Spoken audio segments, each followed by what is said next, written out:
E. Good night, good night. Apollo, Apollyon, VTuber, V-boy, V-dumbass, V-streamer, V-artist, V-something, V all the things, yes. I'm even allowed to call myself a V-poet anymore. The last time I wrote a poem was like 6 months ago or something. Well, I mean, I've written a poem a few weeks ago. I just haven't uploaded a poem in like 6 months. It's kind of bad. I can't exactly call myself a V-poet anymore. I need to come up with a new, what's the word? There's a word for that. Epithet. I need to come up with like a new epithet for myself that's not V-poet, because I'm clearly not a V-poet anymore unless I mysteriously, magically decide to upload another poem tomorrow or something. I'm not going to. That's not a thing. But actually, I do have a backlog. I could if I really wanted to. I absolutely could. I absolutely could record one and then upload it. That's definitely something I could do. Maybe should do. Not tomorrow though.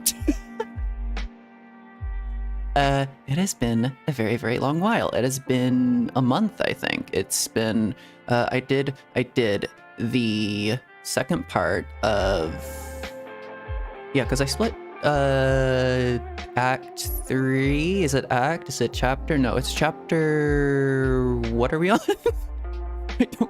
I don't know anymore. The Fontaine Archon quest, Act 4 of it, I think we're on. We did Act 3 last 2 streams, and we split up into 2, and somewhere there I also did the Melazine story quest, but I guess it was after Act 2. Yeah. Anyways, a lot of news, a lot of fun news, a lot of interesting news, a lot of just things that exist now. I'm doing NaNoWriMo. That's fun. I'm 11,000 words in. That's very nice. I was supposed to get up to 10,000 words a day, and I definitely did that. A few days ago, I slept through an entire day. That was, when was that? It was like 2 days ago. I didn't get too much written then because obviously you don't really sleep, or you don't really write when you're asleep. So, you know, I can't really update my word count when I'm like not even conscious, you know? You kind of have to be conscious to write a book. It's kind of a big thing there. It's kind of a big important process of writing a book. You kind of have to be conscious, I would assume. I mean, I'm sure there's sleep, right? I'm sure there's people who have written a book while being being fully asleep and just sleepwalking their way to a typewriter and then tippity tappy as just like an instinct. Also, I've come to the sudden realization that actually explains a whole lot. Calm music does not make me calm. Calm music makes me really anxious. I kind of hate calm music, at least right now. Like it has a really nice vibe. Sometimes there's a time and a place for calm music, but I really like, I'm going to sound like such a zoomer. I really like hyperpop and like breakcore and stuff like that, and stuff that's just like stuff that sounds how static television tastes. Yeah. Stuff I like things that sound like I like music that sounds like how a disco looks, how like strobe lights make me feel. Somewhat. No, because strobe lights don't necessarily make me feel good. But the very high energy chaos music is very nice. I do quite enjoy that. That makes me calm. That's good for the nerves. The calm music, not so much. The calm music is very odd. All right.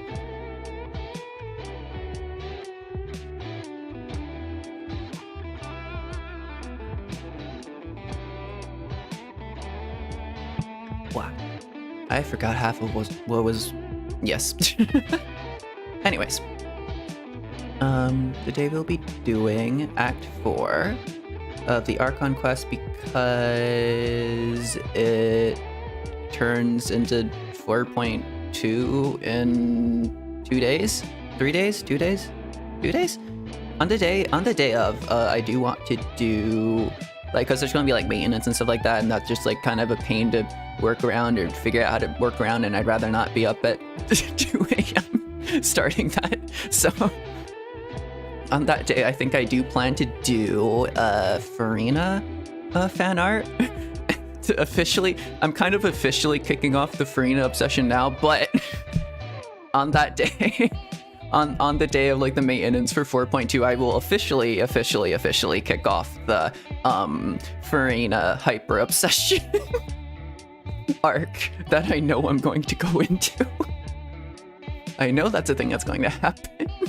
I've been thinking about it a lot. That's just it's there's no chance that it doesn't happen. It's gonna happen. I know my own brain. I know how that works. I really like Farina as a character. That's that. She's probably going to be my favorite character. I'm going to go obsess about her a lot. That's yes. Okay. That's out of the way. Because I have had multiple periods of times where I've obsessed about like Hu Tao. I think I just posted it on Twitter. I outed myself. And that's gonna happen with Farina all the same, because Farina is very Hu Tao core in my eyes. She's very she has the same vibe. She has some of the same vibes as Hu Tao, and I love that. And she has a hat. She has a hat. All you need is a hat. All you need is a hat, and you're instantly my favorite character. That does hold true. That does seem to hold true. I'm trying to go through the list. That makes sense. A lot of my favorite characters have hats. I think having a hat is a clear distinction there. All right. I said Klee. I don't think Klee is necessarily one of my favorite characters. They're cute and all, but they're not. I don't know. They're just kind of there. If I got them, I'd probably build them and then just use them like once or twice. I won't even know what team. I did want to pull for like a million years ago, but I don't even know what team I would put her on. Meh. Anyways, let me swap over. This is easier to think when I'm extremely distracted. Okay. That's all right. Sound on, all that. Just staring. Okay. Yes. I was going to talk about that voice line, but I guess no. I guess I won't. I guess I'll just wander off then.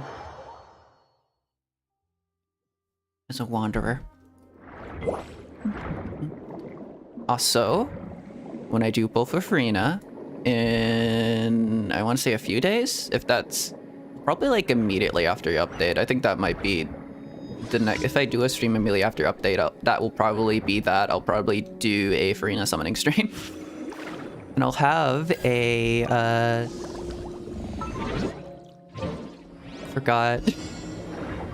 forgot that the underwater is calming. Oh no. This is bad. Calming music does not work on me. Although it is nice. But I don't like it for this. I don't need calming music when I'm streaming. It's not a fun thing. What am I doing? Okay. I will admit, I haven't been doing my Genshin dailies, like, at all. The past month, I've barely touched Star Rail. I've barely touched Genshin at all. That's kind of... Actually, yeah, a month makes sense, doesn't it? A month do make sense. Because that was the last Genshin stream I did. I think. I'm pretty sure I saw the number 6 in there. For all I know, that could have been 2 months ago, 3 months ago. When did Fontaine release? Couldn't it have been more than, like, 3 months ago? Wasn't too long ago. That's a good enough okay amount of time. I'm going to actually just turn up the volume on my end. I don't know if that translates over. I just need everything to be loud at this point. I've apparently learned that I need everything loud. for my brain to function now.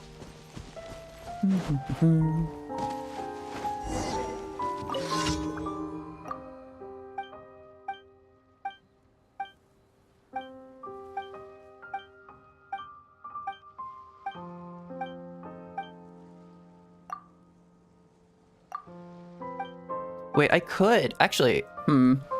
Wait. If we're doing...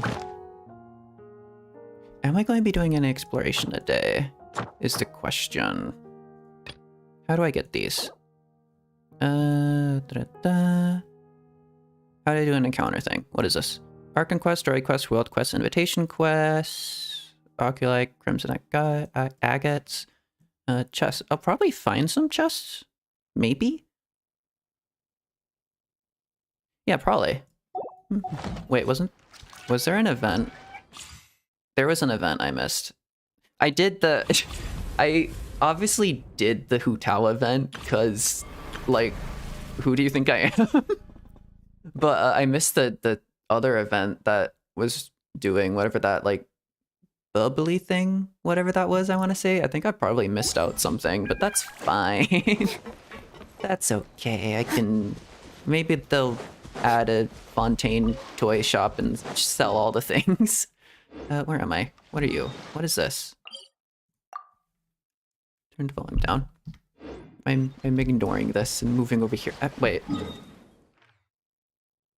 The question is, how soon can I finish the story quest, though? Now I'll do the dailies. I see everything. It's not that bad. Go! Fly! Just like we rehearsed. Positions. I think I was saying for my arena summoning. Whenever I do like a summoning, I always have a team. And my team for that is going to be a theater kid team. I'm gonna put together Tevat's finest theater kids with their most immaculate vibes. They know exactly who is going on there in the first spot, or I guess like the second once like Farina takes it up. But yeah, her. And the third spot is like a mix-up between either the only person who actually works in a theater or him, or little Kazuha, or the poet. Little fancy poet play.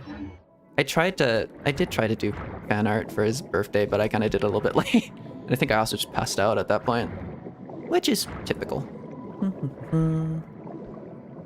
What am I supposed to grab? Underwater salvage? Ooh. Wait, does Kokomi's hair glow underwater? Her little dragon thing, whatever that is. Eh? Has that always been a thing? I feel like that's always been a thing. Maybe in dark places that happens. Okay. Do I have any? I don't have any keys.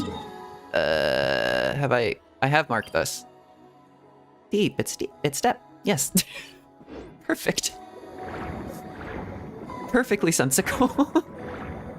Future Apollo will know exactly what that means. I mean, Future Apollo will know what that means because that's just what I call out at this point, and I completely Ooh. Okay. I don't entirely know how those work. I could have sworn the first time we got the pop-up for these, it said you had to do them all simultaneously, but they seem to grow back pretty quick. Or they don't grow back at all, rather. Alright. Who was it that liked Tidalga? Was it Fremine? I think it was Fremine. He has something to say about them. I think he eats them. He takes off his helmet underwater because he's actually secretly a robot, and then he just like munches down on the Tidalga. Crunchy. Mixed in with a little bit of seawater. It's nice and salty. Yummy, yummy. Just don't ask why the seawater is salty. It's the salt, all the salt rocks in there. Yeah. Totally.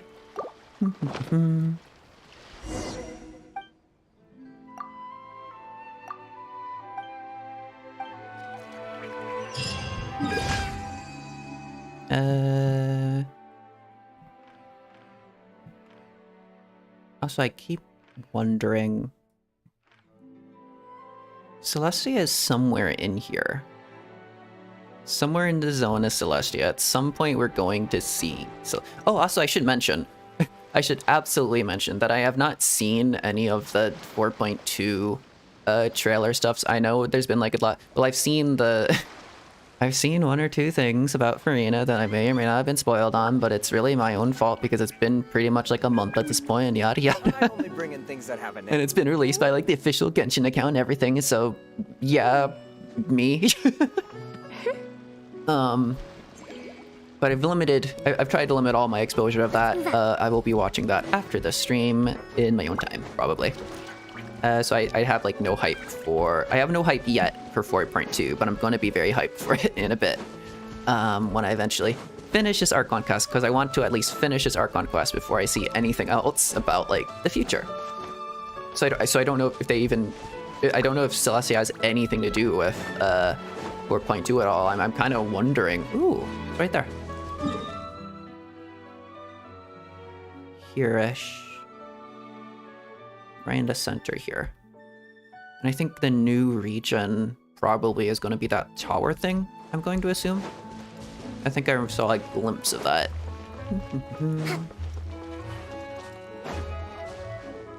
There's a lot of those. There's a lot of Fontaine exploration I still need to do. Where is it? Here? No? Ready. That, the tower. Whatever this is. Whatever this thing is.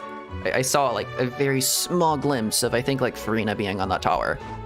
Something's happening there. And it's not quite in proximity of Celestia, but it's the closest we'll ever be to it. Actually, no, I think the closest you can get to it is like here, this region is. Read that region-ish. I think, yeah, I went around here to just like look at the thing. I don't know. Big question. It's my current big lore obsession right now. I'm just staring at Celestia and wondering, what do they do? Why they no do? Why have they been silent? What are they doing? They're gonna drop a nail. Are those little things, those little like straight lines you can see, are those nails? Are those celestial nails? Are they ready to drop? Are they moving? Is Celestia moving? Are we gonna see Celestia move? Is it gonna do something? It's like stuck in the sky, just like ominously, just waiting for something to happen. Are we gonna shoot it out of the sky? Or like Liyue has ballistas. Can we shoot at it? Has anyone tried? Can the Jade Chamber elevate up to it, up to like a really high height, and then shoot a ballista at it?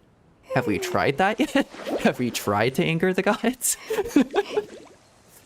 I would definitely try that. New suggestion. When all else fails, just try to piss off the gods. That'll go perfectly well. Trust.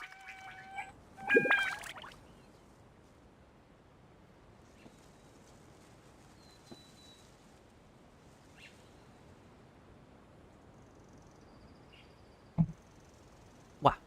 Okay. Why did... I swear. I'm not even a taco. I'm not Ina, and I'm not even really a taco. Why do I keep saying wah? That's a weird habit I have. Oh no. Oh no. Alright. Also, for like an entire month, in terms of like the story of the current storyline, I'm not supposed to be outside of the Fortress of Meropide. I've been wandering around Fontaine for like a month, well, a few days of the month, I guess. Kinda has been like I've been locked up. That's interesting. I've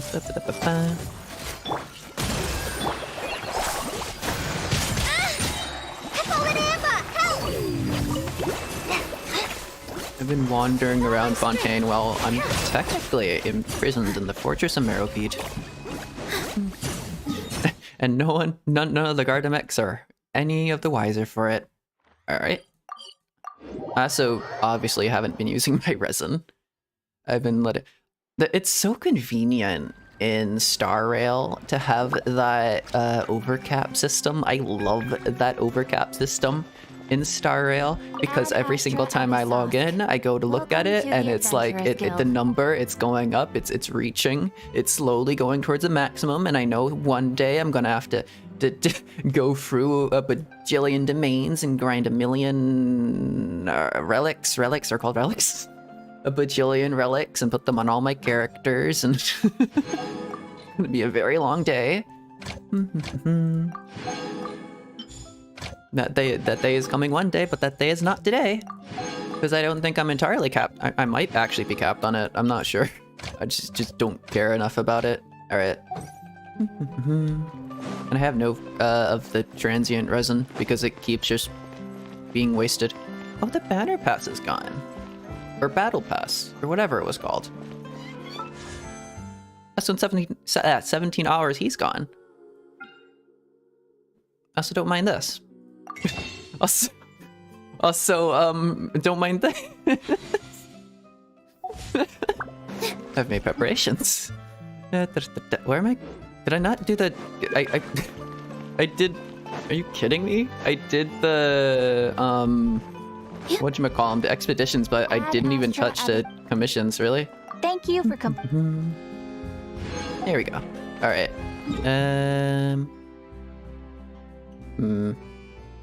To spend resin or not to spend resin? What should I fight? Who do I fight? What wants to fight? Karina's materials probably come out with the next region, I'm going to assume, so it's probably not really worth fighting anything. Because I don't need these for... Actually, I do want Charlotte. I don't know what she's gonna have.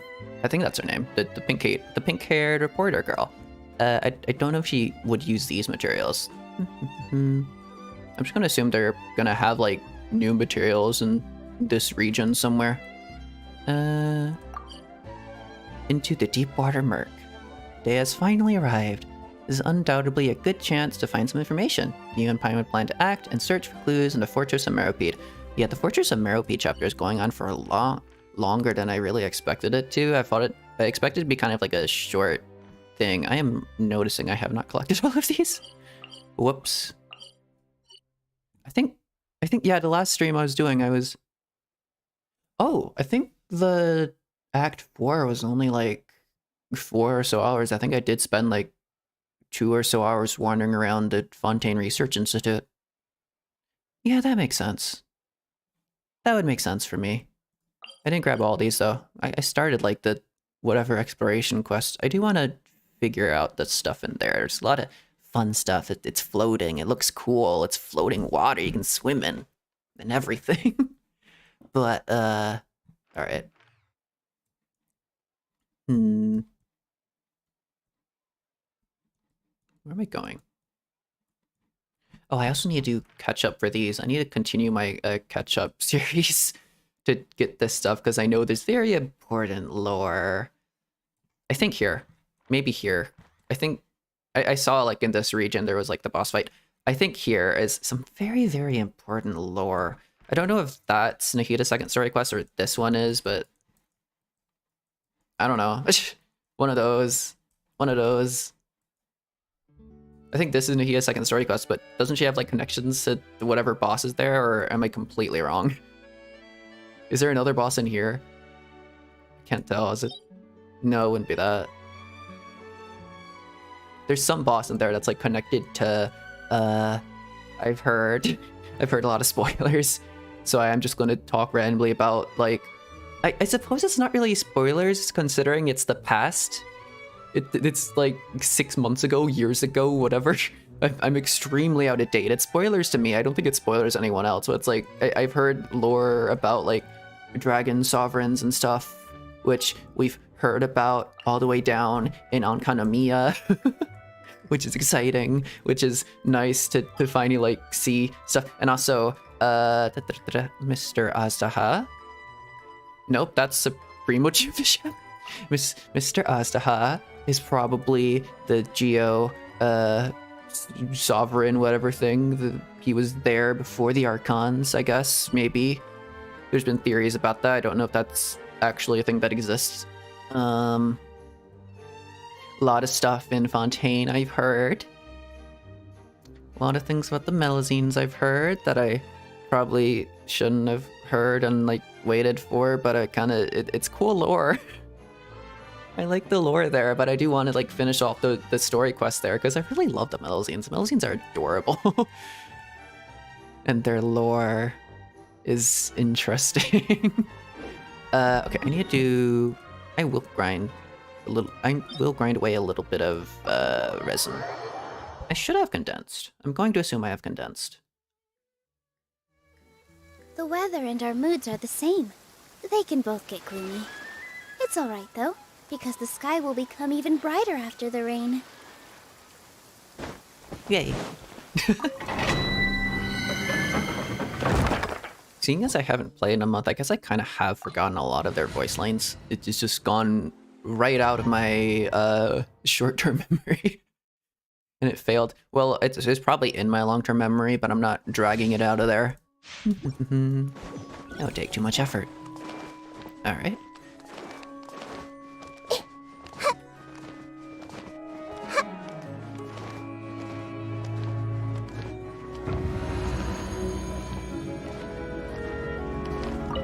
Everyone hold hands!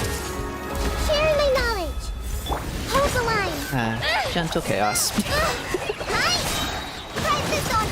Gentle chaos of combat where I can't even figure out what is even slightly happening. There's far too many numbers. And far too much of just everything. Make yourselves at home! But I discovered that, contrary to being overwhelmed, I think I tend to get underwhelmed. I see everything! So an infinite amount of stimuli is actually kind of good for me. At least in some cases. I'm not entirely sure how that works. I'm still trying to figure all that out. HP. Maybe? Is that a hat? Circlet. What's a circlet? Circlet of Locos. I think that is a hat. Okay. Yeah, drop that. Decent. Yep.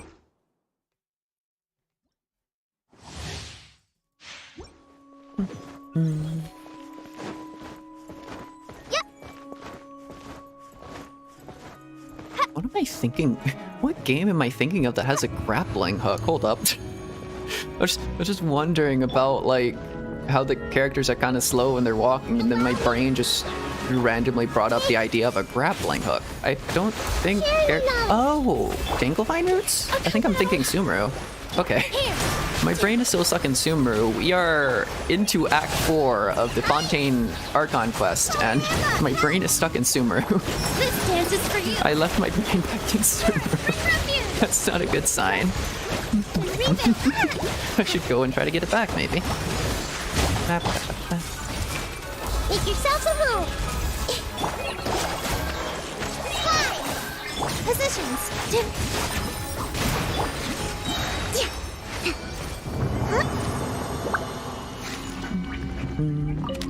Whoa. Their brain is on vacation, they'll be back at... Yep, that's what I expected when I opened.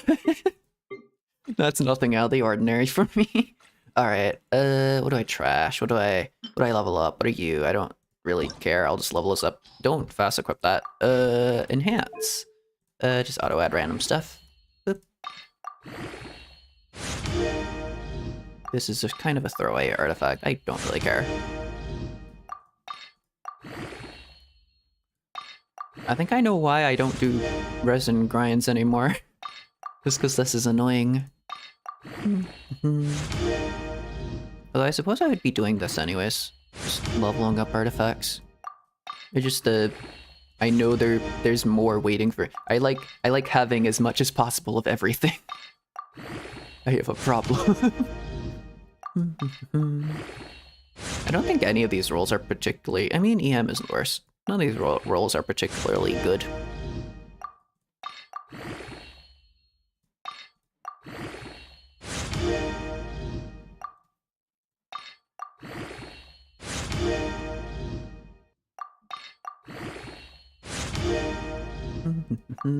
It's a lot going into EM.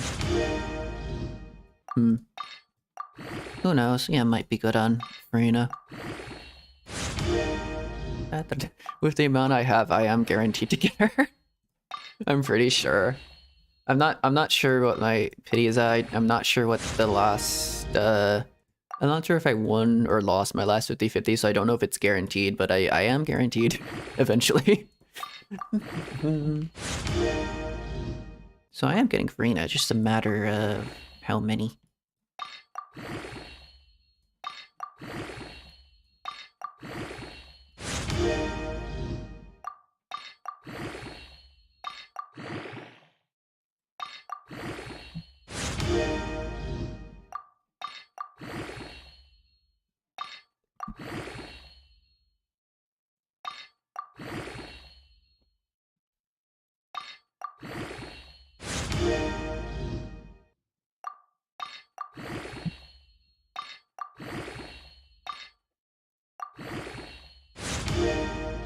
Hmm.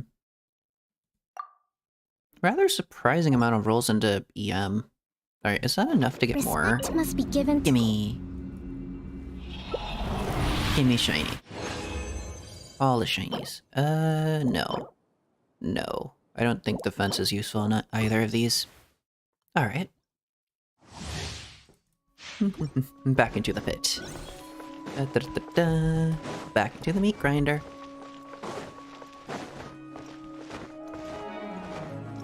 Ooh. I like the jellyfish, so little ghost jellyfish everywhere. Pretty. Allow me. Go! Don't touch me! Just like we rehearsed. Billowing surge! Did I don't know who I actually used abilities of and not. I'm just pressing random buttons here. This is not this is suboptimal gameplay. Doesn't really matter with this team. All eyes on me! Because this team is just broken. No matter what you really do. That's impossible to fail. It's absolutely foolproof. Gimme. I would use that on Fischl. I don't think HP is good on Fischl. No. Not feeling it. Okay. Actually, I think this is actually a pretty good team for this domain specifically, because the Bloom, I think the Bloom does less self-damage, which is very useful. Oh yeah, Kokomi and Bloom, and yeah, healing, constantly taking damage, healing, yada yada. Perfect. My Kokomi has 45,000 HP? Prototype Amber? How did I... What? Huh? Is it just the book? I guess the book is just kind of... Huh.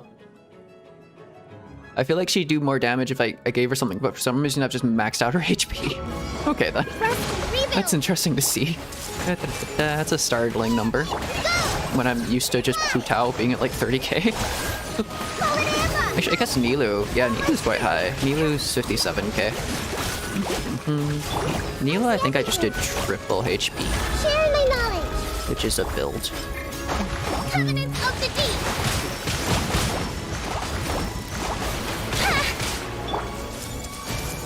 I need to do more charge attacks with Kokomi, I think. Focus on the south positions! Dance with the waves! Allow me! Yay. Okay.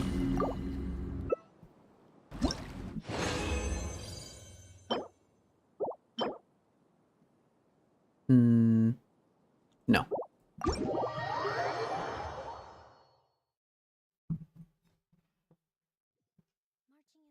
Conceals the sound of Hmm? our arrival, but is also a test of stamina. Question mark?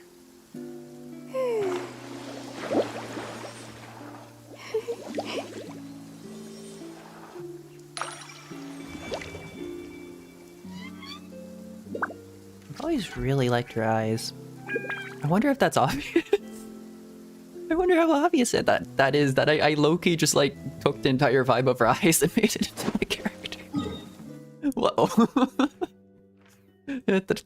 I actually do kind of wonder if I did that unintentionally or I did that partially intentionally, because her eyes are similar. I think I remember that being somewhat of a thing I did on purpose, but I wouldn't know. I don't know the Apollo of 2 years ago, however long it's been. A year ago, a year and a few months ago. Yes. Yeah, I don't know how time works. It hasn't been that long. Why did I go to Inazuma of all places? Okay. Plop that out. 114. I need to get that back up to like 200. 200 is a fun number. Alright. Oh. There's no point in doing that because there's no battle pass anymore. Because that all expired. Oh no. Oh well. On to the Archon quest. Are these like clues I need to grab?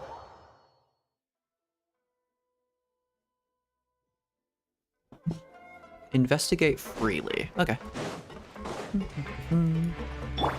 Ooh. I was going to say that music is nice and oppressive. I don't think that word means what I think it means. I've been writing my thing for NaNoWriMo, and it has a very oppressive atmosphere, and now my brain just thinks everything is oppressive. It's like that's not how that works. Apollo, no. Hutao team.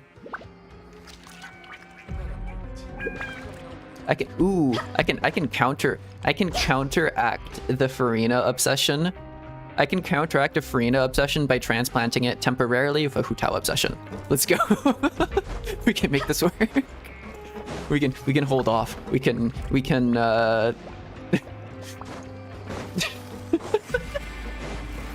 It works. Trust. All right. Where go? I'm at the... No, it's below. All right. Boom. Oh. Hey, you over there? Hi. Who, me? Yeah, you. Say, do you like playing card games? You know, like Genius Invocation TCG? Oh, absolutely. I have a Bowmain stack. ... Even people down here play that game? You TCG players are like mint in the wild, literally sprouting up everywhere. And whenever I'm in my friend's world and I see mint, I steal it. Hey, come on now. What's wrong with finding fellow invocation aficionados? Anyway, care to join me for a game? No thanks, we're busy with other things at the moment. We just started. All right. No pressure. I want to play a card game. But why would you be looking for people to play Genius Invocation in a place like this? Don't people usually come here to fight? TCG is gonna have like a Fontaine expansion with all like the playbook characters in Fontaine doing TCG and having their own cards and stuff, and this guy is gonna be one of the challengers you can fight, probably. I'm calling it. You're throwing down cards or throwing punches. It's all a competition, isn't it? It's all the same in my eyes. Bavilier? I don't know how to pronounce your name. French is not my strong suit. I need to get into a very strong and thick French accent before I can start pronouncing anything French properly, and I can't do that. I can't pronounce things in French properly. I'm not French. There are lots of card players here in the fortress. When I saw you, I immediately thought, hey, even outsiders from other nations play cards. So I came over to say hi. Would you mind chatting with us for a moment? Sure. Great! Since you've been here longer than us, you need to flex your seniority a little bit, right? Maybe you could start by telling us newcomers some stories about this place. Stories? I like stories. I thought you would have already heard everything by now. All right, then. Did you have anything specific in mind? Or do you want me to just pick a topic? we've heard it already. Alright. Have you heard any strange rumors since you've arrived? Yeah, we have. Then, did you know that there are some people who are always gossiping over in the corner? I don't know that. There are two guys who are always skulking around in the corners of corridors gossiping. Oh? The bigger guy is Quisto, and the skinny one is Lavaroon. People call them the Bombshell Bros. Interesting. I was thinking that was gonna be the trio, the siblings. I never really found their gossip very mind-blowing. And it's pretty much just the same stuff that I hear about when I'm at work every day. If you're interested, you can go talk with them. They tend to talk a lot of nonsense, but they aren't exactly bad. Good to know. Do you have anything else to tell us? Let me think. Sounds like you want to hear something a little more tantalizing. Yeah, give me something I can write a book about. I'm looking for some inspiration, you know? Oh, did you know that the Duke was also a convict in the fortress of Meripede before? Yeah, that kind of makes sense. Huh? Wait, are you serious? That's right. The What Duke was he in an for? inmate just like you and me. Seems he was exiled here for committing some crime. Who knows how he ended up rising up to become the warden, though. I'd probably get arrested for trying to steal Farina's hat. if I was a Fontainian citizen, I would be in there day one. To go from an ordinary inmate to becoming the shiny manager of hat. the whole place? I'm not gonna lie. I Yoink. kinda respect that. By the way, do you happen to know anything about a forbidden zone? A forbidden zone? Sounds like something that someone just made up. I've never heard of that. Where did you hear about it? I'm gonna be honest, dude, I don't remember. It was a month ago. It's just a rumor we've been hearing, but no worries if you've never heard of it.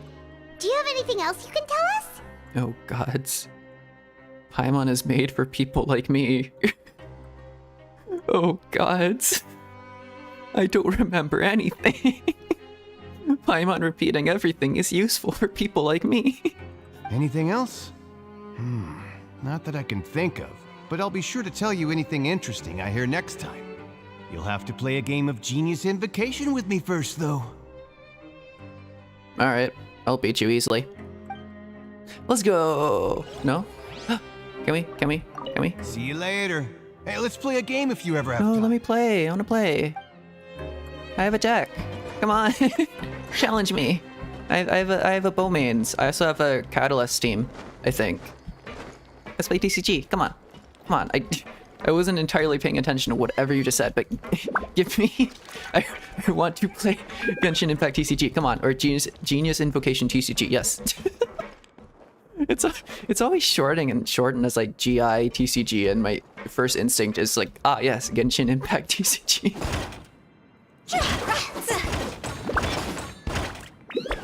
That's mildly fun. Only mildly, though. Anyways. Also, her animations are very theatric. She is a theater kid. She belongs on the theater kid team. She will be part of the theater kid summoning ritual. Oh my god.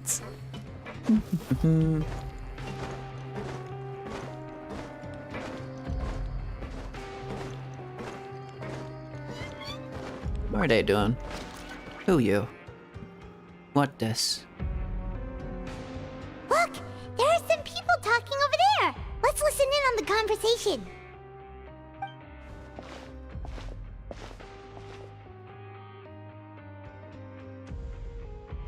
If you ask me, those pompous parasites on the surface act like they're all a bunch of aristocrats. Do any of them give half a hoot about a bunch of dogs like us? Just casually sitting there, head slightly turned, Paimon just floating with her head turned as well. Not actually eating anything, just sitting there, staring off into the distance, doing nothing. This guy isn't the slightest bit suspicious. Come on, dude. You're right there. It's obvious. You're not trying to hide it. We could have at least like hid behind a wall or something, but We're hiding in plain sight. Like, I know that is a thing you do, but we're not doing it particularly well, are we? What is this supposed to be? Are we talking? Are we staring off into space? Are we zoning out over there? Come on, Lumine, wake up. Hey, speak for yourself, mate. I'm no dog. Oh, you think you're special or something? If you're here, then you're just a convict like the rest of us. I've heard that even if you're released after serving your sentence, going back to life on the surface ain't any better. Once a criminal, always a criminal. We're marked for life. I don't buy that. Hey, how cool would it be if the whole world was destroyed by a giant flood and everyone had to start over from nothing? What kind of filthy bilgewater are you spewing? I have family up there. You best shut your sewer hole with talk like that. Listen, things ain't so great on the surface, but who says that you have to leave? I've heard that you can still stay here and work even after you've served your sentence. Not bad if you ask me. Who wants to live in the ruddy overworld anyway? And what makes you think they'd want to hire someone like you? That's one of the great mysteries of the universe, how someone as useless as you is so confident. Whoa. Sounds like they're really unhappy about the overworld. Did you say that, like, completely out loud without whispering at all? He's looking directly in our direction. I know he's looking at the other guy, but he's still kind of, his line of sight, you know? Line of sight, Paimon. Speaking of which, Paimon never heard anyone use the words overworld or underworld when we were living up there. Is that only something the inmates down here say? You know what that makes me think of? Sword Art Online. God damn it. Yes, Apollo. Apollo likes a thing that is very typically overrated and very much just like, yes, what's new? That and Code Geass. I think Code Geass gets a lot of hate, and I have very, very recently watched that and gotten extremely obsessed over it. I absolutely love Code Geass, so naturally, when I started doing NaNoWriMo, I based my entire story off of that. Well, not like entirely, but like it's very clearly inspired.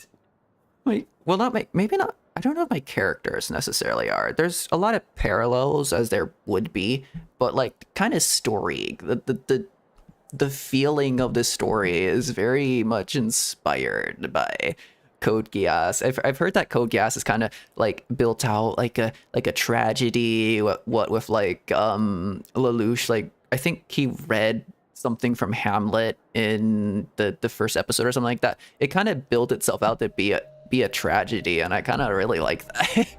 I really dig that vibe. So my NaNoWriMo story is probably going to be a tragedy. It's probably going to be like Greek theater, like what's it, tragedy and comedy and stuff like that. I'm going for more the tragedy route, the tragic, the very, very sad, the very gritty, nice. I like that vibe. I'm going for that. I'm trying to capture that and turn it into a whatchamacallit book. Yes, I think you're right. It's normal for convicts to be unhappy. I think you're right. That's true. I think you're right. That's true. Perfect. Yeah. This is a very normal conversation. This is how people talk. This is the structure of conversation. You have absolutely nailed it, Paimon. Anyway, I I've think already decided to stay here. I think the Traveler said both options, but I like the idea in my head. I wish I could say the same. All right.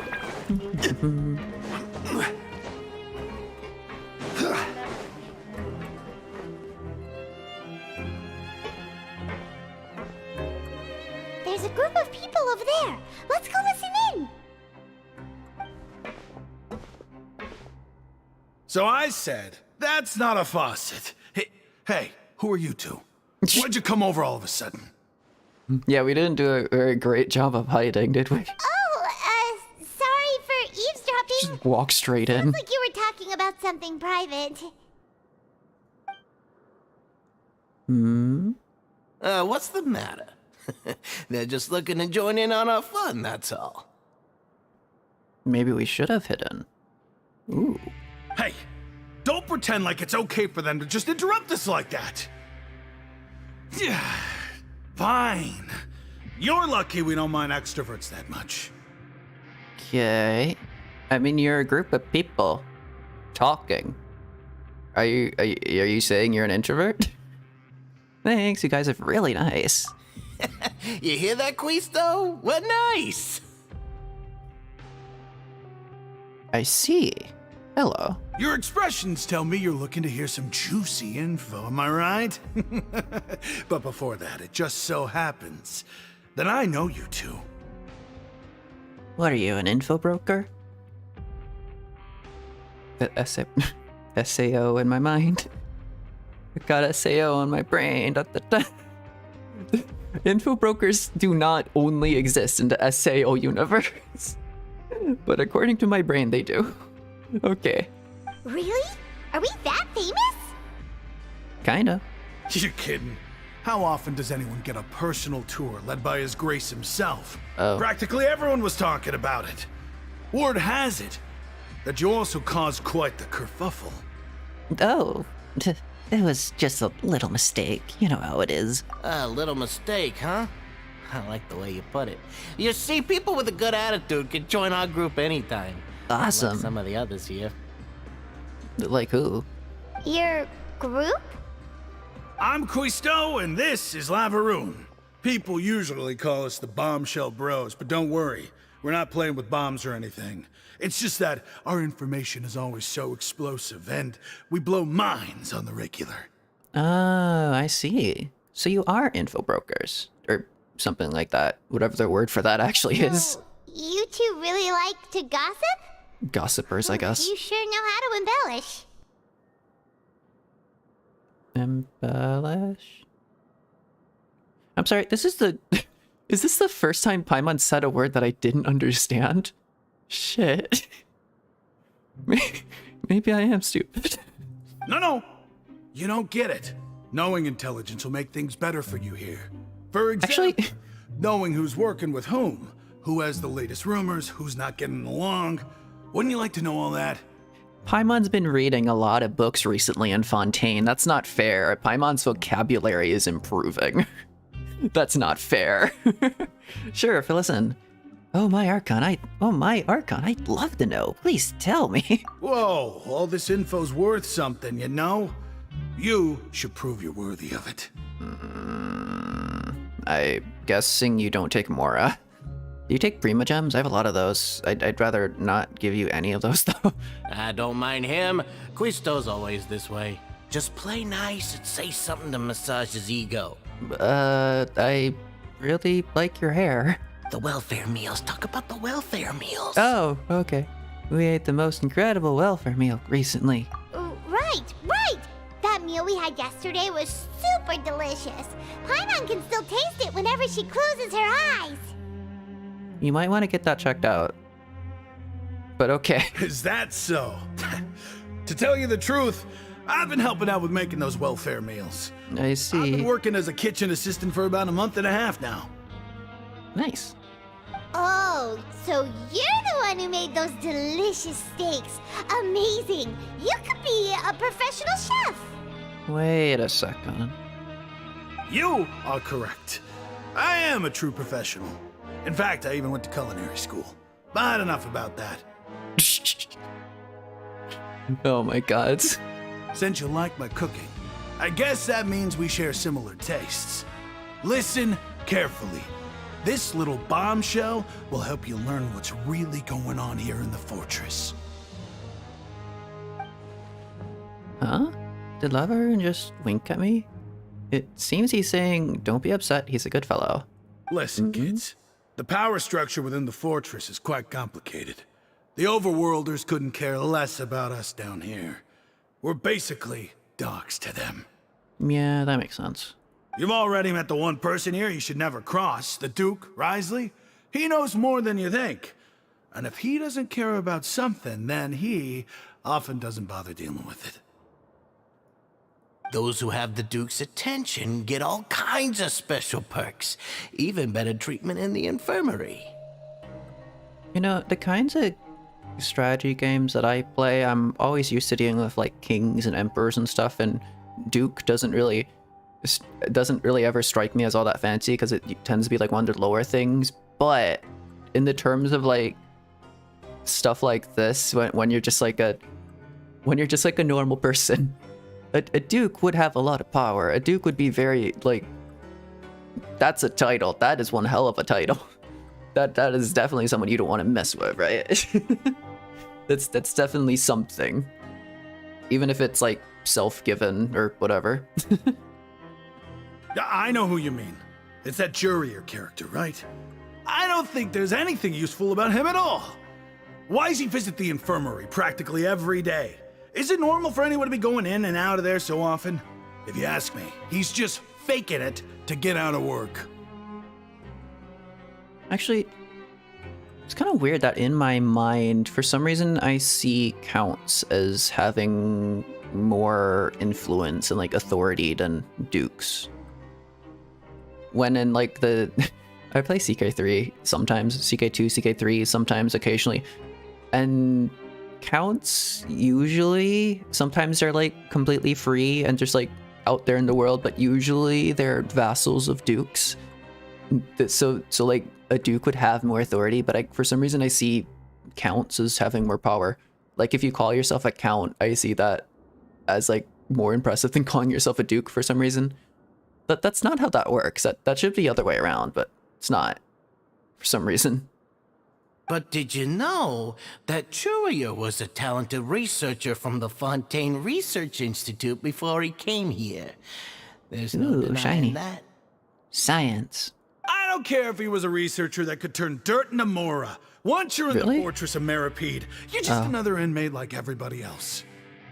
I mean, unless you can scratch some dirt off the walls and then turn that into Mora and then start bribing the people who bring down the people to the yeah. Sorry, I got lost in a train of thought there. Ah, interesting. According to Quisto, a person named Jurio.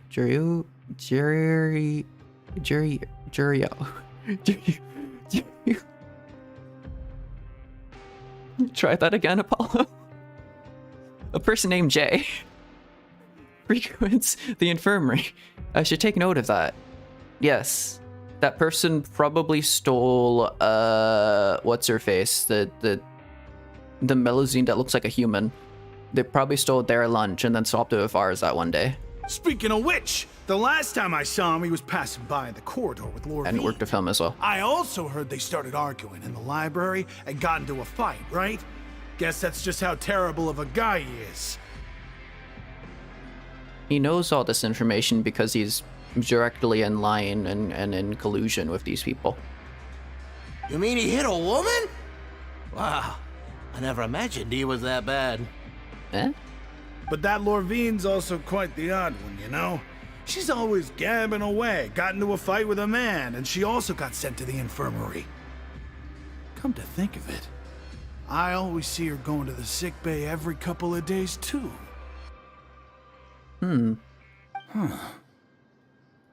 Stop stealing my lines. Wait a second. You don't think? Do you think could it be that they're secretly meeting there to go on dates? But it's really hard to imagine. Ah, yes, family friendly. Gotta keep Genshin PG. After all, I do remember seeing Lorvine beat Jurier to a pulp that one time. And we might be overthinking things. Yeah, maybe they're into that. So Jurio had a I'll just keep calling him Jay. So Jay had a confrontation with a girl named Louvrine. Hold on. Louvrine, who also frequently visits the infirmary. I'll remember that too. Okay, we've talked to just about everyone, and it's about time for us to go meet Linny. According to the card he left us, we should go meet him in the production zone. Awesome. That name sounded like the Louvre, but just with a "-ine" at the end of it. The Louvre. Huh? How do I pronounce the Louvre? The Louvre. How does that work? Oh no. You make a mockery of the French. It's fine, they deserve it. Huh? Wait, what is that? What is that a voice line from? Not a... Oh! Epic rap battles of history. You make a mockery of ethics. That's East versus West philosophers. Why is that in my head? Where am I going? How to get down there? Nope. How to get down there? Here. Nope. How do I get down there? Nope. Keep trying. One of those will be right.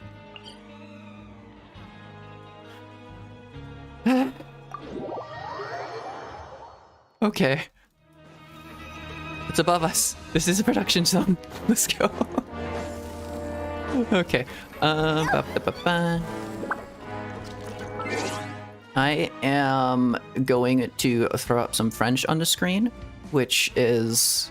No, it's not French for I'll be back. It's...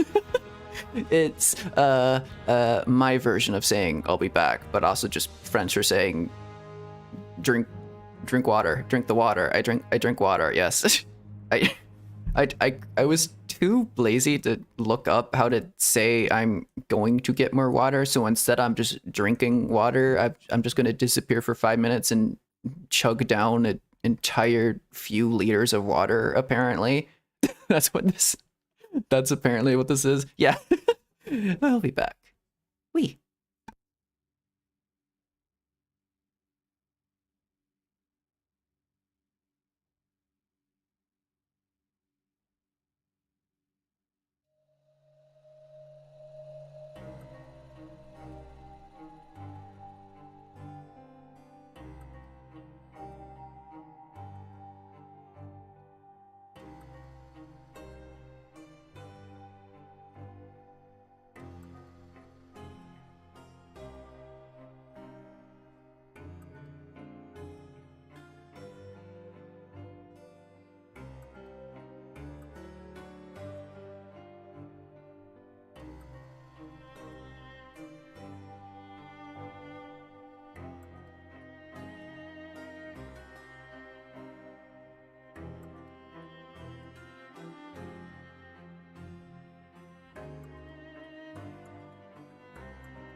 Wahaha, I am not a Korok. I am not going wahaha. I walk straight out of a Zelda game. I've acquired some, de la O. However you pronounce that. You don't, there is not an accent at the end of that. I don't know why I did that. Anyways, pop that all away. Okay, we game. We gaming. We game. How we gaming? How do we? How work? How do? We're still stuck on the plot point that the people messing around with the Gardamex, whatever, in that one part of this story, the Archon quest a while ago that attacked Blondie. Tay. The Genshin Taylor Swift stand-in. What's her name? Navia. That's still a plot point. That's still all directions lead back to this place. There's something going on there. There's very much something going on here. How do I get up there? Huh? Oh. Follow. Apollo can follow basic directions. Apollo is a genius. Apollo has 70 IQ.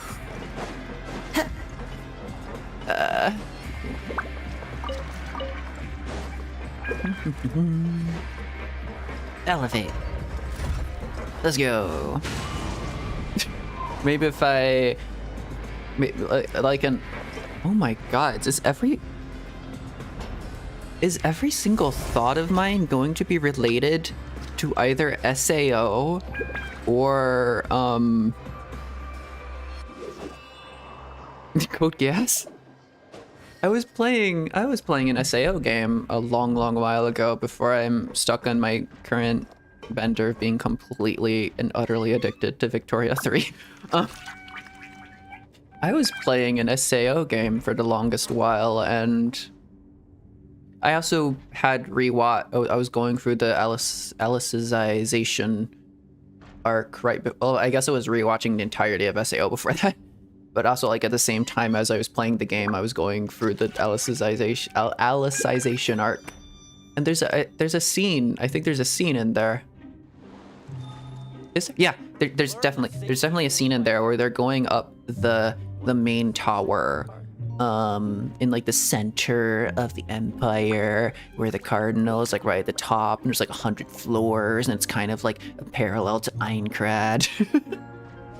And like at some point there's like this elevator operator person, and it's like my only calling is to be an elevator operator, and my one dream is to take this elevator and go soaring freely into the sky. And it's like that's so sad. Her entire life is this elevator. It's all she knows, and it's all she actually dreams about when it comes to like freedom and stuff like that. It includes the elevator. The elevator comes with her. It's her calling for the rest of eternity. If she was freed of that calling, she would just get another calling that stays with the elevator and just like freely flies off into the distance. And for some reason, I guess now, oh, it was because Kazuha Into the wind. It was wind element. it was just because it's like I wind elemented my way up, and the elevator reminded me of the elevator operator. That's oddly depressing.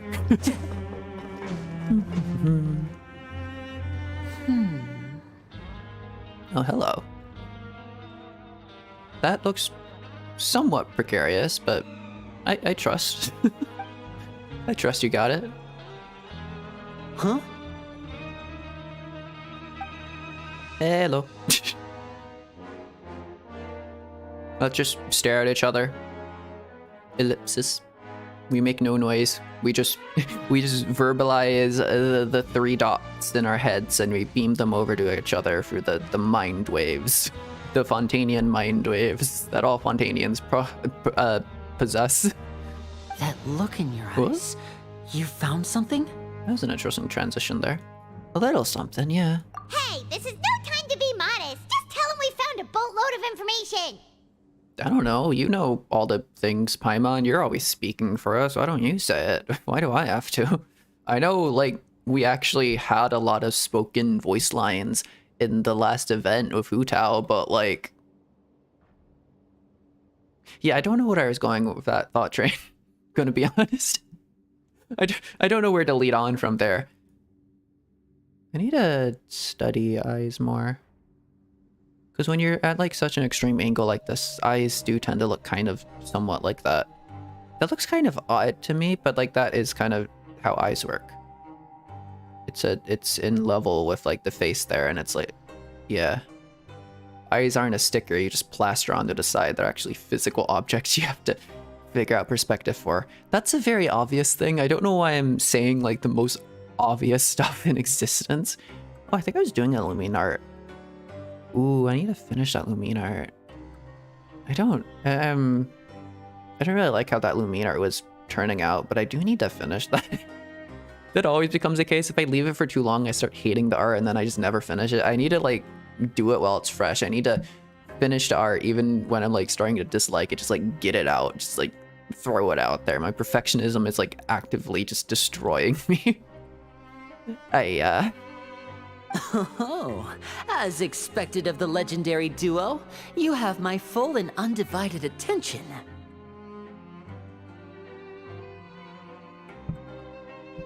Boy, do I know a lot of people who would pay millions for that.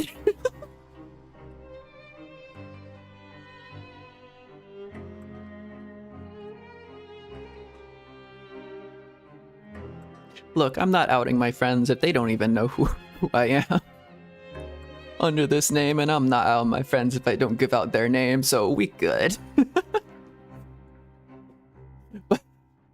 but for some reason they ever see this, you know who you are. Huh. I'd have never guessed that myself. The rumors swirling about this place are unreliable after all, and Master Child probably went missing because he found a way out. Right. Because he is one of the... Right. I want to say I keep forgetting that you're part of Fatui, but it's not that I keep forgetting, it's just that it's been a month. It's been a month since I last kind of saw him do anything. And it's like, oh right, Fatui, man. He's under in ranking of Tartaglia, so he doesn't report to Tartaglia, but Tartaglia is his like superior, so that makes sense. It was kind of like jarring for a millisecond, but no, that checks out. He is a harbinger after all. I suppose he's much more resourceful than I initially gave him credit for. Unfortunately, this isn't enough for our final report to Father. We need to find out Master Child's exact whereabouts. So let's escape. Father told me that even though Master Child said he was just coming to Fontaine for a vacation, he actually had some personal reasons. His agenda might be linked to his disappearance.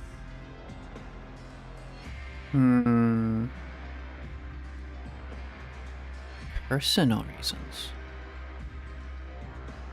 Why? Also, hat. He has a hat. He has one of the checklists to be my favorite character, but he's not one of my favorite characters. But I do really like him. If he ever... He's obviously going to get a rerun one day. When he eventually reruns one day in a million years, I'll consider pulling for him if I'm not saving up for anyone else. Because I do like him. He is very cool. He's shiny. I don't have him, and I kind of regret not getting him, but all the same, I was kind of saving up, so... Yeah. The most important thing right now is to catch up to him. His escape route is already flooded, so we'll have to task someone with professional diving skills to chase after him. Fremine. Well, when you put it that way, it's obvious that only Fremine would be up to the task. Bingo! Is he around? He's working today. Coming here as a group would have attracted too much attention. I'll talk to him about it later. Don't you share monies? Whatever they're called, we'll just call them monies. Please do, we're counting on you. It's the least I can do. We're all in this together, so it's only fair for us to fulfill our end of the I bargain. am not about to say that. Oh my god. I was so tempted. I was so tempted. No. We are not making that. Okay. Honestly, I'm far more impressed by you guys managing to collect all this information right under Risley's watchful eyes. Riosley.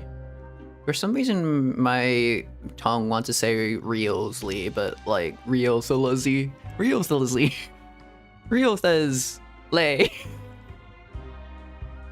Riosley. Rosley? No? I've entirely messed up my pronunciation. God damn it. Collecting information has always been our strong point. Has it? Okay, I guess so. Now, let me think. To find out more information, Fremine will have to retrace Master Child's original route. And if he's to do that, he'll have to set out on the next pipe cleaning day at the earliest. That's 6 days from now. And after that, he'll probably take another 2 or 3 days to return. You can even estimate how long it'll take for him to get back? We've been working together for a long time. We know each other's capabilities like the backs of our hands. Traveler, what say you to meeting here 9 days from now? We'll be able to pick up Fremine while we're at it, too. Yeah, it's a really good perception of time. I could never. Sure. Oh, and there's just one last thing we'd like your help with. Oh? Though we can just sit back and wait for Fremine's report on Master Child's whereabouts, we still need to make more progress on the investigation of the Forbidden Zone. Yes, let's go lurk in there. Let's go wander around the Forbidden Zone and see what we can find, see all the shiny treasures that are bound to be in there. Fremine's no master of disguise. Lynette's still working on getting intel from the other areas, and I'll need to spend some time helping Fremine prepare for his diving mission.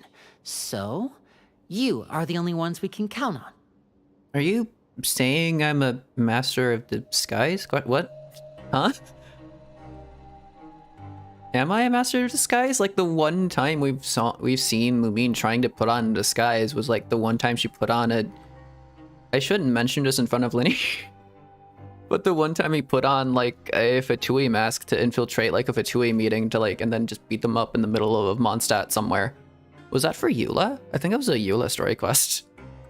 Don't worry about Linny. Don't worry about it. What do you want us to do? Will it be hard? Well, I won't call it easy per se, but I think you'll be able to pull it off.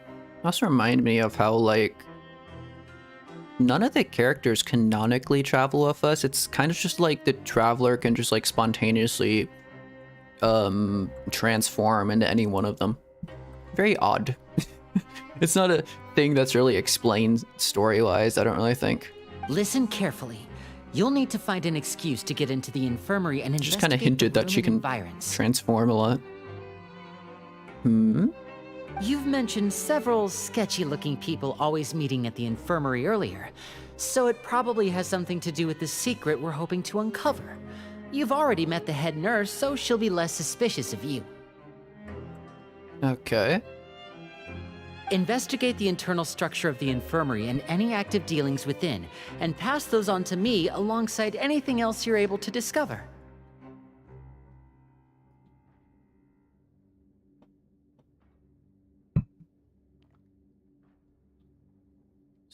So whose leg are you gonna break? Because like we need an excuse to go into infirmary and just like kind of sit there, watch everything, you know.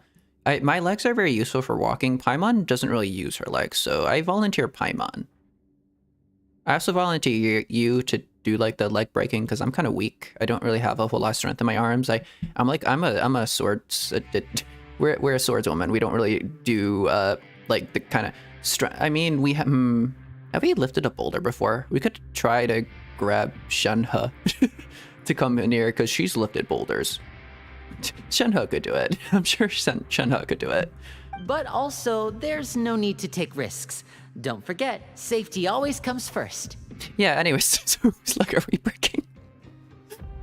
Safety. Sounds good, I'll give it my best shot. Did you only say that because I'm an amateur? No, when it comes to intelligence gathering, I'd never consider you to be an amateur. Didn't you say it yourself? It's always been your strong suit. Intelligence gathering? Sure. I might gather intelligence, but I'm not all that intelligent. You know how it is. I'll believe anything as long as it comes from you. So, please you prove shouldn't your believe prowess to that. me once again. All right, then we'll head out as soon as we finish our prep.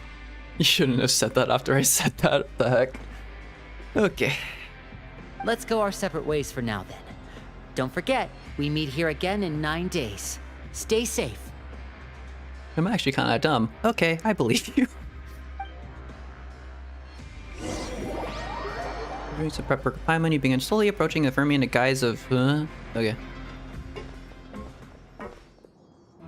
Just a little stroll, a little bit of a... Paimon, get down. Paimon. Hey, stay here for now. Paimon will take a peek. Paimon, no. Paimon, you stick out like a sore thumb. Paimon. There seem to be several people inside. Paimon, they can see you. You are so obvious. Everyone is going to notice the floating thing. Let's try to eavesdrop on them first. You Paimon hide in a corner. Try your best to eavesdrop on the people inside the infirmary. They'll be catch bits and pieces of what they're saying. It's not impossible. Hmm.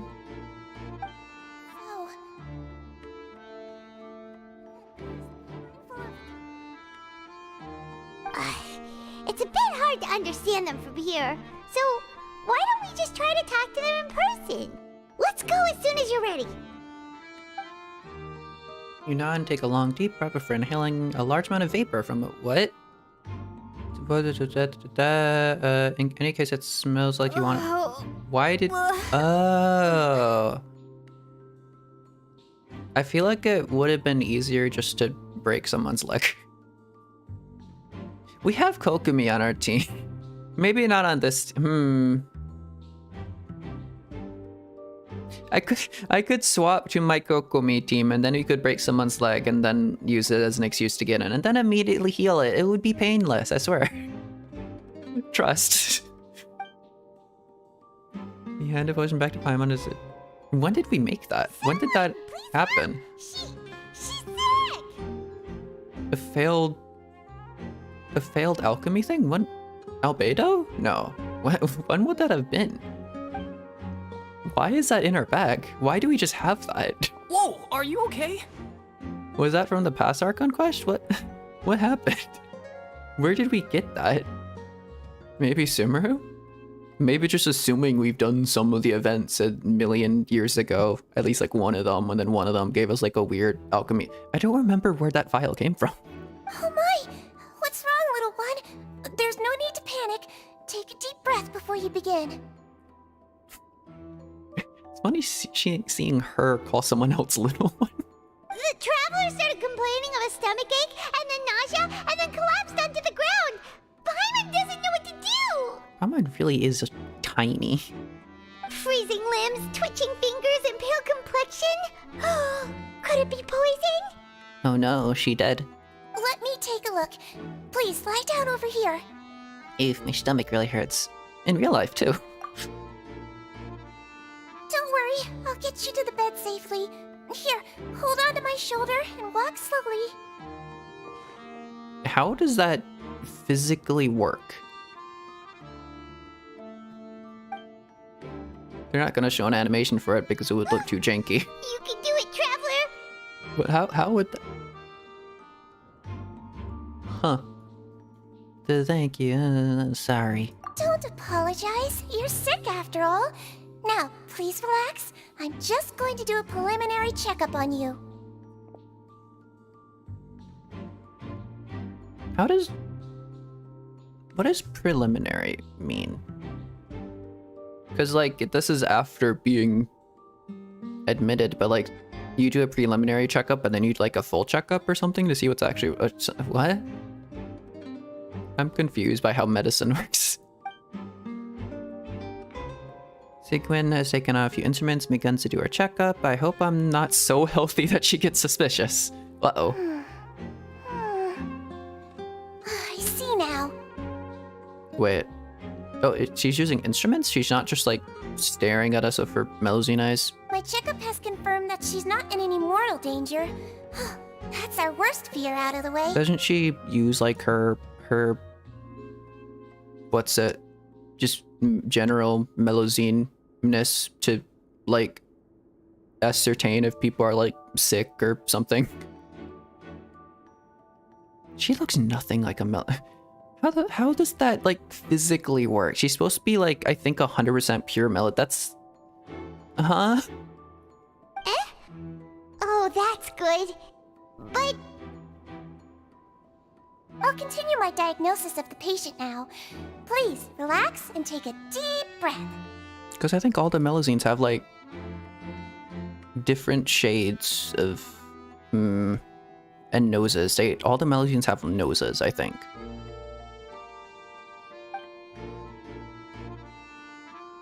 Using her hand to palpate different areas of my abdomen. Seems like she's using her elemental energy too. Her expression's growing more and more relaxed. Well, that's concerning, because we have vast amounts of elemental energy in us without having a vision. That should cause anyone to be extremely concerned. Don't sense serious damage to your organs either. Does it hurt when I press here? It's like how Obedo got, like, really confused by us. It's not too bad. And here? If better, little. Huh? But based on my initial checkup, there shouldn't be a problem here. Oh, how strange. Uh-oh. Oh no, was my acting a bit over the top? What about here? Does this hurt? No, not really. Can barely feel it. Oh. I understand. So that's what it is. She has a lot of, like, bits and bobs in her eyes. I think you just ate something that disagreed with you. That's all. Nothing too serious. Outside of a pretty bad stomachache when it decides to act up. So that's what it is. Thank goodness it's not anything more serious. It's not. And there have been other inmates complaining about the food recently.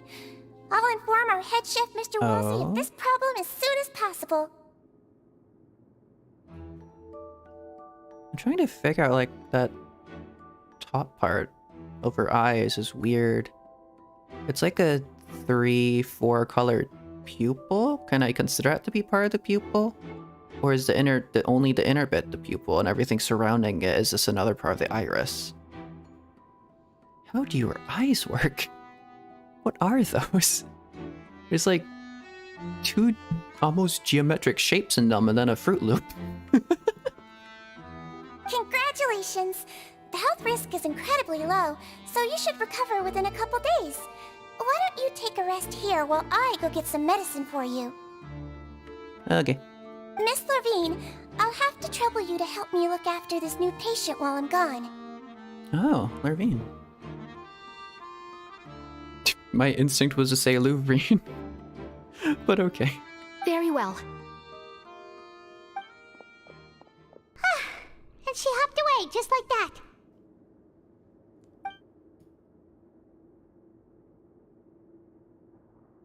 She looked like she more just like skipped away rather than hopped, but go off, I guess.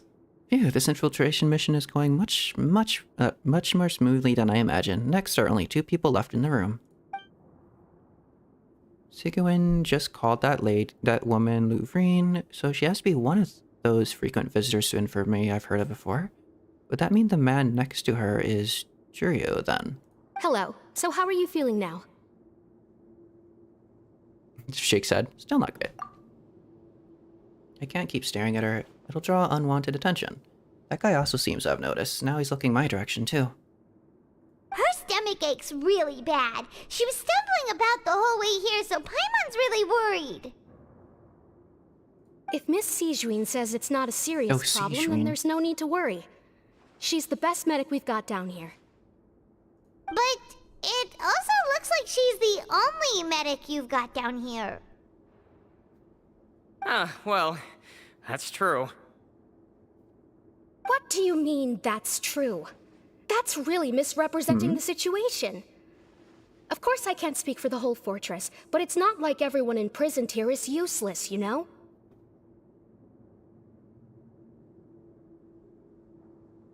Are all the people who get sent here...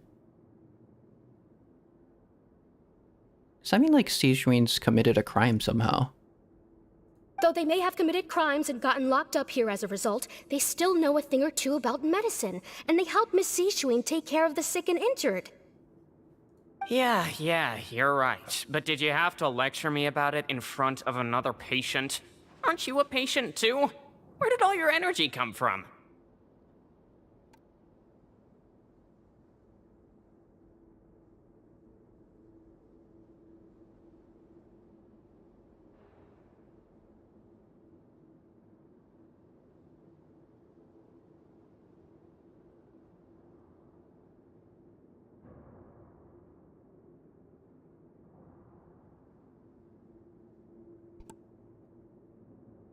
Sorry, I choked on water.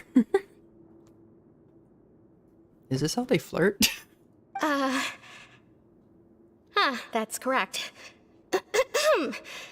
Sorry, I got a bit ahead of myself.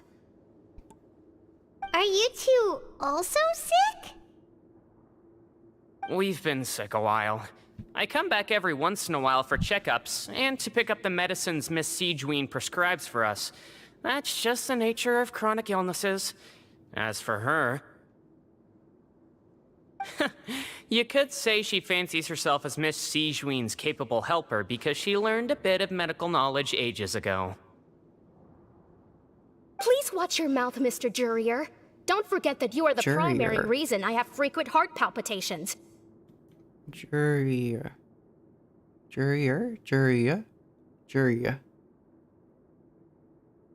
Yeah, I'm... I don't know how to do that. Hey, don't start arguing now. Please, keep it civil at least. Those two seem to have a pretty terrible relationship and ran into each other because they came here to pick up their meds at the same time. Interesting.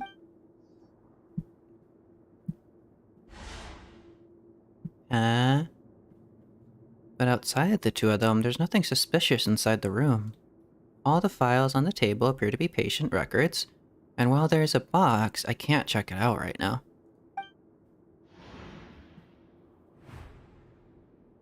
There's also aren't many furnishings on the wall. Wait, there seems to be a movable hatch on the ground over there. Hey, hey! There's no need to fight! Everyone will be released someday, so there's no need to argue over silly things like this!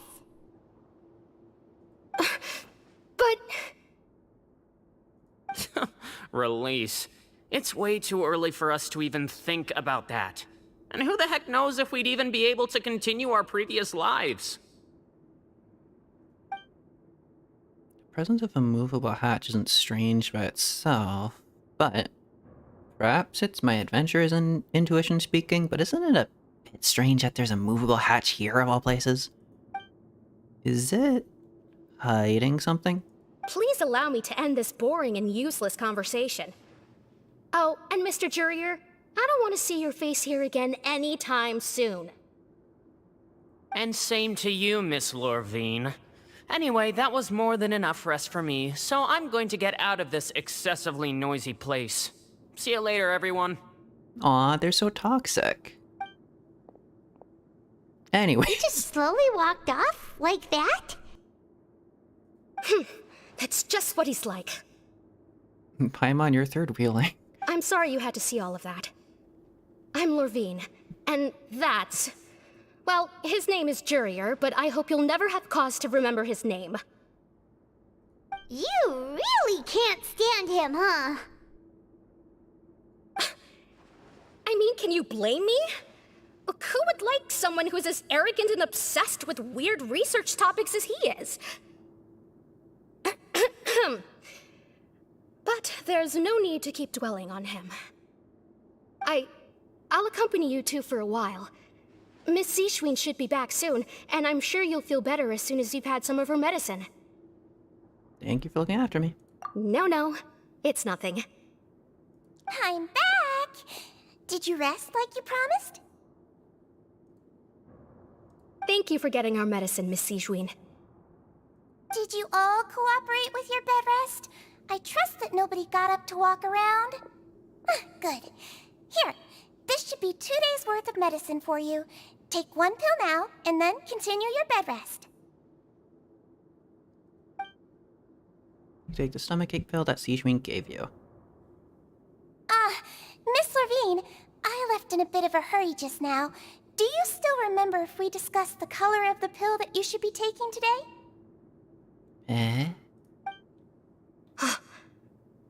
I remember. You said it should be yellow. Did they talk about that before he walked in? Why don't I remember? Yellow, huh? I understand. These are yours. Please, make sure to go to bed early after taking them tonight. You'll benefit from a good night's sleep. You're talking in code. All right, then I'll also be on my way now. I hope you feel better soon, too. Danke schön. See ya!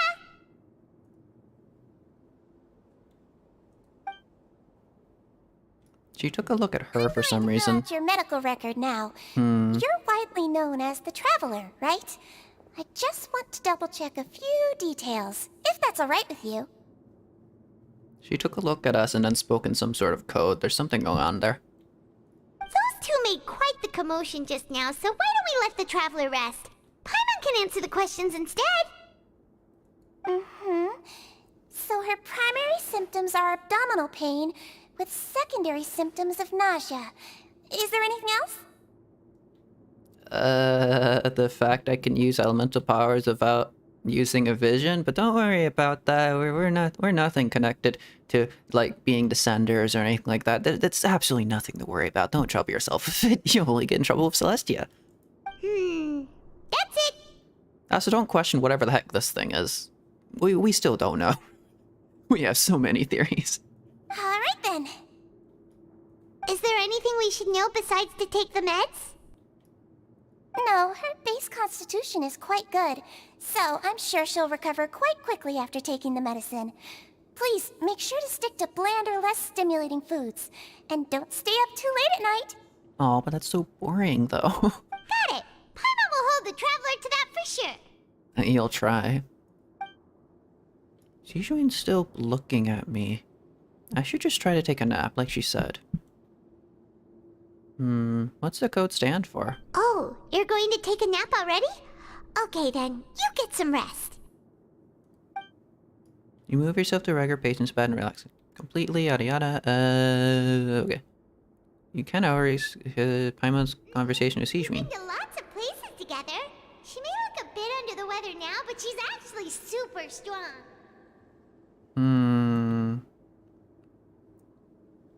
Is Sijuin implicated in something? What's going on here? Oh, so you're the best of companions. Well, don't worry, she'll recover soon. Companion, that word brings forth a wave of comfort. You let yourself relax and fall into a restful sleep.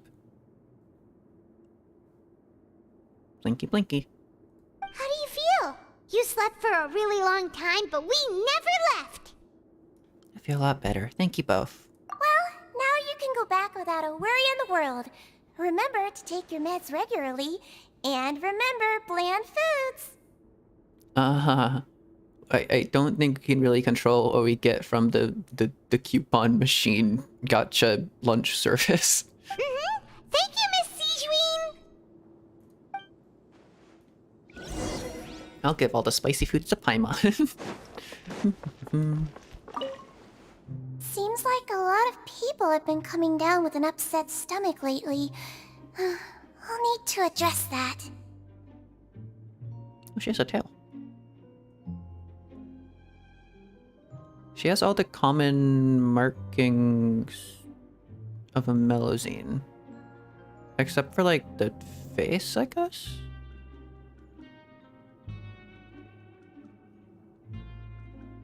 Huh. Odd.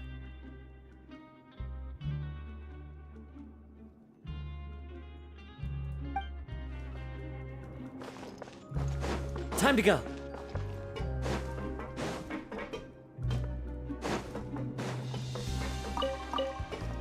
Why is there a bow? Wait, why is there weapons in the Who put these here? Whoa. How do I over there?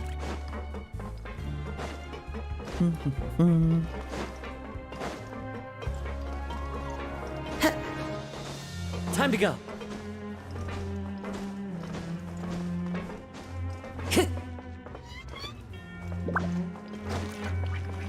I like how I like snuck around and like You really decided to are look like something. they'd. To be able to fall asleep like that and even sleep talk the entire time, you scared Paimon half to death! Interesting. I like how like I snuck around the corner there, like I kind of expected someone to be there and like they did just like implement like a stealth section into the game for like a split second. It was kind of dumb. Did I say anything I shouldn't have? No, but you kept mumbling things along the lines of, Pyron, It's just just take my grilled fish and put down the Adeptus Temptation now!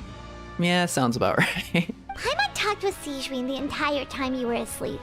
She seems like she's just a sincere nurse, and Paimon didn't notice anything unusual in the room. Are you sure we're not going off track with the infirmary? Hmm.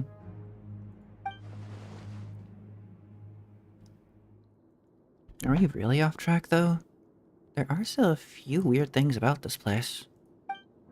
That movable hatch on the ground, as well as the question Siegeween asked Lurvine. And also, were they really talking about their meds before he walked in? Oh, and was Lurvine and Shiryu's argument genuine? Or were they just putting on a show? Paimon, hear me out. Whoa!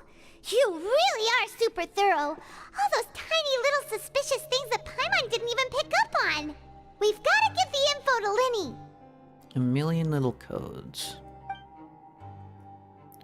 Radio station, manage to find the right keywords relating to your suspicions on a piece of paper. Okay. That, I expected that to like zip by really quickly. Okay. Nod nod.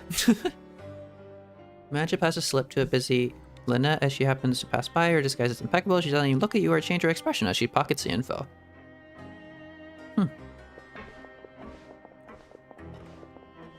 But wait, was she in a, what? Was she in a, huh?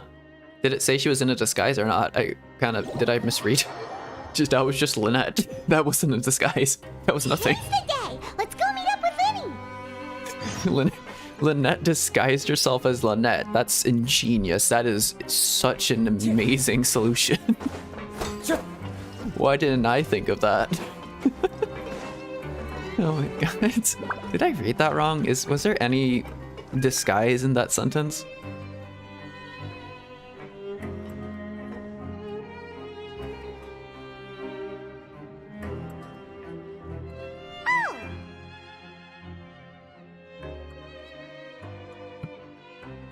Actually, I'm going to be right back.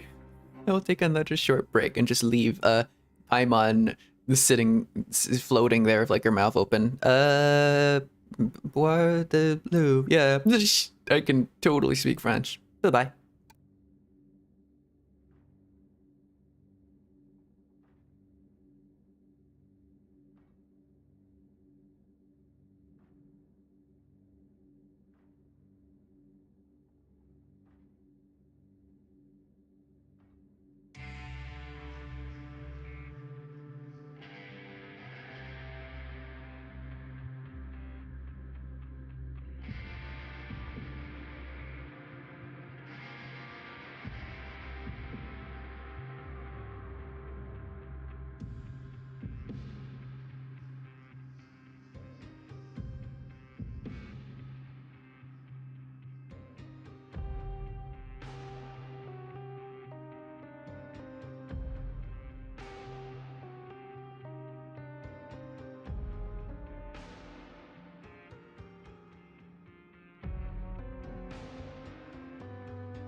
I wasn't expecting that.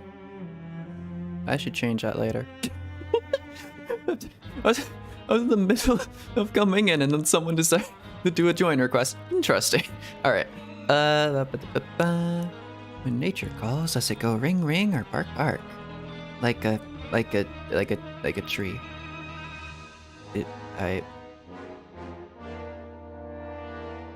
I should be a Sino man.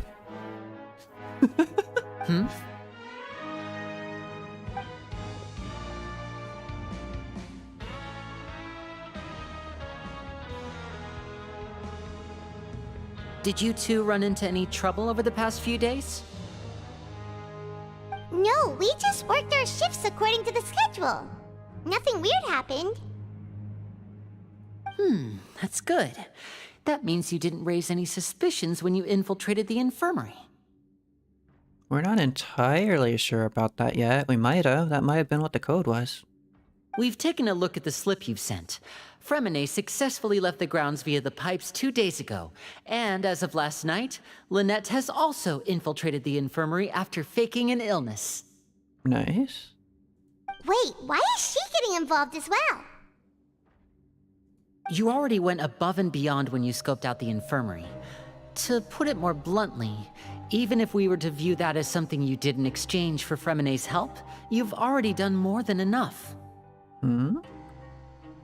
Infiltrating a guarded stronghold is a different kind of job from a one-off investigation. We want to avoid using the same faces over and over and reduce the amount of suspicion that will fall on any given person. Fair point.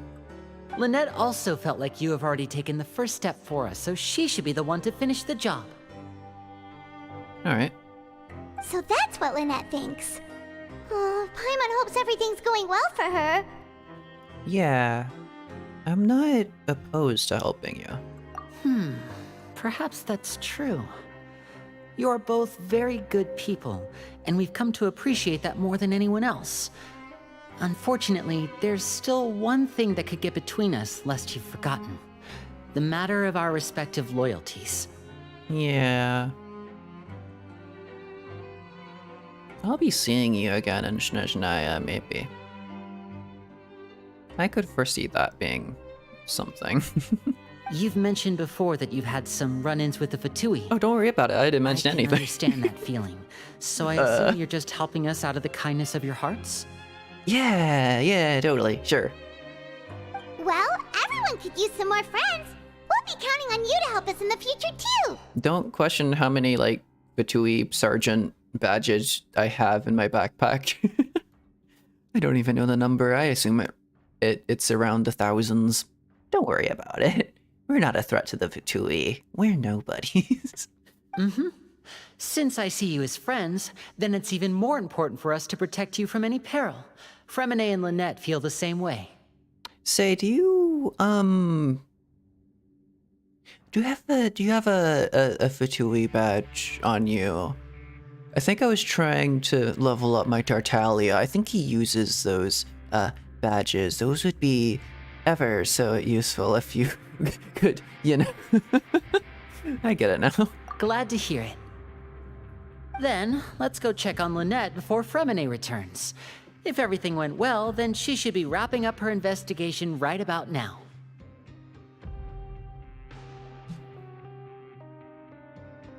I was rewatching over the, just before the stream, I was watching over the 4.1 trailer where they built up hype for, like, this part of events, and I remember a section where I think Lenny was, like, yelling at Riosley about, like, where his siblings are or something. I think we're about to run right into that.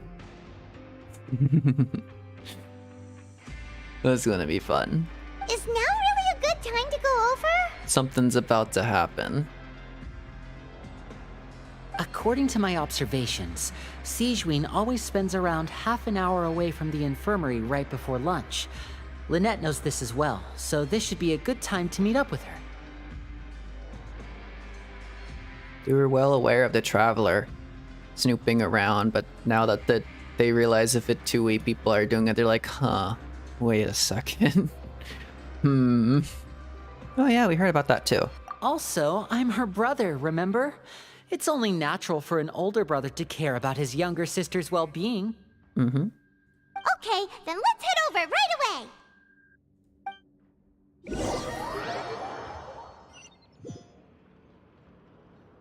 Whoop. Head to the infirmary in secret. So, like, I shouldn't be making a whole lot of noise, right? I should be a little bit quiet and not, like, draw any attention to myself. Lynette should be here right now. Yeah, I don't think anyone noticed that. I think we're in the clear. I think we're good. Huh. Ruh-roh. Strange. Lynette? Maybe I shouldn't have watched a trailer thing. Maybe I should have like let it simmer so it would be like a surprise to me. But now there's like one or two things I saw in the trailer. Or like three things. Yeah, 2 or 3 things I saw in that trailer. I was like, huh, we haven't seen those yet in the other Archon quest. They're gonna happen in this one. As expected, Sijwin isn't here, but why isn't Lynette here? Could she have found a lead and left to follow it? No, Lynette rarely deviates from the plan. We agreed that if she were to make changes on the fly, she'd find a way to let me know. They had the color of pills discussion, and then they arranged for them to be captured. Unless... Let's see if there are any clues around here.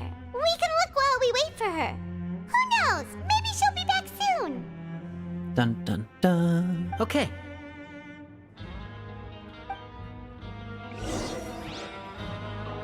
Search for clues. Okay. Whoa, an empty bed. Wow, it's empty. It's like whoa, there's no people here. What an amazing clue. Wow, I'm a genius. None of the beds have any signs of having been slept in. Except that one over there. That's the one Lynette must have used, right? You said she was pretending to be sick. She would have said her migraine was having a particularly bad flare-up. Generally speaking, the head nurse would then ask her to lie down and rest, while she left to retrieve the medication. But this bed is still unmade. Which means, either the head nurse didn't return the entire time from when Lynette laid down up until she left the bed, or the nurse intentionally left it this way. Or the nurse came back and was preoccupied with something, and that I am noticing that popping in and out of existence over there. Or then, not intentionally, but like accidentally, she came back and there was some plot going on, and then she just like forgot to make the bed because of all the stuff that was going on. Oh no, that's not a good sign. Whoa, so smart.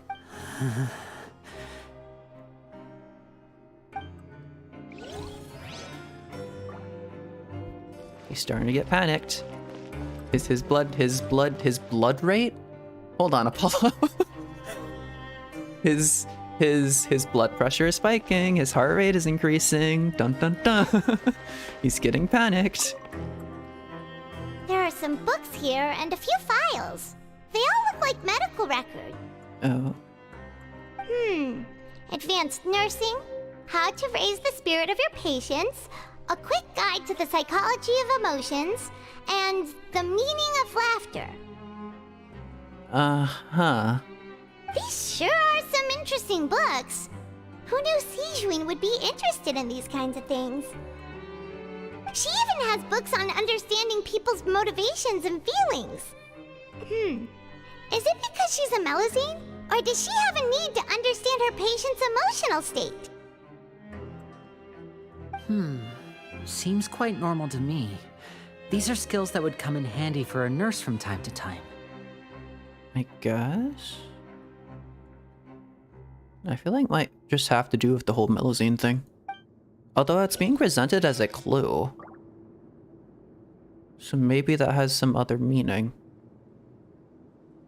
Because I'm thinking like colors of the pills. The one was yellow, that could be like happiness or something, but I really feel like they don't translate to emotions. I feel like it's code for something else. Over here. Oh, the passageway. Ah, this is it! We saw it before! Wait, this thing? It doesn't look like it's been disguised that well.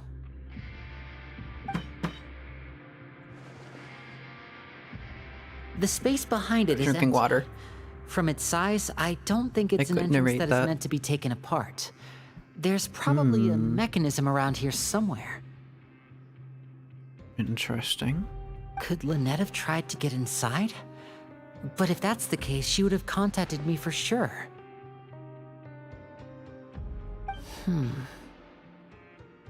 Let's look around here for some more clues. Don't panic, just take another look. The look on Lenny's face, he's definitely beginning to panic. Don't panic, he probably said that subconsciously more for himself than anything else. Yeah, same thought. Hey,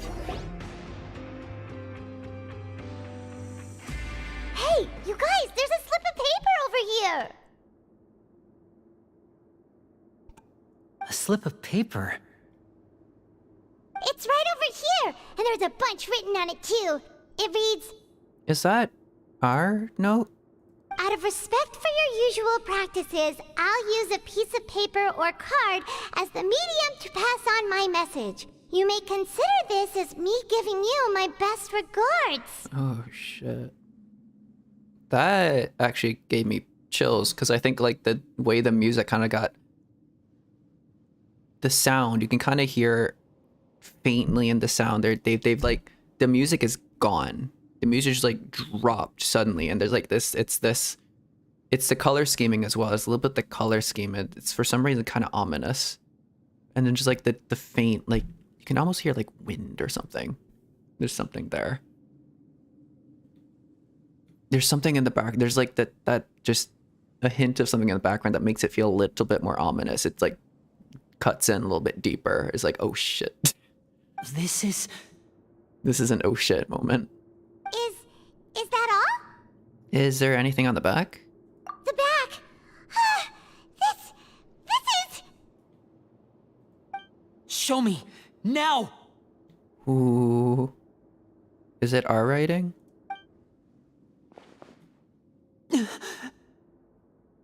They found our investigation? That look on your face. Paimon's reading it now. What is it? Would you care to guess where Miss Lynette of the Fatui could be right now? Uh-oh. Yeah, I figured that would happen. No. Could she have... Is she already... She's a good hostage. They won't do anything to her. Wriothesley. Did he deliberately leave the infirmary unguarded to use it as bait? Wait, you mean he was aware of our goals from the very beginning? But why? We didn't run into any trouble last time, and he also never reached out to us since. Why would he choose to act during our second infiltration attempt instead of the first? Yes, that is a crucial question. Wriothesley, he doesn't do anything without a clear goal or reason. So this means he had no concerns about your activities from the very beginning. I mean, it's a difference in who we report to, right? We're reporting directly to Nerve Roulette and Farina. You're reporting to Fatui. While our information may reach somewhat similar sources in the end if they have a discussion about it, we don't want this information being leaked to the Fatui.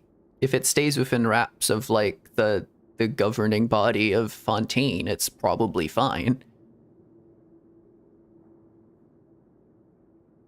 You're not from the same camp as us. You were sent down here by Nervulette, so you have no conflict of interest with Wriothesley. We're a completely different story, though.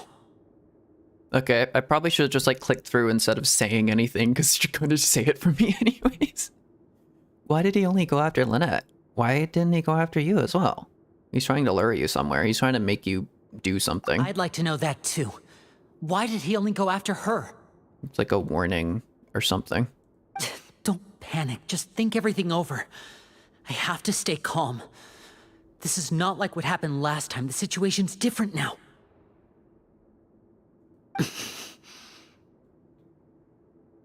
Wait, you're right. Wait, but that means...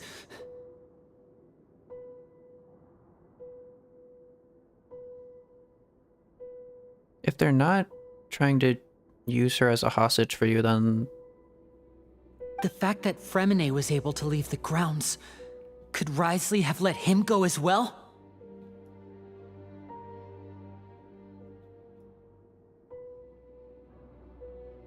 But what does he gain by letting Fremine leave like that? I get it now. Do I? Do I get it? What? What does the Traveler piece together? He deliberately made them both disappear. But why? So he's challenging me and trying to provoke me, I'm sure of it. What, is it a battle of pride or something? What does he gain from that? We never should have sent out Fremine. We had to go through all that trouble to find an opening to sneak him around the guards and into the pipe, and we even thought luck was on our side.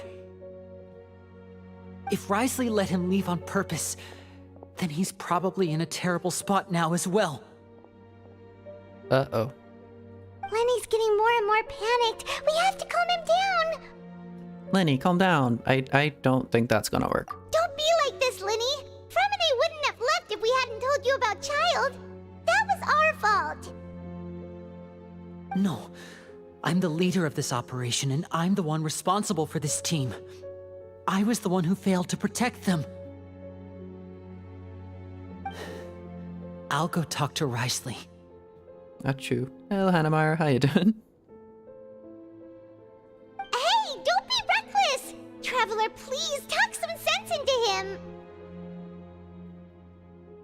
The answer to your is no. You're wrong. I think that is factually wrong. Yeah, that is an illogical statement you've tried to answer there.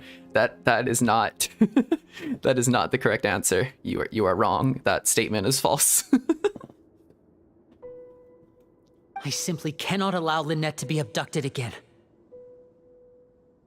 I have to go. I'll find a way to get them back. Yeah, that's one hell of a way to provoke them.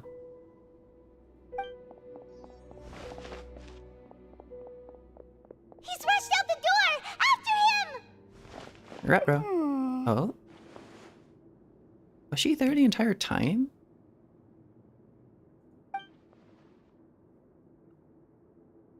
Right. I feel like we still have some room to make changes on these details. It's not impossible, but it'll require extensive testing. Is that so? Very well. Then please be mindful of the time. Huh? Is someone? Pack everything up. Whoever's outside is eavesdropping. They'll probably come in once we stop talking. Oh? Someone! Please help! That was us. Oh.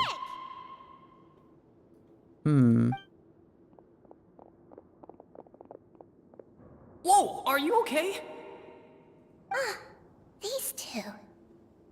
As expected, they've already found this place. Oh, they are quite sharp. What a delightful turn of events. I like smart people, but I also like playing dumb. I like the feeling of being trusted. Why do I suddenly like her now?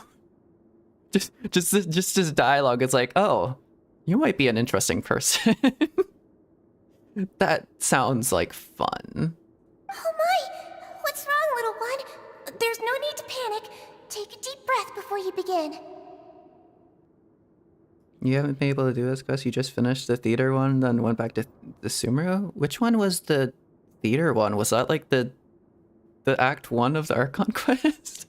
Act 1, Act 2? Why do you like villains or villain tendencies?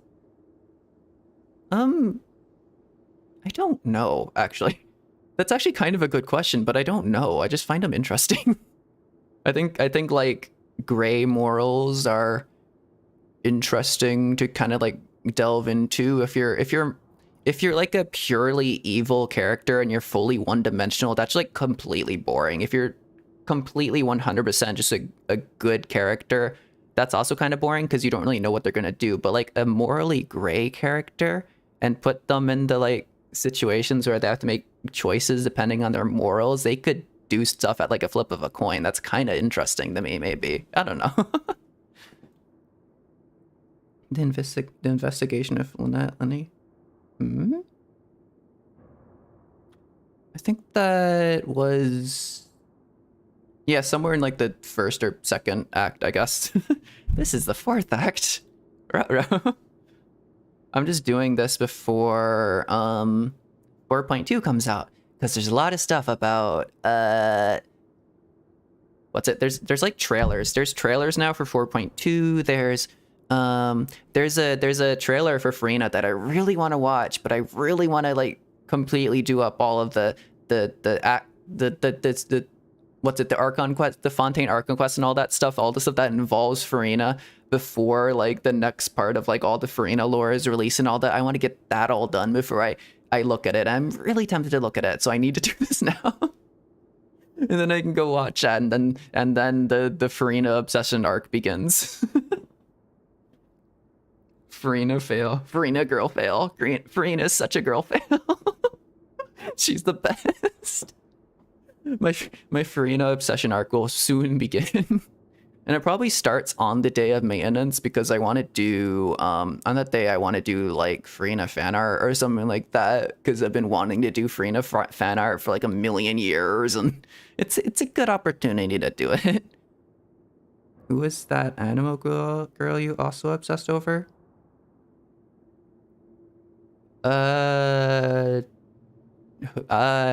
Who? I don't recall anyone. I have no idea. The one trap Farazan? I never had a Farazan obsession. I just think Farazan is cool because she respects Kale. The madame that looks young. Human expressions is quite the useful skill. Wait! Up. It's no use. We have to catch up to him. Hi, it's Hatsune. I mean, Farazan. I like her because she has heterochromia. I'm trying to think like what other... I think I was thinking about this a million years ago, but I was trying to think like what other characters had heterochromia. But it's like a big thing about Farina is her heterochromia. I really like that. I really like Farina's heterochromia. I really like the Fontaine wings. Those look so cool.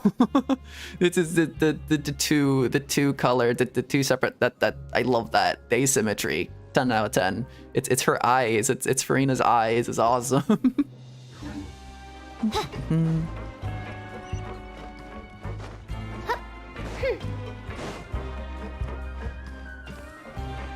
He's already out of sight. How is he so fast? Let's go head him off at Risley's office. They're gonna fight. Let's go. We better not. Dun, dun, dun. I don't know if I bet on the man with a bow or the man with a big mechanical fist. It's like fire vs cryo, you know? Who wins in that fight? Where am I? How am I? Oh, I'm supposed to go down there. I see. I am being small brain. This is fine. Oops. We went in here before. I think we went here before and there wasn't really a reason to go in there, but we went in there anyways.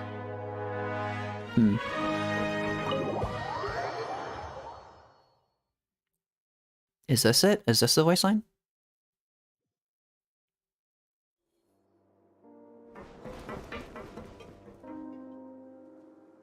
Come out and face me, Risley! Ooh. Aren't we at an administrative office space? Why don't you at least try to follow even a couple rules from the fortress's indoor management regulations? What did you do to my sister? I ran into the young miss at the infirmary. I'd heard that she was suffering from quite the migraine, so I decided to invite her over for a cup of tea. I do have some teas in my collection that can work wonders against such an illness. Stop joking around! Where did you take my siblings? I have also heard that your performances are quite the spectacle. Miss Lynette would sometimes enter a box filled with water, only to emerge the next second from another place altogether. What did you do? That's some sort of foreshadowing in that. Maybe she'll appear behind you right now if you were to turn your head. Is he trying to trick me into turning my head? No, he's probably not looking to attack me right now. All of the hostages are in his hands, and he's even in the mood for small talk. That means Lynette is probably still alive. He's toying with you. You knew we were investigating the infirmary from the start, so you deliberately aroused the Traveler's suspicions and baited us into continuing our investigation, just so that you'd be able to kidnap Lynette. As for Fremine, no, you probably didn't even interfere with Child's escape. You let him go, so you could purge the Fatui members that we had planted into your ranks. Was Riosley really, like, surprised that they figured out that, like, come on, that's obvious. There was no need to do so. The Fortress of Meripede is a pretty pleasant place. Most people enjoy their lives here. The only ones who act differently are those with personal agendas. It was quite easy to identify your colleagues. Is this implying that they did something with Tartaglia on purpose? That he didn't just wander off, but they actually let him wander off? You removed our original members and spread the news of Child's escape so Father would assign our team to come down and investigate. Fremine has also fallen into your hands, right? If you're oh so omnipotent and so in control, why would you need hostages?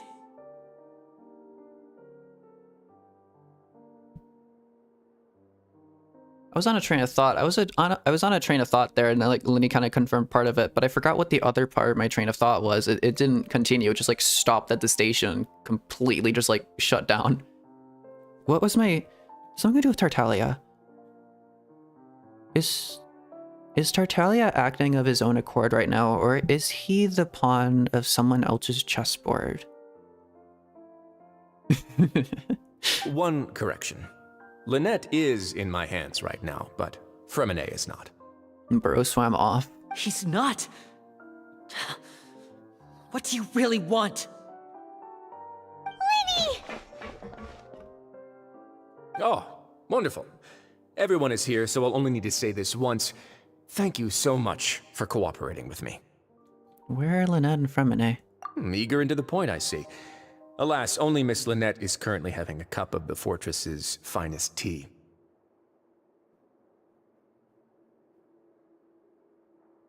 The fortress's finest tea being Fanta? Being also water from the primordial seas? Meaning you dissolved her? Although, as per your original plan, Mr. Fremine should also have returned to the fortress by now. But he has neither shown up within my gates, nor has he been taken into any kind of custody. So where do you think he may be right now?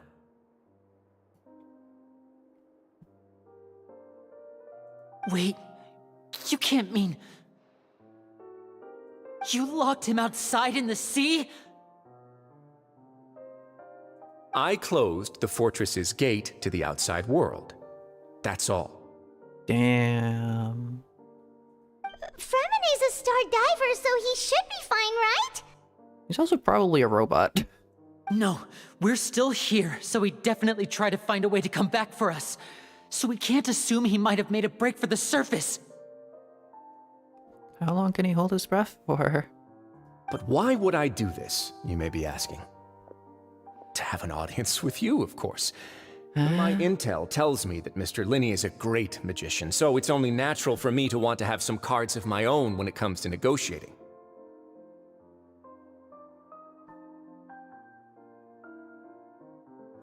You want a master of illusions to help you with something. You need some big bluff that you're not able to do yourself, so you're trying to get a magician to do it for you and figure out how to do it in a way that it's the magic of, like, what's it? Sleight of hand and all that is like the big thing of magic and stuff like that. If you don't fully know how something works and things are obscured from your view, it appears as magic to you. You fully believe the trick. You fully are wowed by it. That's what he needs. He needs that, like, power. He needs, like, his intellect to make whatever that is. Besides, I do recall you mentioning to Miss Lynette that you've always wanted to have a face-to-face meeting with the Lord of the Fortress of Meripede, regardless of whether it was in a personal or a professional capacity. Well, you got your wish. So, you've been keeping tabs on us before we even set foot in the fortress. Some of my folks just happened to hear a thing or two, that's all. In any case, I will be straight with you. Oh? I was willing to play dumb and turn a blind eye, so we had a pleasant few days playing games together here. But once you started focusing on the Forbidden Zone, all of that changed.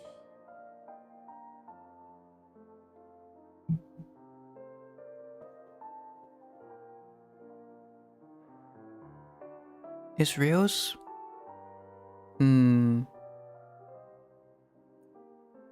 Is he a part of the odd stuff that we're investigating down here, or is he...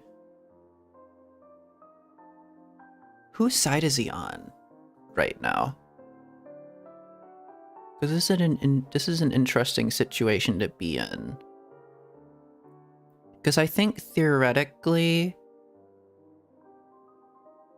with all the pieces on the table, I don't think we're, like, opposed to each other. I think our sides are, like, in collusion. Our sides, like, work together. Our sides are fine. So he's fine with us.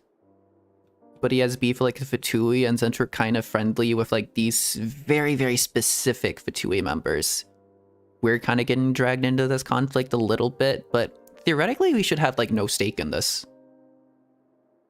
Theoretically. Unless he has something to do with,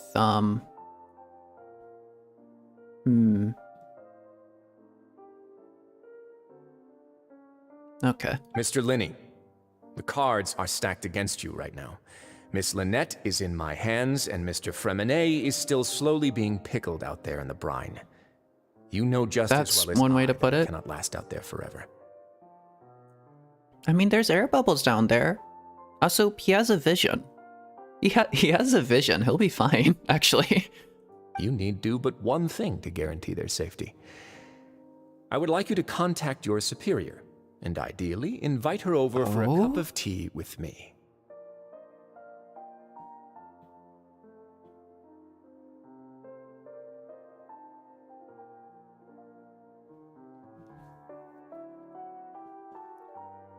The Fortress of Meripede would like to make a deal with the father outside of the purview of the rest of Fontaine, seeing as the Fortress of Meripede serves as its own kind of autonomous entity away from Fontaine.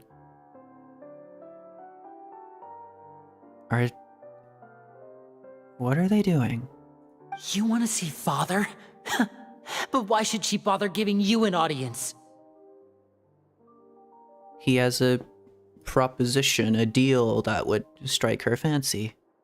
Well, if she cares for the well-being of her dearest children, she should have plenty of motivation to join me for a parents' evening.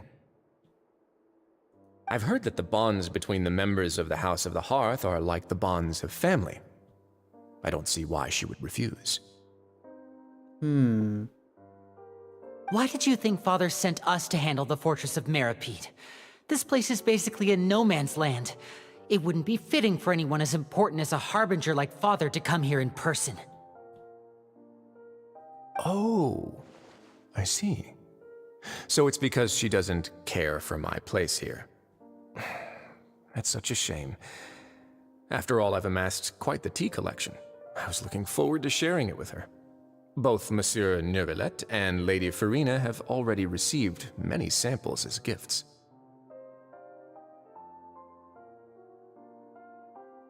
I can't tell. You're either, like, morally gray, or you're just, like, a normal good person who just, like, doesn't like the Vitui. Somewhere in between the two, maybe. Was this the extent of your master plan to get to Father? No matter how much pressure you may put on me, I won't allow you to use us to blackmail her. You people really are difficult to get along with. All I'm asking for is a face-to-face conversation. Does she truly have no interest in the fortress's secret? Mr. Linney, you have one last chance to invite your father here. If you refuse...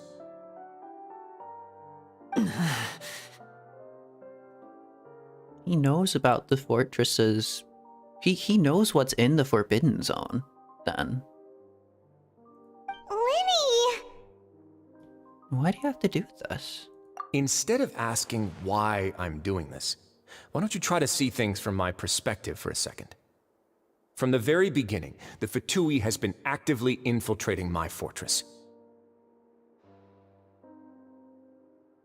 I gave you a warning by cutting off the first few operatives I found, but that only caused you to double down. Had you given up on the fortress then and there, I'd have no reason to want to talk. The Vitui's goal in Fontaine is different than it is from anywhere else in Teyvat. The Vitui's goal in Fontaine is to save it, right?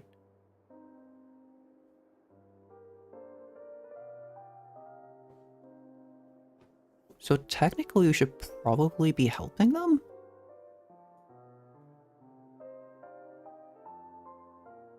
If they're investigating the Fortress of Meripede, they clearly have decided that something really odd is going on in here that's related to the whole prophecy thing. And decided it's pertinent to try to infiltrate this place, and Ryosley is trying to hide something. Mr. Fremenet left the fortress on his own, and Miss Lynette tried to pry out my secrets right in front of me. No matter how you look at it, the responsibility for this falls on you. I shouldn't ask Father to do anything because of us. 6, 5... Wait, 2, 1. Time's up. It really is a shame, Mr. Linney. Risley! Negotiations have broken down. Please leave, ladies and gentlemen. It's time for my afternoon tea. Can I join you for that tea? Please wait, can we really not talk about this some more? Yeah, listen to the Traveler. If you can't talk to Linny, can you at least talk to us? You do realize that I'm only letting you go because of Neuvillette, yes? You're here helping him out, and I've already done my best to stay out of your way. But that doesn't mean you can just do whatever you want. The fortress may be small and remote, but it still has its own set of laws. Please spare Fremenet and Lynette. I want to say Fremenet and Lynette too. Then how about this? Those who are capable deserve respect. You've spent quite some time investigating my home turf by now, so why don't you tell me a thing or two about what you found, hmm? Huh? I'll ask you 3 questions. Answer all of them correctly, and I'll agree to your request. Oh? Question 1. Regarding the hidden rules of the production zone, what is the truth behind the one about not being allowed to work for 3 days in a row?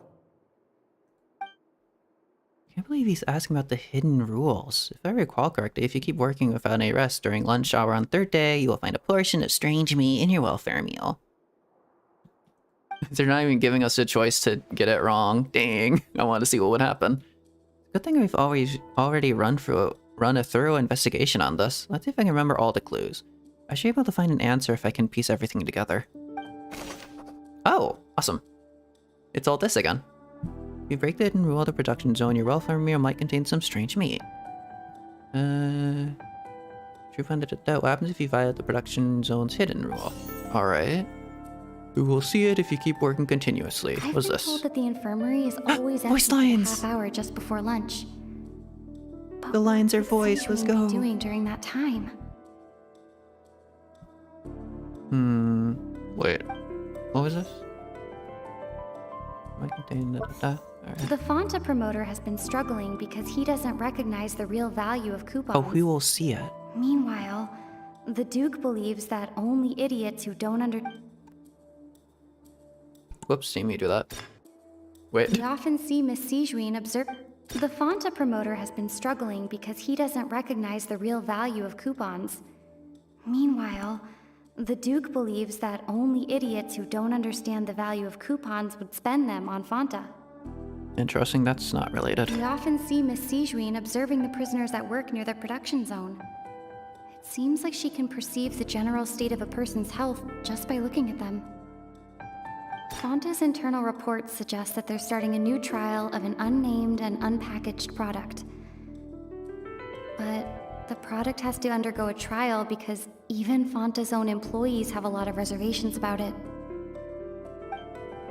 That's gotta come into some important play later. The research note said that the Melusine race perceives the world very differently from humans. Because of that, the Melusines have also developed a sense of aesthetics that appear rather strange and alien to humans.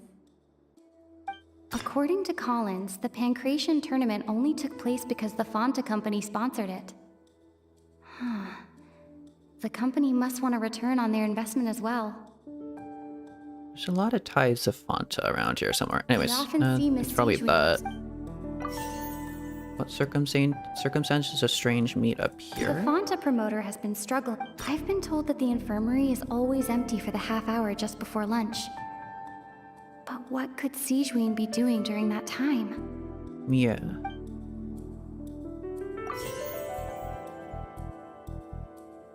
The research note said that the Melusine Wait. race perceives the world very differently from humans. Because of that, Wait. the Melusines have also developed a sense of aesthetics that appear rather strange and alien to humans. Wait, she's not doing it out of... She's not actually doing it out of any kind of malice. Oh!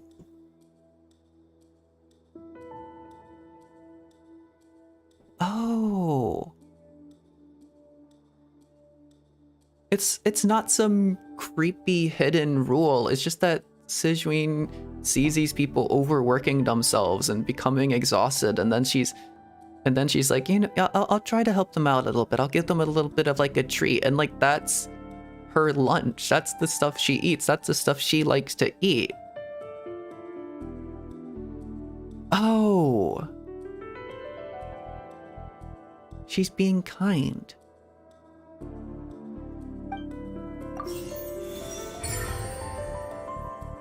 That makes sense. I thought someone else was stealing it, but no, it's the nurse to herself. Ah, so that's what's going on. Paimon understands it now. Who would have guessed? The hidden rule of the production zone. People are not supposed to work 3 days in a row. Where did you store They'll that? get strange meat in their welfare meal. Paimon, what the hell? Paimon, where did you grab that from? Where do you store this? I guess we just have like a shared backpack? What the heck? At first we thought this strange meat must have something to do with the people who disappeared. But in reality, they were all prepared by Sigewin, the head nurse. She often visits the production zone to observe the workers' health and makes a note of anyone who has worn themselves out after 3 full days of work. Yeah. Out of her sense of duty as the head nurse, as well as her genuine concern for the workers' health, Sigewin visits the cafeteria right before lunch and cooks an extra dish for those who can use the stamina boost. That turned out to be rather wholesome, rather than just, oh no, someone's stealing Sigewin's lunch. Sigewin has only the best intentions with her surprise gift and doesn't want anyone to find out about what she does. However, unfortunately, Melusines as a race perceive the world differently from humans, and their sense of aesthetics is even more alien to us. The recipients of her lovingly prepared special meals cannot taste the care within and usually just freak out. Oh. That's almost kind of tragic. Are we on the right track? Not bad. You've uncovered Sigewin's secret and even guessed her intentions correctly as well. It's nice to know that her efforts have not gone unacknowledged. Took a while to understand that, though. Kinda, took a month, considering it's been a month between the time I played the last, act of the Archon quest and this one. Alright, now for my next question. Aye? There are also some hidden rules in the Pancration Ring, including the one that you're not allowed to support both sides of a fight. Why is that? Something to do with Tartaglia. We'll figure it out as we go. If someone tries to support both boxers at the same time, they'll receive a package the next morning which contains a strange blood-colored liquid. We've also done a lot of research on this matter. Let me sift through what I found and come up with this correct answer. I don't quite remember this. If you violate the data, you receive a bag containing a strange blood-colored fluid. Oh, Fanta. Wait, that's Fanta? Oh, that's gross. Fanta's internal reports suggest that they're starting a new trial of an unnamed and unpackaged product. But the Fanta promoter has been struggling because he does... I see, yeah, that makes sense. Why does it look the way it does? Fanta's internal reports suggest that they're starting a new trial of an But only those who buy tickets to support both fighters receive the package. According to Collins, the Pancration tournament only took place because the Fanta company sponsored it. That makes sense. What? Wait. Who sent it? I've been told that the infirmary... No. The research note said that According to Collins, the Pancration tournament only took place because the Fanta company sponsored it. The company must want to... Wait, what? The Fanta company itself sent it. The Fanta promoter has been struggling because he doesn't recognize the real value of coupons. Meanwhile, the Duke believes that only idiots who don't understand the value of coupons would spend them on Fanta. Wait. So the Fanta promoter took that literally. Only idiots who don't understand the value of coupons will spend them on Fanta.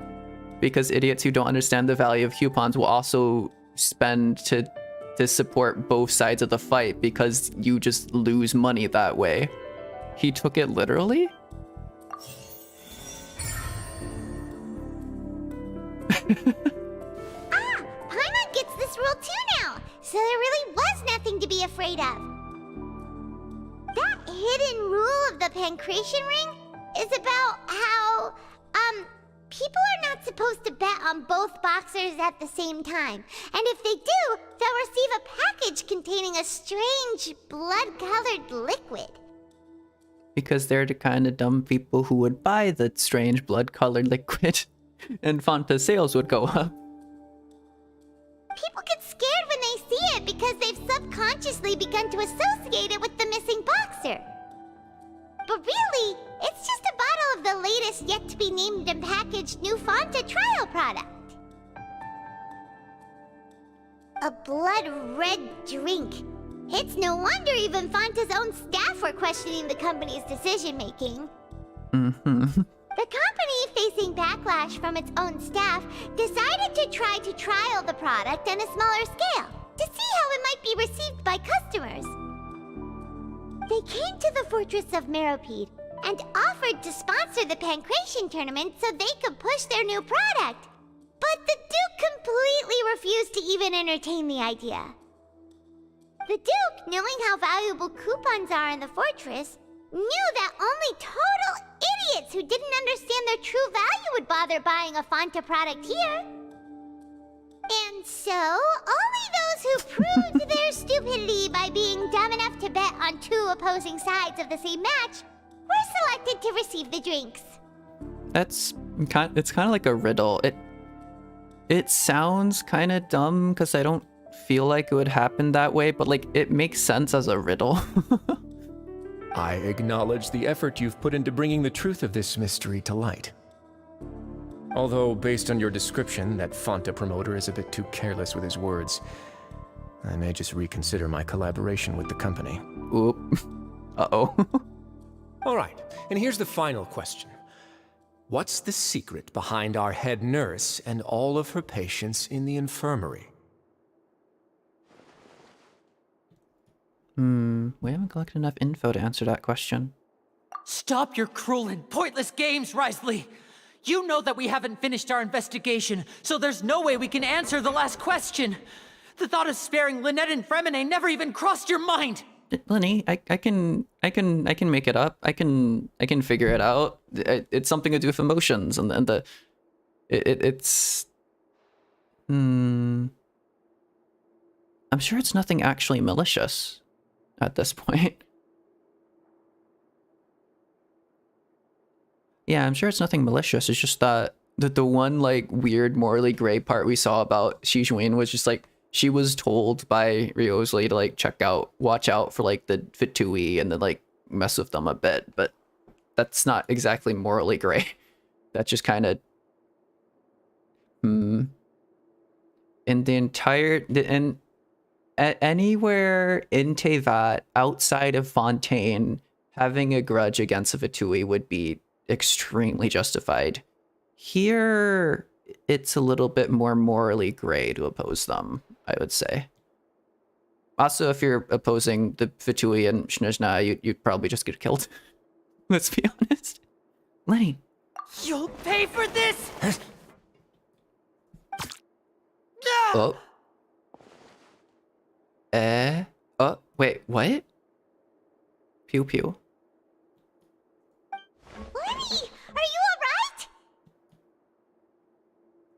Oh, close one. I owe you, Sijuin. That was a fantastic shot. It was nothing, Your Grace. What is that? Sijuin? What are we going to do with that card? Though this gun may look like a toy, it's actually fully functional, as I just demonstrated. What does it do? Sijuin. You... Are you as accomplished in all this? I mean, obviously. Not at all. I am merely a resident of the fortress, and thus protecting it is my duty. When Monsieur Nervulette asked me to come here, he told me that my job would be to take care of the well-being of everyone. Oh, so you didn't commit a here. crime. Okay. I am merely discharging my duties. You're like the one person here who is fully innocent. Fair enough. But if you mean what you just said, then isn't Linny someone you should be looking after as well? Isn't he a resident here just like the rest of us? If you're close with Nervulette, why not learn a thing or two about virtue from him? But I really am just doing what Monsieur Nervulette told me to do. Everything I did, I've done to protect them. Had I not, they would be in far more dire straits right now. His Grace knows it too, right? Your Grace? Mind proving my innocence to them? My dear Sigewinne, whatever shall I do with you? Would it have killed you to just wait another minute or two? Oh, he was really gunning to have a fight there. He was really happy about it. It's like, ooh, time to throw fists. Let's go. Fisticuffs. Well, it's nearly time after all. The way you do things can be truly frustrating sometimes, Your Grace. I figured I should try to talk some sense into you. Time for what? What are you talking about? What time?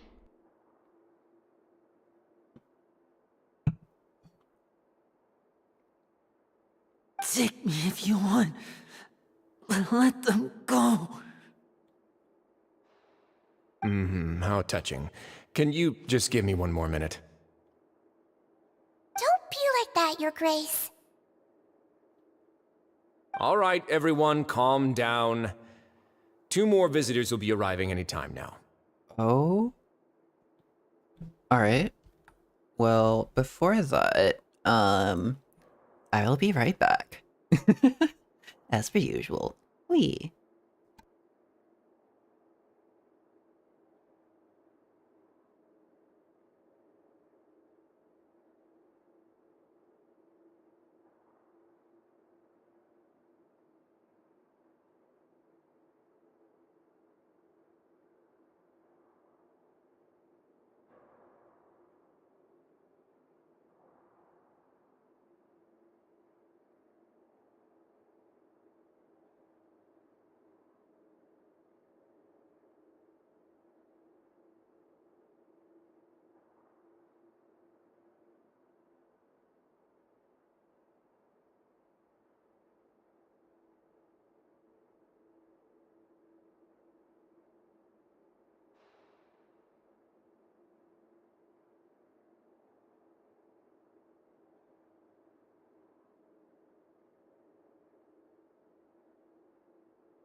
Where? I'm back. Also, I noticed that it was just terribly silent. It's just been like a moment of intense like staring at each other.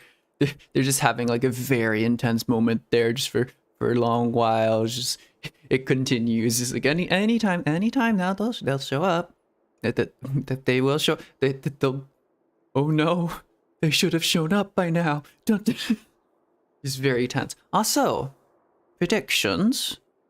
Either it's Farina and Nervalet, or it was supposed to be it's supposed to be his sibling. It's supposed to be Fremine and Lynette.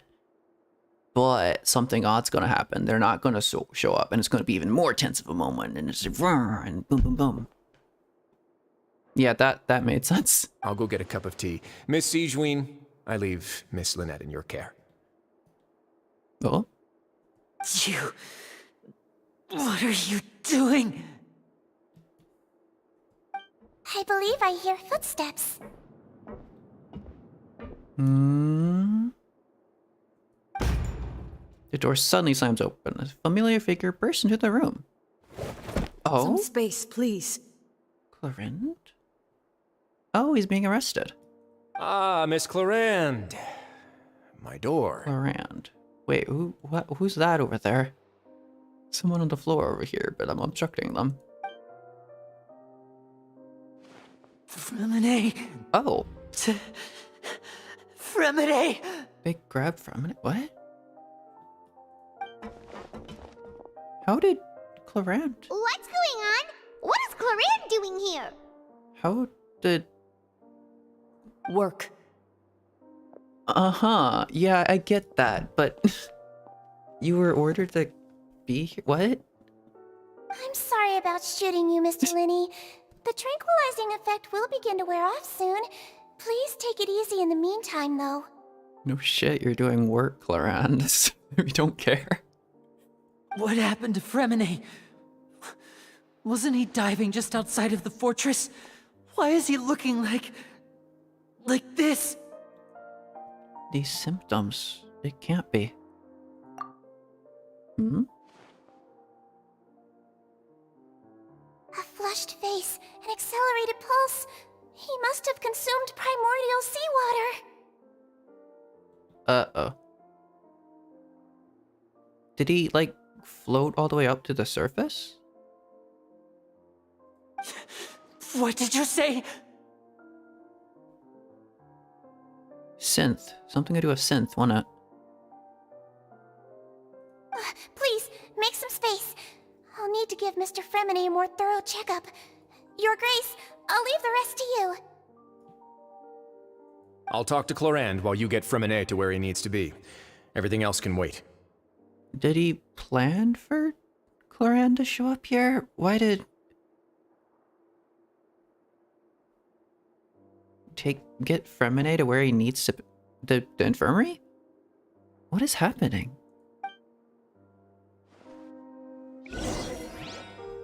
Try to understand the situation of the people around. Yeah, that's the plan.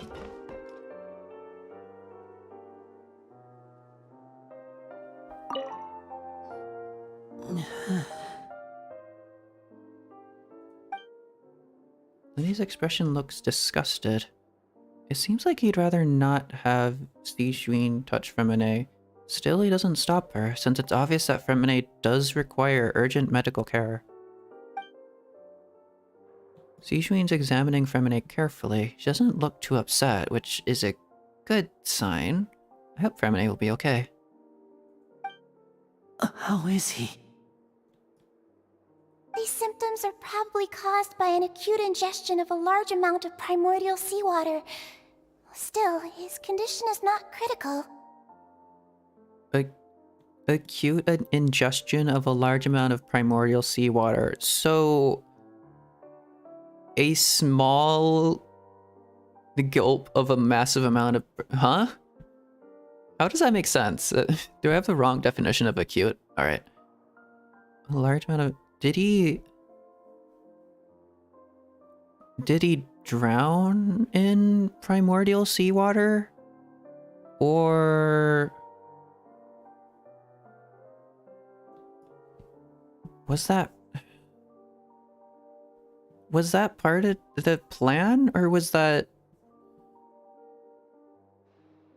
Because Ryosley didn't seem too fazed by that, but I feel like that's not part of the plan. I feel like something went very wrong there.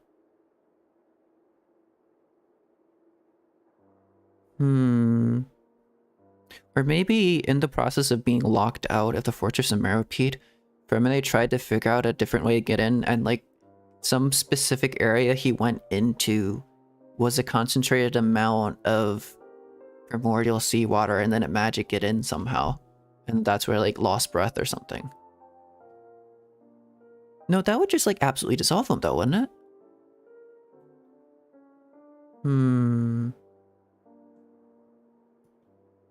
Of course, it would be best if he stayed for further observation. But let's leave him here for now, and move him to the infirmary once he's recovered a bit more. Did someone attack him with primordial seawater, or did he manage to get into an area with a massive concentration of it? I'm thinking maybe the second. Because I don't think Ryosley had it in his plan to attack him with seawater. And Cloranda's... I don't know what she's doing here. Sorry. I am aware that the infirmary may not be your favorite place in the world at the moment. We do only have a single clinic in the fortress, however.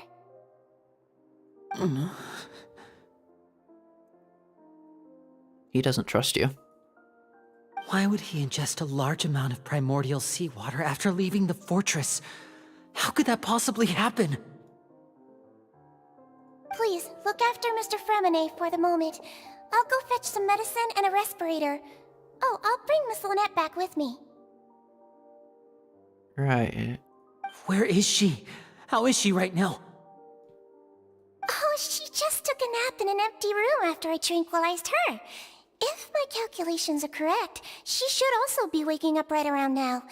You might not believe me, but His Grace and I actually made some snacks and tea for her. I see. I mean, you still tranked her. That's kind of rude, but okay. Lenny has finally begun to stop tensing the muscles on his face. It seems that he trusts what Sigewinne has just said.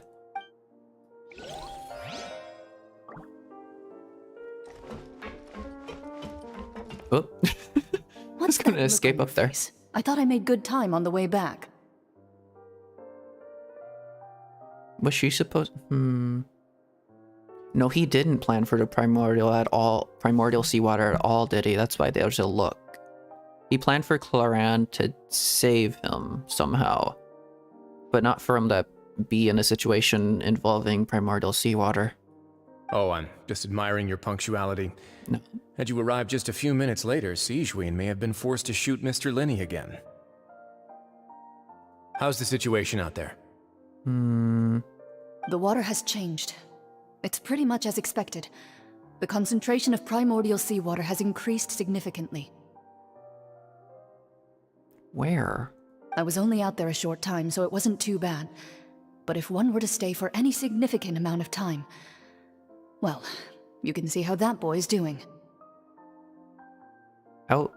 Outside the Fortress of Meropide is a concentration of primordial seawater? Where was he when you found him? The abandoned zone at the end of the pipes. Oh? A good distance into the water. Closer than I thought. He must have recognized it early on and tried desperately to swim back.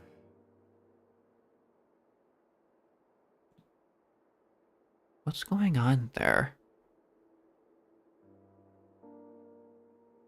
What? There's clearly a situation in the Fortress of Meropide that they know about, and they're trying to... What are they trying to figure out? What was the point of this with Fremine?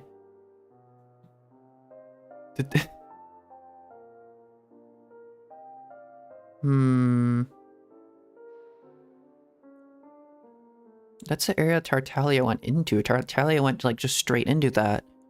Is Tartaglia...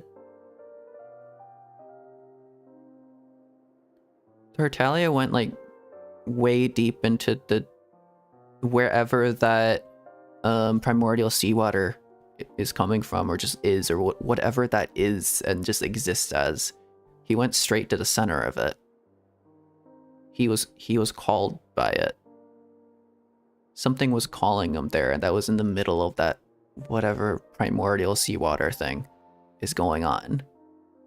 And he's not affected by it because he's Nayan?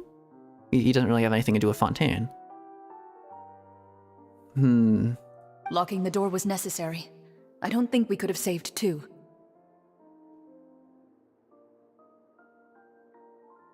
Two? Wait, what? Well, I did try to convince him that I had my reasons. Never seems to work, though. What? It would probably work on Neuvillette. He has a knack for picking out who had good intentions, even when the outcomes were all terrible. What's going on here? It's a bad sign if you're having to plead your case to Neuvillette. Want some tea? Not particularly. If you want to drink some that badly, just say so. He has quite an obsession with tea, huh? Fine, I'd like to get some tea. Want me to get you a cup too, since I've already made it? Might as well then, I suppose.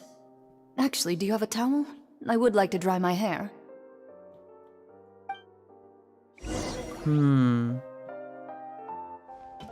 Linny, are you okay? I'll be fine. They're all here now. Don't worry about me. Are you sure? You don't look alright. I mean, we still haven't seen Lynette. We just had, like, word that she exists still. My hands and feet are still a bit weak, but that's probably just the residual effects of the tranquilizer shot. Yeah. I'm back, everyone. Oh, there she is. Lenny! Oh, Traveler, Paimon, you're here too. Remine? Is he... He'll be fine. But for now, please help me lift him up. Lily and Lynette immediately come to lift Remine up with their... Whoop. He's alive! What the hell happened?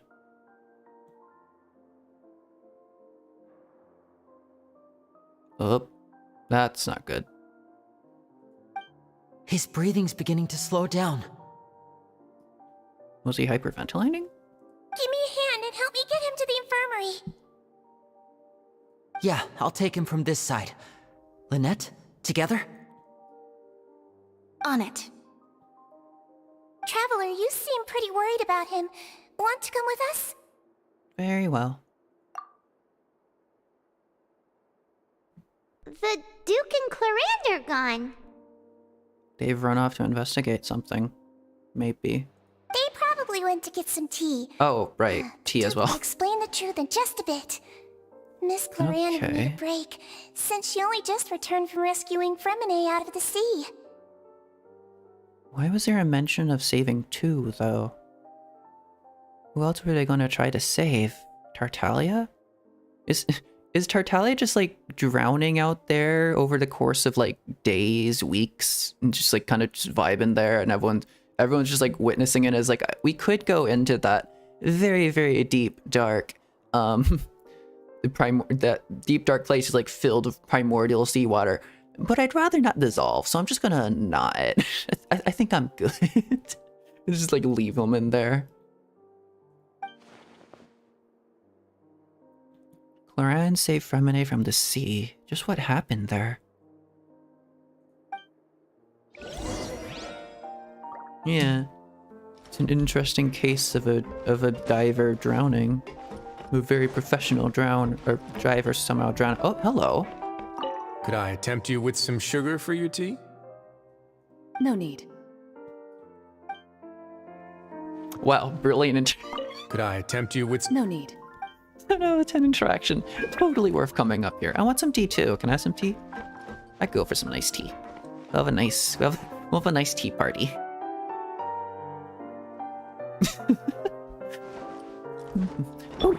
Hutao. Hutao is 100% the person to drink tea. She always talks about tea. She has like so many voice lines about, well, she has like 2 voice lines about tea. Yeah? No, Wanna wait. come over for tea? There we go. Wanna come over for tea? Wanna come over for tea? Wanna come over for tea? And they were besties. Wow, you are short. Anyways. Go! I thought you'd be taller than that. I don't actually remember in the event. I don't remember if she was taller than Venti or if Venti was taller than her. I feel like Venti is quite short. That does not look like an exit at all. That just looks like a random wall you can click. Alright.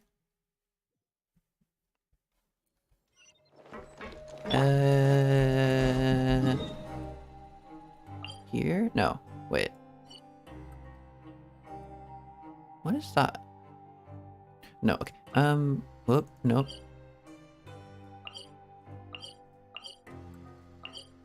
There we go.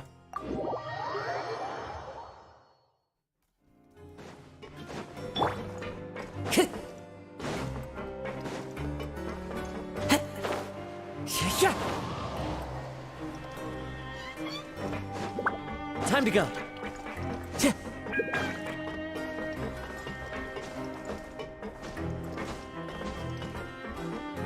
Into the wind. I think the leaves are like circly. Who you? Rosalino. Hello. I know talk to you. I focus on story quest. Or Archon quest. Yes. He's alive! He's awake. Fremine, how do you feel? Lynette. We're all here. Where am I? The infirmary, at the Fortress of Meripede, Mr. Fremine, and you are no longer in any danger. How do you feel? Don't push yourself if you're not feeling up to it. Traveler. Paimon. It's been so long. Okay, so it's not memory loss. I was betting on some level of memory loss, but no. At least they remember us. The sea. There's something wrong with the seawater. Oh. Shh, it's okay. We can talk about it after you've recovered. No, listen to me. This is really serious. There's primordial seawater mixed into the regular seawater. I don't know why it's there, but no one should touch it. The sea will rise up and dissolve the people. Well, here comes a prophecy. What happened after you snuck into the pipes? Pipes. Right, the pipes. It's all coming back to me now.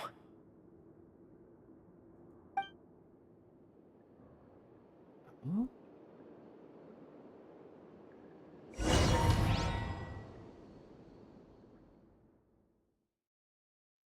Or you want to play as Fremine? Fremine's memory?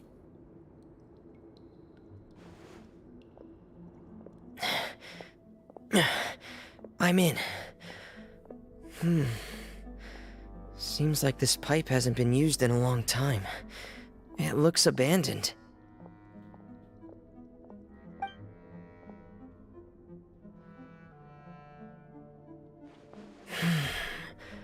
Where could Master Child be? I think I kind of went there, or I tried to go there and then the guard stopped me.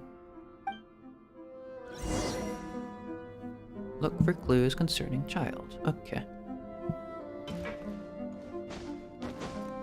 I was gonna do something. What was I gonna do? I was thinking my brain was active, but then my brain shut. Oh, his eyes. I was staring like his eyes for a second. It was like they're a brilliant, beautiful sapphire. It's very cool.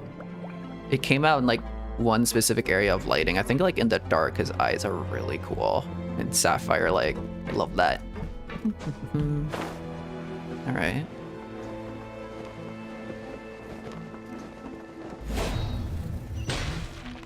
What is that? Wait, what do they have? Royal Great? Where did that come from? I don't think I've ever seen that. An old greatsword that belonged to the erstwhile rulers of Mondstadt is made from the finest quality materials and has stood the test of time. A weapon for use by the nobility only. About that. I've never seen that.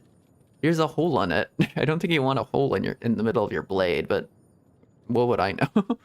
Ooh, it's shiny. Okay. I've never seen this before. Is this some new thing they added? So it's attack and crit. No, yeah, crit rate. Okay. A crit hit removes all stacks. That's similar. I think that's similar to like a Star Rail, Honkai Star Rail light cone.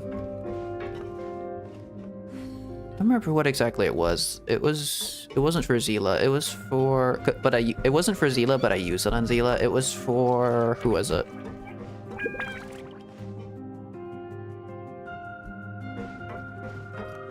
Genshin, I think.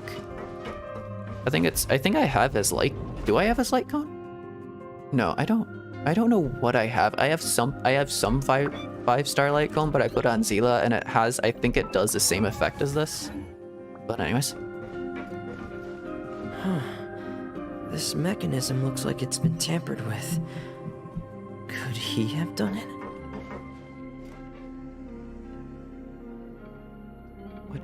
What is down there?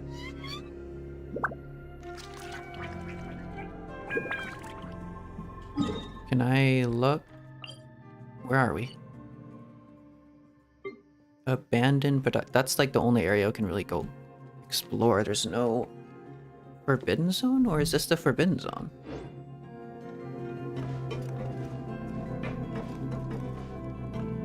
What is this?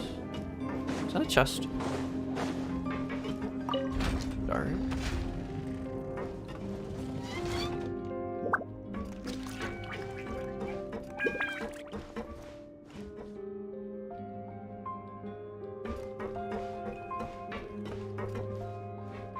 I assume if I jump down there, I die. Throughout that thing.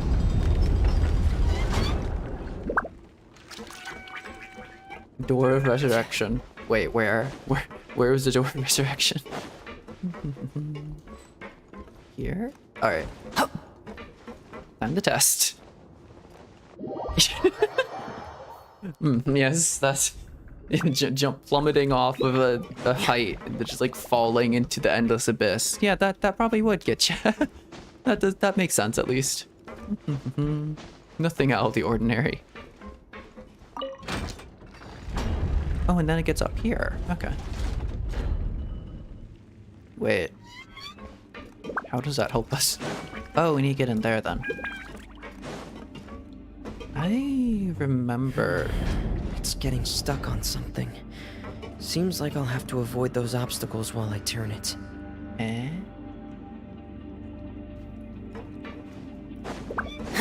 So bring it back down and then spin it and then bring it up. Yeah?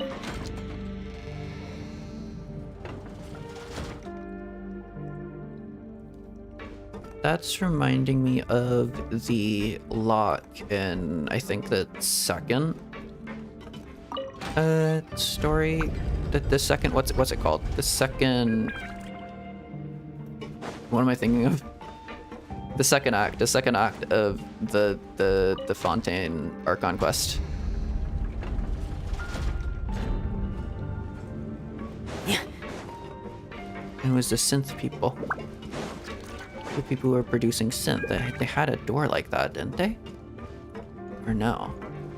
Maybe it's just like the technology they use.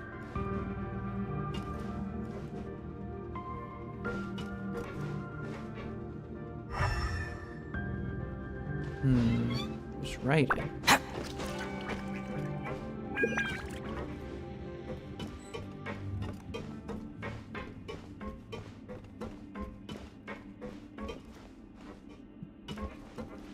It goes further down.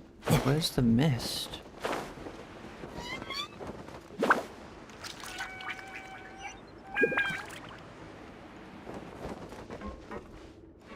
Tartaglia made his way all the way in here? He was being called.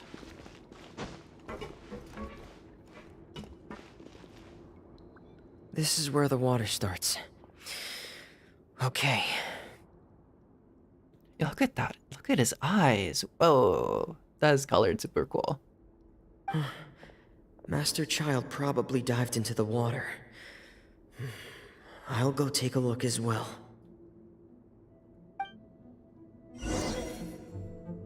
Dive into water to continue your investigation.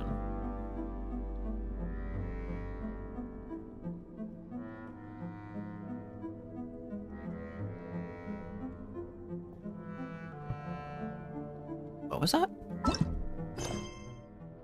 The truth shrouded in shadow. Is that the specific act of it, or... It's also...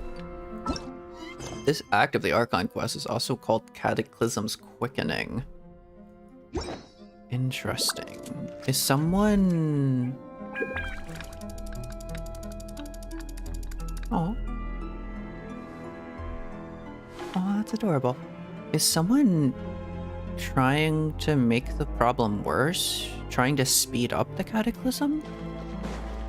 The prophecy? Is someone like actively trying to make the prophecy come true? I mean, we did have the synth, the whole synth thing, and all that. So, kind of. What's with this? Is that our Arca? Oh, that's that thing. Okay.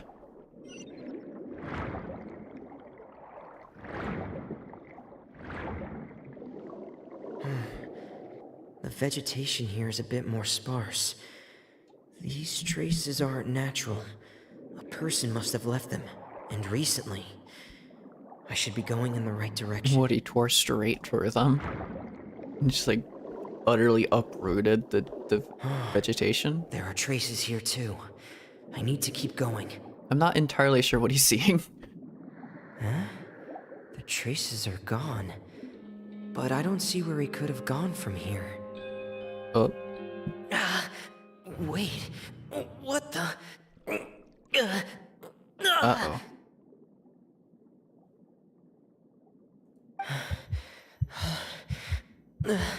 My heart is racing, and it's getting harder and harder to breathe. What's going on?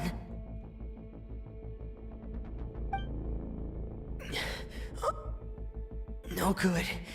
I have to get back. They still don't know anything about what's going on. If I turn back right now, I should still be able to make it.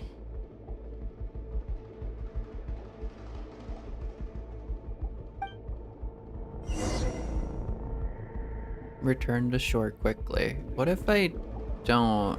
Can I... Oh, it's actively swapping away my health. Okay. Dang. I think the Traveler should be immune here. Maybe. I'm not...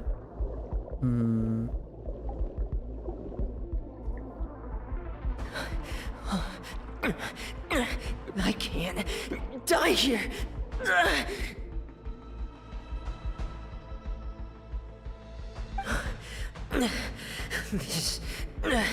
This is bad. I'm feeling worse and worse, and I'm still underwater.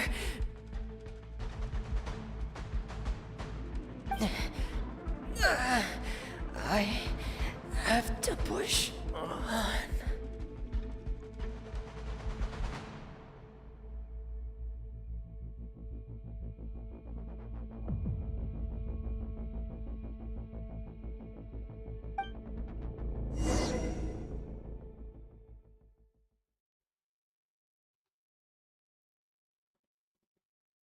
Okay.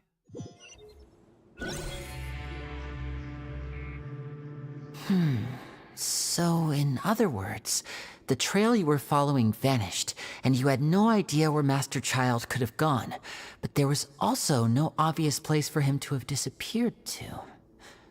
What would he have done, or what would they have done if he didn't swim back? If he just stayed there and, like, drowned further in? So that entire area is contaminated with primordial seawater? Mm-hmm. That's right. I tried my best to swim back, but I had already put some distance between myself and the fortress, and I just couldn't find the strength to keep going. I probably passed out some time after that, and you know the rest. Miss Clarande brought you back, but we also don't know why she just suddenly appeared at the fortress, or why she went out to save you. Miss Clarande, you say? I must go thank her in person. You're still too weak, Freminet. You can go after you've had some more rest. Miss Lynette is right. I believe Miss Clarande will stay here as a guest for another few days, so there's no need to hurry. A guest? Then I can assume Risley was the one who invited her to come down here?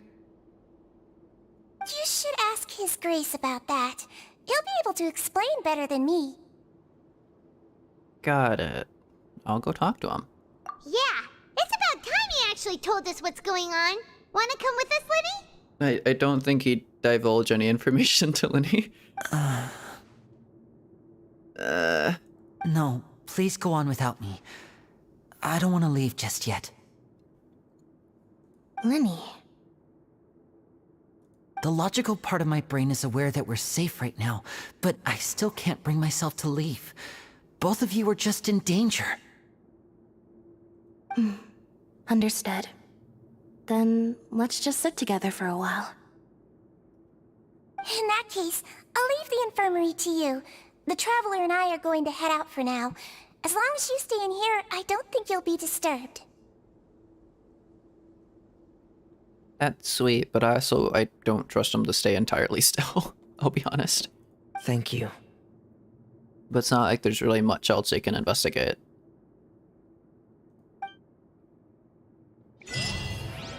Oh, La Deluge. Secret Keepers and Forbidden Zones. The Flood, we figured it out. La Deluge. There was a... Family recalls what happened to him. There was a, Hoi 4 mod, a Hearts of Iron 4 mod that I liked. That was, what was it? Après moi la deluge? It was some, like, alternate history scenario where, like, the Napoleonic Wars or something like that, and, like, some stuff happened, and then it was, like, an entirely separate world where the whole political landscape of that transpired and everything. Après moi la deluge. After me the flood? Thinking about it now, I wonder what that was referring to. I wonder what that actually meant. After me the flood. What would that have been? Maybe it was like some quote Napoleon actually said at some point, maybe? Who knows? I never looked too deeply into like the lore of that mod. It was just very interesting. Alright.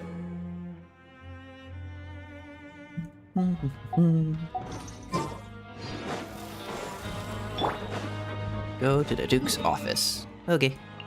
Can I not teleport straight to it? I can teleport to the administrative area. Oh, it's right here. Lovely. Zhongli charging straight in. Okay. This shows a tiny bit less intimidating.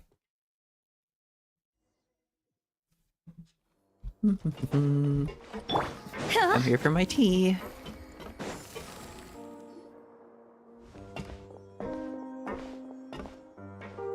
Excuse me? I take it Mr. Fremenet's condition has stabilized? Of course. I wouldn't have left the infirmary otherwise. I've been expecting those two, but might I inquire as to the purpose of your visit, Miss Siegewien? I wanted to check up on Miss Clarande. How are you feeling? Mostly fine, I think. You must have ingested some amount of it, though. If you don't mind, I'd like to perform another quick physical exam. It'll just take a few minutes. A few minutes is a decent chunk of time, isn't it? All right. Thank you for looking out for me. I'll take my leave for now, then.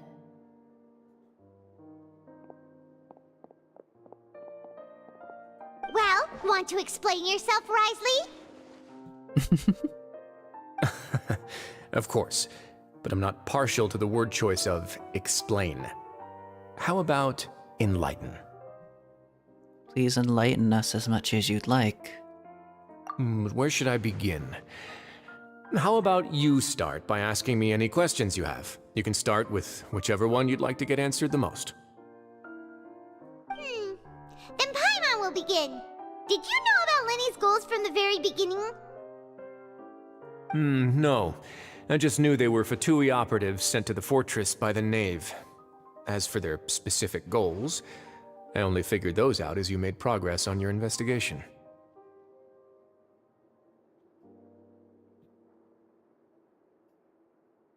Arlecchino's end goal is still...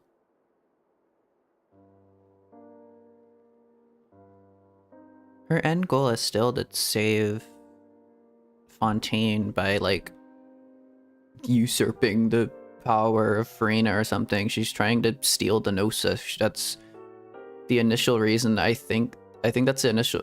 If I'm remembering correctly, I don't know if it was confirmed or not, but, like, that's my assumption. The entire reason that Lenny and Lynette were, like, sent out to investigate the Oratrice, whatever the heck. Oh.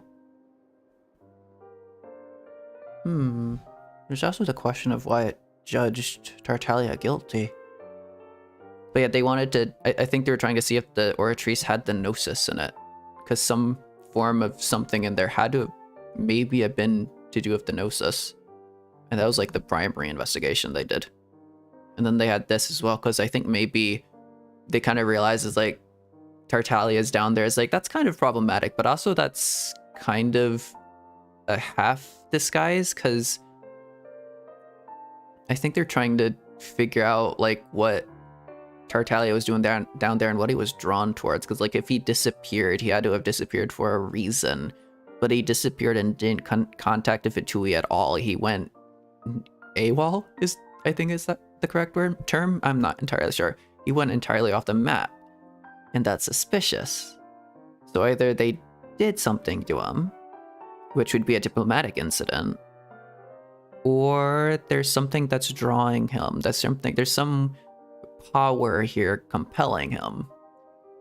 And if there's some weird power compelling him, Arlecchino probably wants to figure out what that is.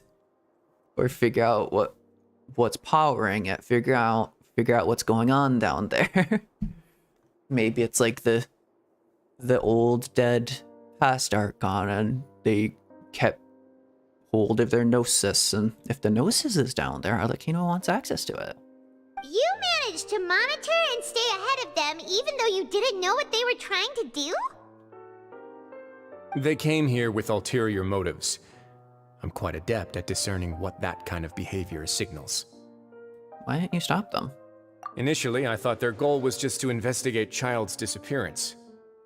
Yeah, it's to investigate... It's to investigate his disappearance, but it's also to investigate... I don't know how to phrase that anymore. Many suggested that I had deliberately let him escape, but in truth, I didn't really do anything special to help or hinder him while he was here. Everything he did, from finding helpers to leaving this place, he did on his own. They wanted to investigate if it was a political incident, or if it was... Or a diplomatic incident, rather, or if it was some power they don't know about. Of course, it's inevitable that the Knave would make a big deal out of her fellow Harbinger's unexplained disappearance. I think she cares less about the Harbinger, more about the whatever power is compelling him right now. I'm also quite curious about where that Harbinger went. So I figured I might as well let the Fatui do their own investigative work. All I care about is the answer.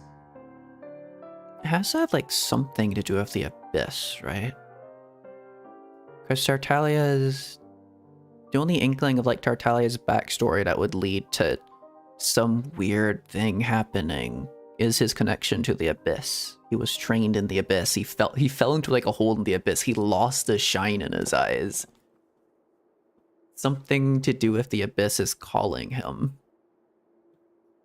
And maybe that something to do with the Abyss is also related to primordial seawater. So you were hoping Linny's group would just do your work for you! Ooh. Ooh. Primordial seawater. The Dark Seas. Anything outside of the purview of Tevad is considered to be, like, outside the realm of the gods. It's not, like, the realm of any of the Archons, yada yada. And I guess, like, Celestia doesn't really have any hold over it. They're called, like, the Dark Seas, I think. And, like, Abyss monsters spawn there. And that's, like, very Abyss-centric, kind of. And if the primordial sea waters maybe come from the dark seas or something like that, it's connected to the Abyss in some way, maybe? You make it sound like that's a bad thing. Unfortunately, things didn't go as planned. I assume that Fremine has told you already, the ratio of primordial seawater around the fortress of Meripede is on the rise. Around it? The Forbidden Zone has always been Linny's target, and you got roped into that investigation after running into him. I began to intervene out of concern for your safety, and also to prevent the fortress from becoming entangled in more irksome matters. But we're probably immune to it. Are the rumors true? That you're also a former criminal? Now, why would you put it like that? Isn't staying here all day and serving as the manager of the fortress a kind of sentence unto itself? Another form of prison? I just happen to have some support from the rest of the inmates. That's all. Uh-huh. What did you do? Oh, right! Paimon wanted to ask, who invited Cloran down here? Me, of course. I paid her good mora to come down to the fortress for some field work. As a champion duelist, Miss Cloran could be considered to be an independent party. I needed to find an exceptionally capable person to help me get through the impending crisis. And saving Fremine was part of that crisis? You didn't want to directly involve, Fontaine as like a... You're trying to keep part of like your independence or something. You can think of it like that, yes. Credit where credit is due, that boy is quite adept at diving. Had conditions not been as hostile as they were, he probably would have found the missing Harbinger already. So the Forbidden Zone really exists. What's inside of it? That's not something you should be asking after. Neuvillette only asked you to investigate Child's whereabouts. All I need to prove to you is that the Forbidden Zone had nothing to do with the Harbinger's disappearance. That should be clear now that you've spoken to Fremine. Are you sure about that? But we've already uncovered that there's something wrong with the infirmary, and we've answered a bunch of questions that you threw at us. Isn't it about time that you answer our last question in return? You make a compelling case. Do you really want to know the answer that badly? Yeah, Paimon really wants to know. Even if the truth may not be pleasant? Yes? Follow me.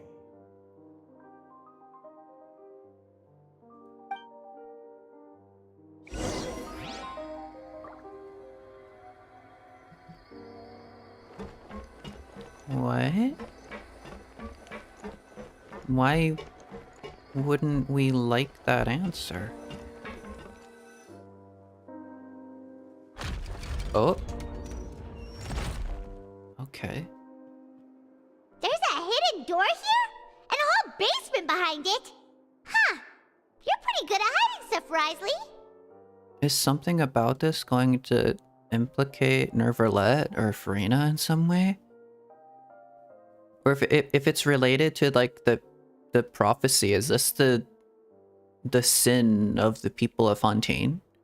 It seems you've forgotten just what kind of place the Fortress of Meripede is. Considering that the Fortress of Meripede is where they send all their criminals and such like that, and they're all their sinners, is it also the place where they try to keep back the tide of what's going to consume all of them in sin?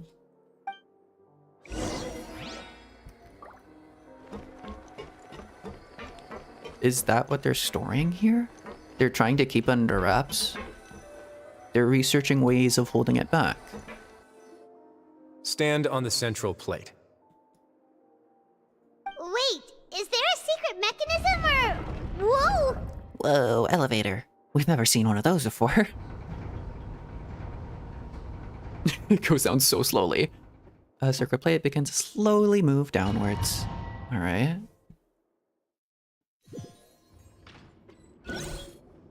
So, this is the Forbidden Zone? Honestly, for a place so well hidden, Paimon sure doesn't see anything special. And that is... What a huge door! There are 3 such isolation gates in total. Generally speaking, I'm the only one who's allowed to go inside. Hence the name Forbidden Zone. It's the most important duty you've been given, right? It's the actual purpose of the Fortress of Meropide.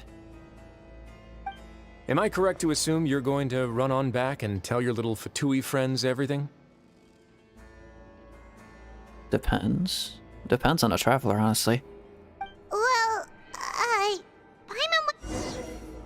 Oh? Whoa. Hold on. What's going on? Am I good?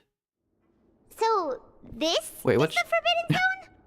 Did Genshin Honestly, just... for a place so well hidden, Paimon sure doesn't Okay, see anything I guess special. Genshin just had a small whoopsie. Hold on. There are 3 such isolation gates. Let me skip through the Am I part. correct to assume you're going to run on back and tell your little Fatui friends Let me skip back through the part where we're at. Paimon wasn't thinking of keeping anything from them. I'm not seeing any, like, dropped frames or anything, so I think I should be fine. Yeah, okay. That was odd. Genshin just had a little bit of an oopsie. Well, I'd advise you wait until you've seen the whole truth of this place for yourself before deciding whether or not to tell them. Oh?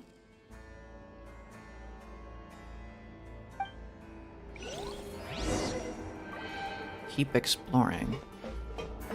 Don't mind if I do. They specifically made it so only the traveler is out because they're going to do something with a massive amount of oh, that is ominous as heck. I'm gonna put away the pet. The pet is just like ruining the atmosphere. I'm putting away the pet, sorry. Go away, Sealy. Okay. That has a whole ass atmosphere to it. That's nice. But they specifically limit you to the traveler because it's going to be something to do with primordial seawater, and if any other character came here, they would just be dissolved immediately, but the traveler would be fine. I think. Probably. Huh. So there's a switch on the side. Yeah, no shit. We saw that from miles away. Stand back. Whoa.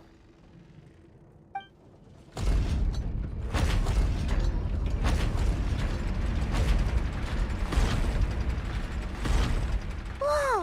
They all just went up one by one. What's in the middle of the room? The carcass of the old Hydro Archon? Go on, have a look. It's a body, innit?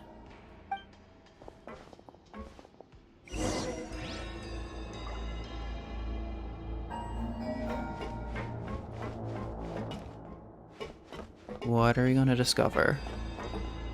Dun dun dun.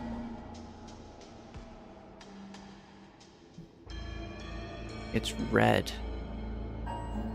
It's something. It's moving.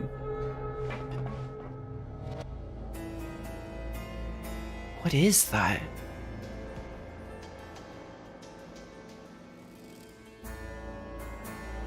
It's actively. It's giving me like SCP vibe. What is that? Is it holding back something? Is it what's going on here? Room is really empty with nothing in here, which is really strange on its own. There's also a device smack dab in the middle of the room, which looks like some kind of massive sluice gate. Sluice gate? Sluice gate? I've been interested in what lies Sluice gate? beyond that gate ever since I assumed leadership of the Fortress of Meripede. Of course, it would be unwise to recklessly open it, but it'd also be risky and negligent to simply ignore any potential danger that could be behind it. The readings on that dashboard have not budged since the day when I first laid eyes on this place. But over the past year, the needle has crept upwards from its original position, likely because some parameter it's been tracking has changed, if only infinitesimally.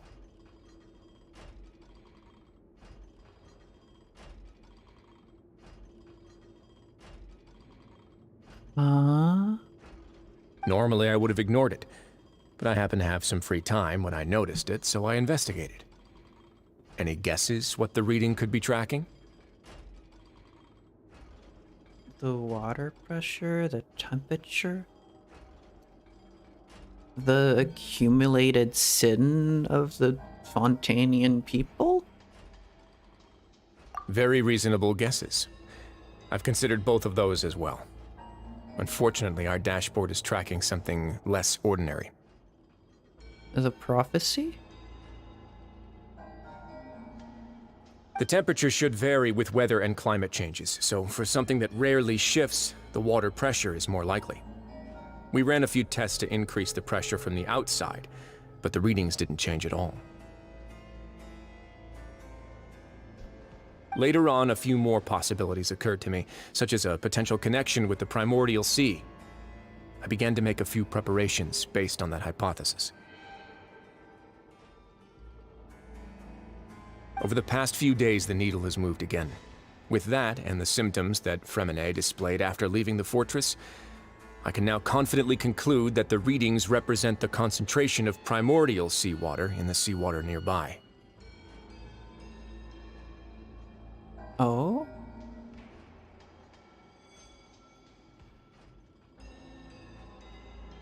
Also, it's been mentioned like a few million times, the primordial sea. I think it even mentioned like what it was or where it was, but also I've completely forgotten. What is the primordial sea?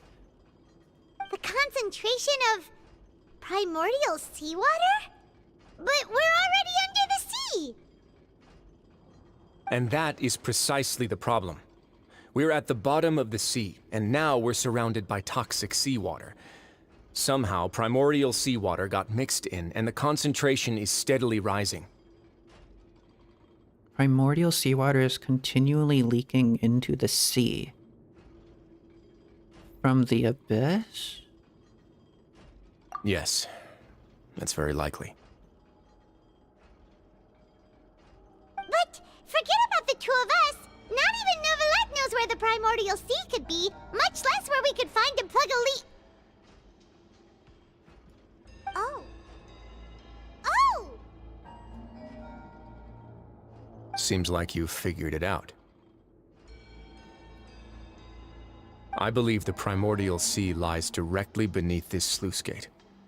For some reason, the primordial seawater levels have risen significantly, and it's now very close to us.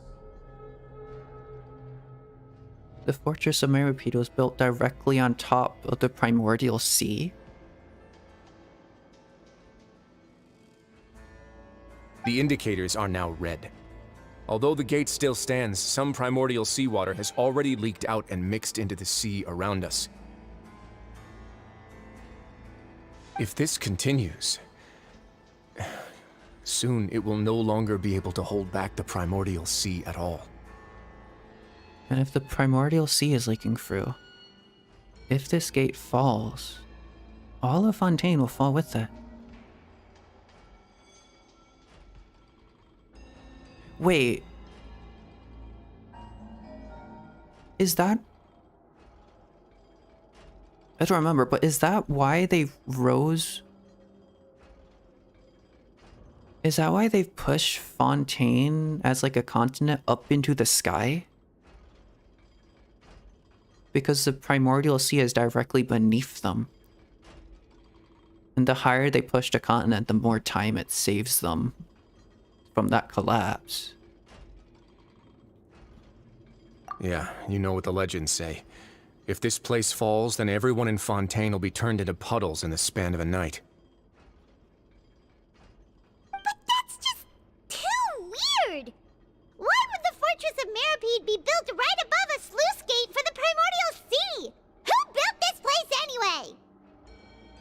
the previous Archon? Your expression tells me you think this might be part of a vast, complicated conspiracy. To be honest, you might find the actual answer may be exceedingly boring. It's just that the secret of the Forbidden Zone had been long forgotten by the nation before I rediscovered it with my research. Yeah, that makes sense. There's no single founder of the Fortress of Meripede in any traditional sense. What we know about its history has been left to us by the people who used to live here.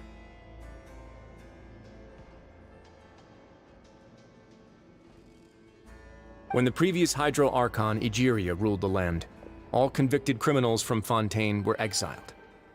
The people drove the criminals away like a wolf pack chasing away the banished.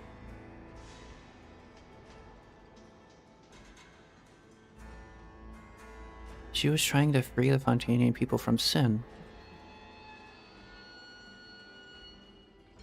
The criminals received no sympathy of any kind from the people. They were exiled to the desolate seaside, where they experienced only pain, struggle, and the bone-chilling cold. Some of them began to repent, and prayed to the Hydro Archon, asking if there was still anything they could do. The Hydro Archon took pity on them, and said, "You may go guard my secret, deep underneath the waves." So the sluice gate already existed here, but the Forest of Meripede was built on top of it? And so, leaning on the power of the Hydro Archon, they gathered underneath the sea and began to build a fortress. They became a community down there in the deeps, and over the years helped it to grow. As the number of exiles increased, more and more people joined the community. When the first group of exiles died, they left the yet unfinished fortress to their successors. The Hydro Archon continued to lend her support, allowing the fortress and what it stood for to continue growing ever larger. Before long, this dark underwater fortress became the sinner's only home. And with that, the people here stopped referring to the fortress as a prison. They saw themselves as repenting sinners who would regain their freedom once they had sufficiently redeemed themselves. But as time went on, people also realized that the fortress was a lonely place. Once they had gotten used to life here, they could no longer feel comfortable living in the overworld. Once they had finished serving their sentences, some people left and some others chose to stay. They'd find some idle position and let their withered souls fade away with the ancient secrets of the past. After many, many centuries, few people still remember the reason for the fortress's founding. Now they just see it as an integral pillar of Fontainian society, as the place where criminals deserve to be sent. There's a celestial nail in there, isn't there? Forbidden Zone, Forbidden Knowledge, Primordial Sea. Primordial Sea, Primordial One, Celestia, Celestial Nail. I wouldn't be surprised if there was a nail deep under this, just spawning out like endless amounts of primordial seawater, which might actually just be forbidden knowledge in some way. No, I don't like that theory. Now and again, researchers manage to break one law or another and live out their days in the fortress. I learned all this from an elderly historian. Everyone else just thought he'd made it all up. But now you know every part of that history is true. Indeed. It's just as the prophecy says. If this gate fails, then everyone will be dissolved into the sea. Do you believe in prophecies? To be frank, not really. But sadly, that hasn't stopped this prophecy from proving all too accurate. Prophecies are troublesome things. Just hearing one will create the first wave of panic. Seeing signs of it will bring about the second, and actually witnessing it in real time, the third. So, as the Duke of Meripede, just what do you plan to do about it? Let's go somewhere else. I want to show you something. It's almost like it's Pandora's vase. This is it. Your Grace, perfect timing. The results from our last round of experiments have... You two. Wait, Jurier, he's not alone! Huh? Lorvine and Jurier? Yeah, so it was all just a ruse, just for them all to like chat together. No need to panic, you two. I've already told them about our plan. What? After you warned us not to tell a single soul about any of this? I'm skeptical as well. Are you sure they are trustworthy? The results speak for themselves, don't they? These two may already know more than you could ever imagine. All right then, if Your Grace insists. They seem harmless enough, so I'll trust them for now. We're all but harmless, but that's kind of what you need. Well, how about some reintroductions? This is Jurier, one of the highest-ranked researchers from the Fontaine Research Institute. He used to work under Edwin. I trust that you've heard of Edwin? Ed who? Yeah, we have. Somewhat. I recall hearing that name. I have no idea what it means, though. Good. Saves me a bit of time explaining.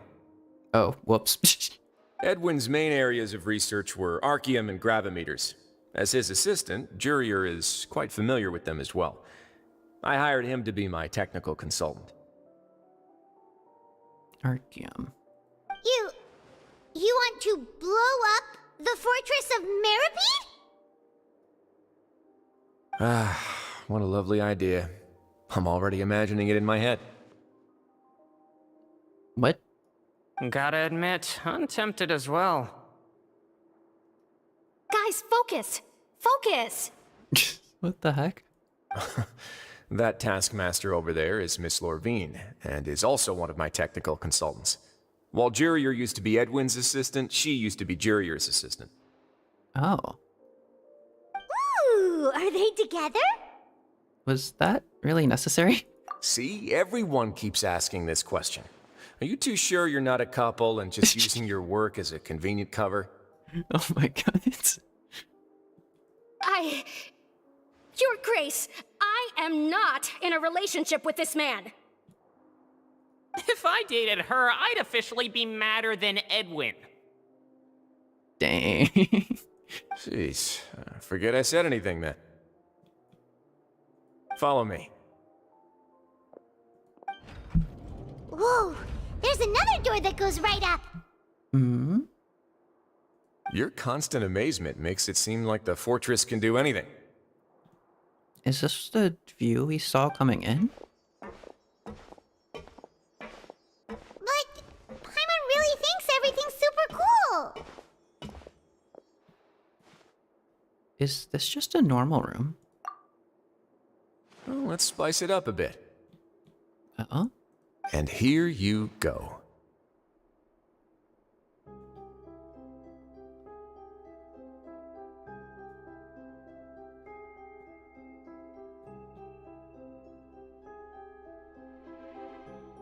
This is... what? What a huge ship? This is also a production zone that Paimon's never seen before. What's going on? How much do you know about Fontainian history? Not too much. I haven't really done any of the story quest, or world quest rather. I really need to do those. Not much at all. I wonder if that answer would be different if we did all the world quests. Well, then maybe you haven't heard the story of ancient Lemuria. To give you a quick rundown, Fontaine used to be ruled by the Lemurian dynasty. I've heard one or two things about it. Mostly for spoilers. According to legend, the Lemurian king Remus came to this land after being inspired by divine revelation and found the seer Sibila, who had taken on the form of a golden bee. Taking the golden bee with him and riding on a huge ship, the Fortuna, he created his nation above the surging waves. And this is the Fortuna? He called his nation Lemuria, and used the Fortuna to incessantly search for new tribes and islands, calling on them to join his empire. There's a ship in this story too? Where there's water, there'll be ships. People believe that hope can always be found at the end of a voyage. And if Fontaine drowns, you intend to sail at the top of it? Do you believe that too? To a point, I think. As you've already seen, I have a whole factory's worth of labor, materials, and technology at my disposal. Certainly can't hurt to give it a try.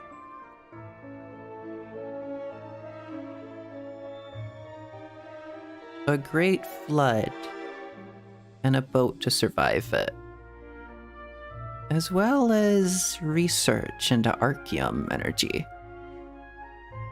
Yeah, where have I heard that one before? So the moment I began to speculate that the primordial sea might lie underneath the gate, I also began this project. Were you inspired by the legendary Fortuna? Maybe. Fontainians need something to hold on to cope with the impending disaster. This is a plan for the ages. Can't you share your plan with everyone? Were the workers to find out the truth behind this ship, riots would destroy the fortress faster than any catastrophe. As the fortress's administrator, I'd never make such a reckless call.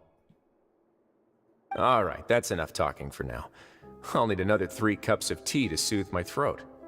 Do you have any other questions? Millions, probably, but I'm not entirely sure. What are those? Seems like you're good. Come on, I'll take you Some back. sort of metal?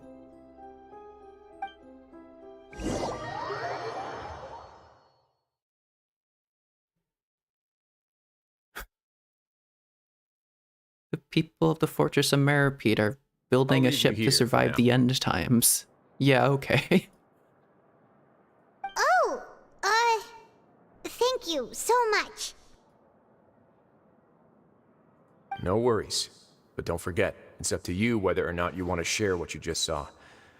What you do from here on out will likely affect those 3 as well.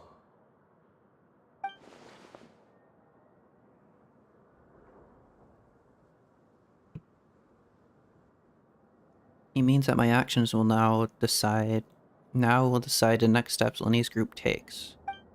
In other words, if I want to tell Lenny the truth, I must make him understand that we cannot afford excessive conflict right now. Yeah, we'll put a lot of thought into it for sure. Yeah, we will. Do we even have like an option to? Great. I feel like the traveler's I gonna look forward choose to what whatever the happens traveler will next. choose.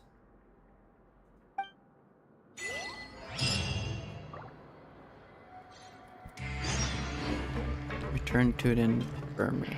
Calamitous tread. The secret of blue water. Learn the history and secrets of the Fortress of Meropide. Alright. I will return shortly.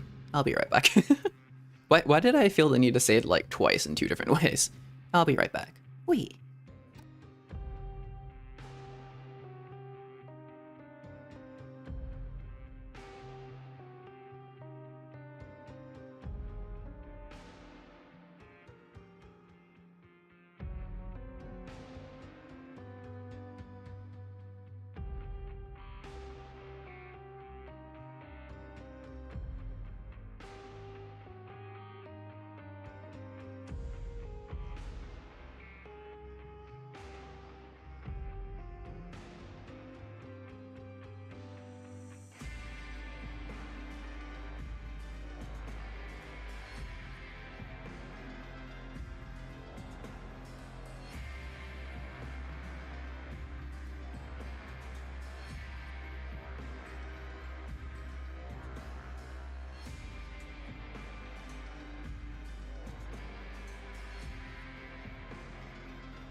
Wee.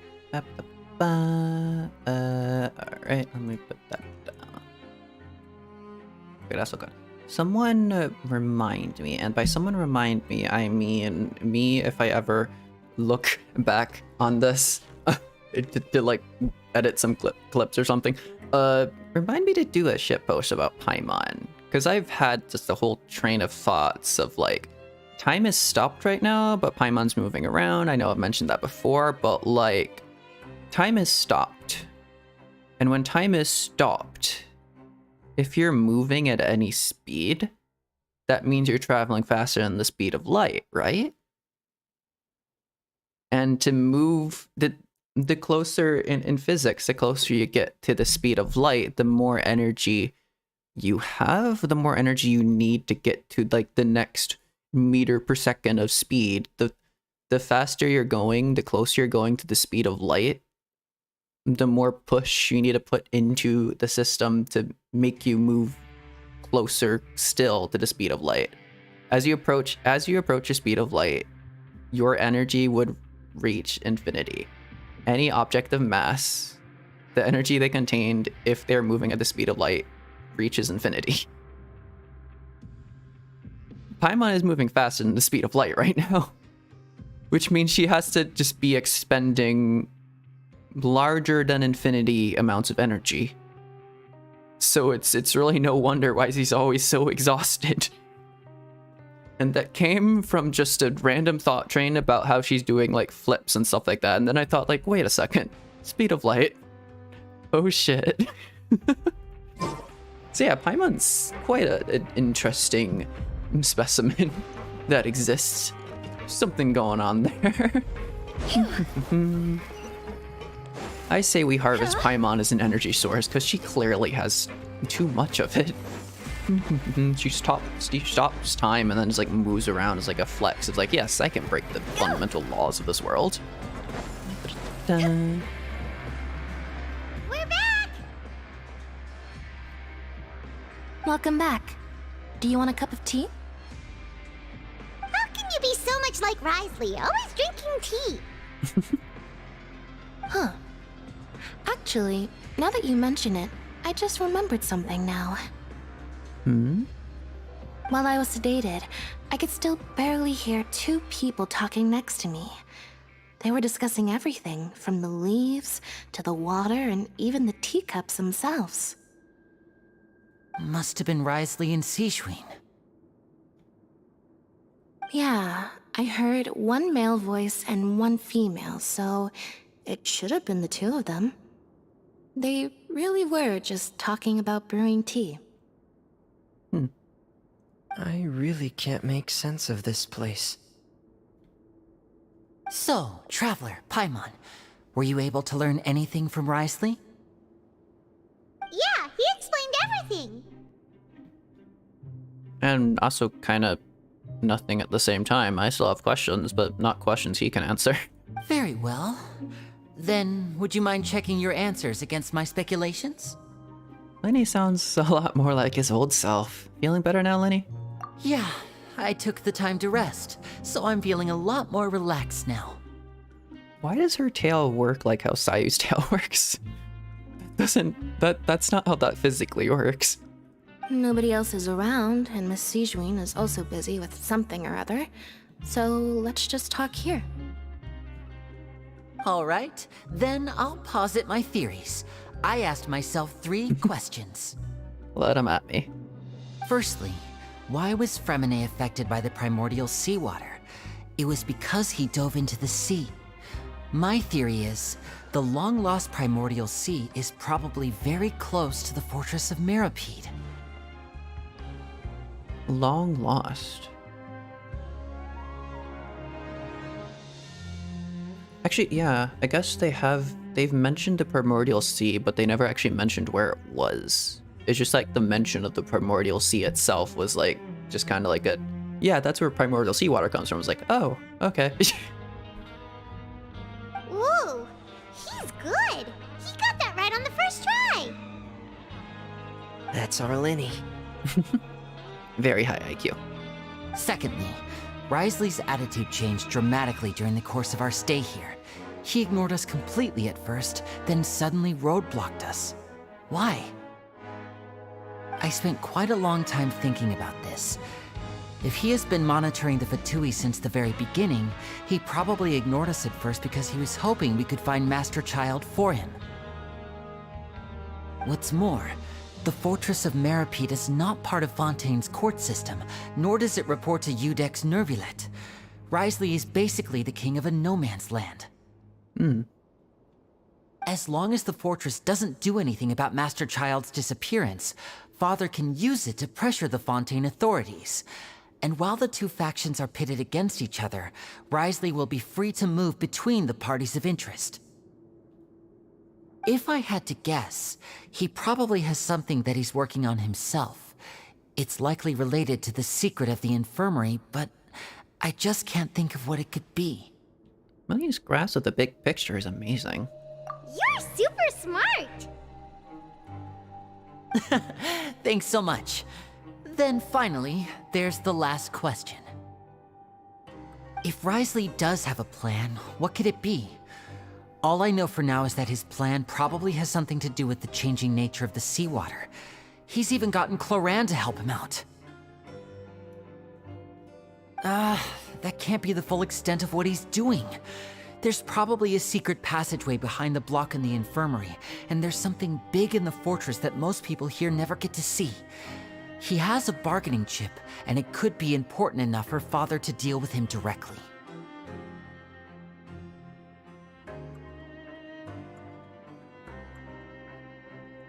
Shit. He's off. That's why he's keeping it under wraps. He's going to offer it to both parties as a solution. Maybe. And he's offering it first to the Fatui? I don't have enough information, so I have no idea what his chip might be. But let me guess. You have the last piece of the puzzle.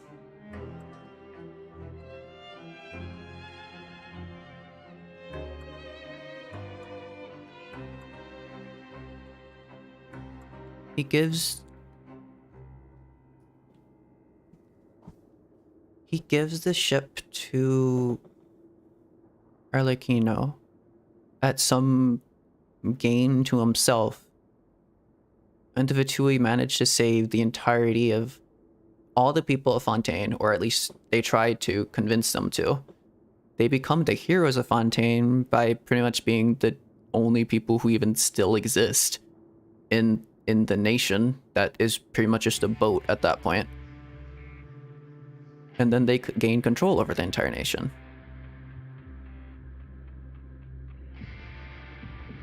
Is that really what they want, though? It's more just Arlecchino just wants to save our people.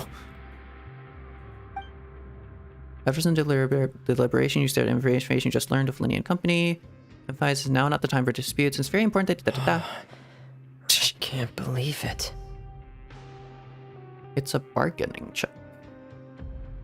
The sea will engulf everyone, just like the prophecy said. The main goal of the House of the Hearth right now is to save Fontaine. Could Wriothesley have wanted to meet Father to figure out a way to deal with this crisis? If you remember, I once mentioned that Father sees the House of the Hearth as her base of operations, and she truly wants to resolve the crisis. But how could Wriothesley have known that?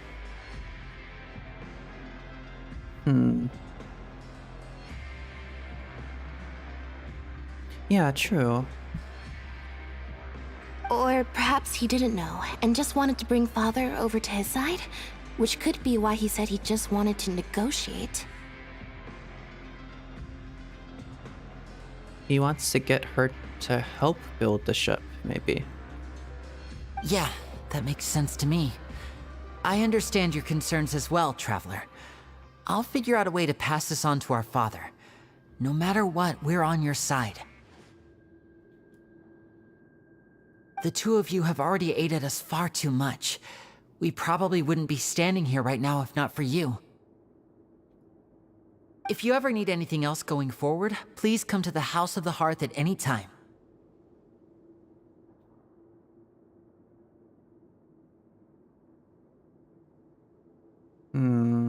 Though you may not share the sentiment, after all that we've gone through together, the three of us basically see you as family now. He Rosalie expected the Fatui to go looking after Tartaglia, but he didn't expect them to be searching after like the primordial sea and all that and all the things related to that, and we're definitely somewhat interested in that in some way, maybe, and like the secrets of the whatever. So it was his assumption that Fatui, for some reason, are trying to look into the primordial sea, and that's how he kind of figured out, maybe, that the knave could be a potential ally? Or something? Someone who would want to make a deal. You have my gratitude. Thank you for protecting Linny when it really mattered. And thank you for sharing the secrets of the fortress with us. We didn't think you were going to do it. I take my payment in Primogems. Why are you being so formal all of a sudden? Don't mention it. We can work together again if necessary. Given your strength, you might not need our help at all. But if you are ever in danger, we will try our best to protect you. I think this might explain a future event. One that I saw from like the trailer. Aww, the sound of that makes Paimon feel all warm and safe inside.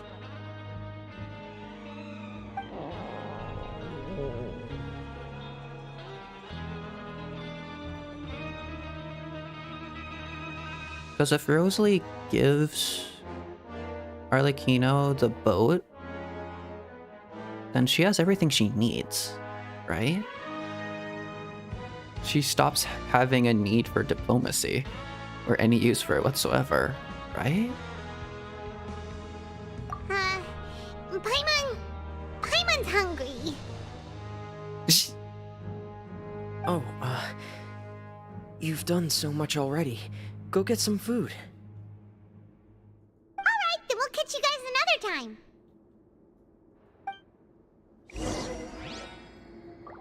Go to the cafeteria. Alright. Let's talk to them a tiny second. I feel like I should try to become someone more capable of helping.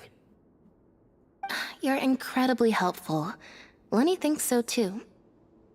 Yeah, you two are always telling me not to push myself, but aren't you just like that as well?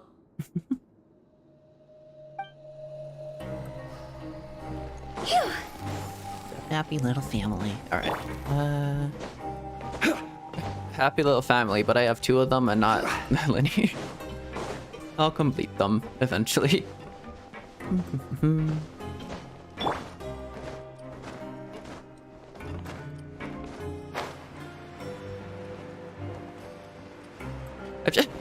I've just realized something. If I actually made my theater team, my theater kid team, Huta Official and Kazuha, then putting Farina on that team would basically just be swapping out the Geo Archon for the Hydro Archon. That would be dumb. Okay. It's time for dinner. Welfare Whoa. is now being served in the coupon cafeteria. Come on, let's go pick up ours as well. Traveler and Paimon, over here. Uh-oh. Are you here for dinner too, Miss Sijween? Are we being released? Uh-huh. And I'm taking the opportunity to prepare Miss Claren's dinner as well. Oh no. Run away. Huh. You're right. She's actually sitting in the fortress cafeteria. Girly Pop is really just sitting there, just chilling. What would you like to eat?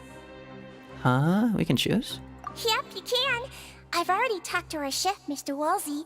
It's all on me today, so you can get whatever you'd like. Yay. I'll have the tastiest stuff you have to offer. I'll get the biggest portion you have to offer. Yeah, tasty. Quality over quantity. Me too. Don't forget Paimon. No problem. Just leave it to me. Unlike these prior when you had to rely solely on luck, the bursting of flavor. Drinks, they taste a little strange, but they're very nutritious. Oh no, she made them. Shark shakes up. Okay. So delicious. She must have made the shakes. Amazing. Free dinners are the absolute best. Is this how it feels to be freeloaders? Wait a second, we did do plenty of work after all. Feeling full yet? How's the food? Delicious. Exquisite, thank you. Besides the milk, I mean, everything was super delicious. I'm so glad to see you all so happy. Oh, see, the expression on your face just now? The muscle here just moved, which suggests that you're feeling quite relaxed at the moment. She's really studying facial expressions and stuff like that, huh? Sigewinne, do you do this to help your patients or to better understand human beings? Both, probably. A bit of both, I suppose. I'm a Melusine, which means I'm very different from human beings. I must know what you're thinking if I want to take good care of you. You're really good at taking care of people. Even though you're so short, you still talk and act like an older sister. Paimon, you are literally shorter than her. Really? You're reminded of an older sister? That's great to hear. Oh, and what did you mean back in Risley's office? When you said that you were protecting Linny and his siblings as well? Oh, that. I just asked His Grace to look out for those children, especially that diver boy. I was getting a bit worried after hearing that something was wrong with the water. Interesting. Thankfully, Glorand is very strong and managed to save him in the nick of time. His Grace also sealed the pipes after Glorand left, to make sure that Linny wouldn't impulsively chase after his brother. Okay, so she's not a morally great character at all. She's just a good person. Okay, fair enough. Although the path was blocked, we still stationed some guards there to stop anyone from approaching. Or a good Melusine. They were instructed to only open the door once Miss Glorand had returned. She's just someone who has a duty of care. That makes sense. Oh, and I was keeping an eye on Mr. Linny as well. We had to press him, but we couldn't allow him to be in any real danger. You really wanted to fight him. You were all super considerate and really thought everything through. It's just what we do down here at the fortress. At least this has been His Grace's style for as long as he's been the leader. Oh, I really wish Monsieur Nervula would come down here more often too. I feel like he'd like it here, with all the darkness and chaos.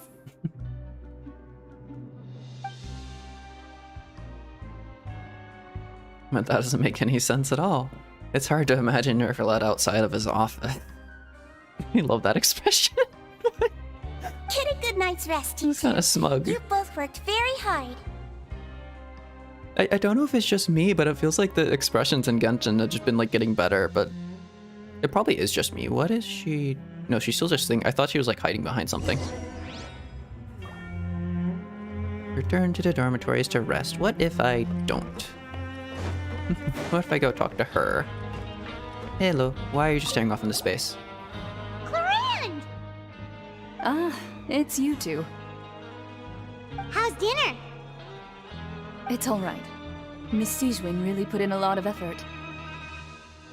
So we heard that Risley invited you to come down to help, and you saved Fremine too! You sure work super fast! Oh, it was child's play. Still, Paimon didn't know even champion duelists could take on side jobs. Oh, and why aren't you eating with Sigewinne and the Duke? Won't you get bored eating by yourself? Miss Sigewinne was with you, and the Duke has business of his own. Actually, didn't Navia say that you went out for dinner with her as well? Yeah. First time in a long time.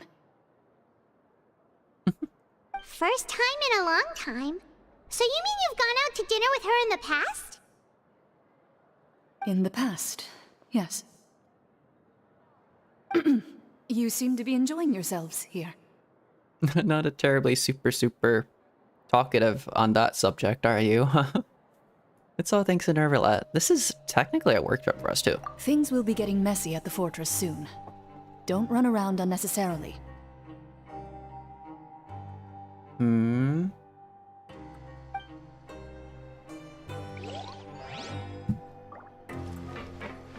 What do you mean by that?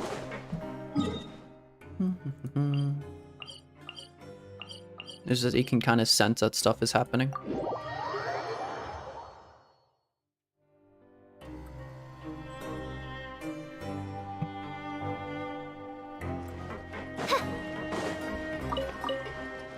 Underneath the fortress of Meropide lies possibly the biggest secret of Fontaine. Of course, it's a place where everything's gonna happen.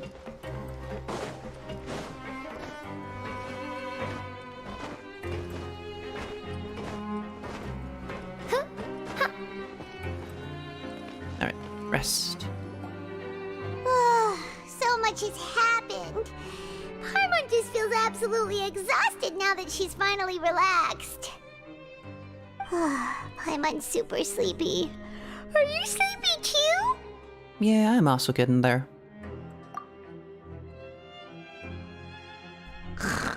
Oh, and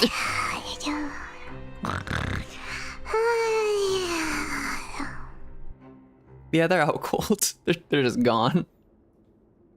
Cheated. She gone.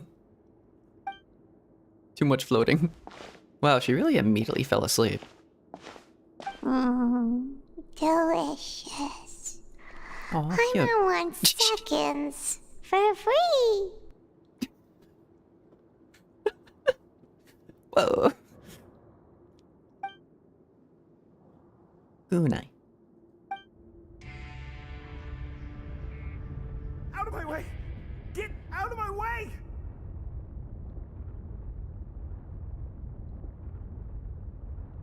What happened? Why is everyone running? Why did Cloran say that?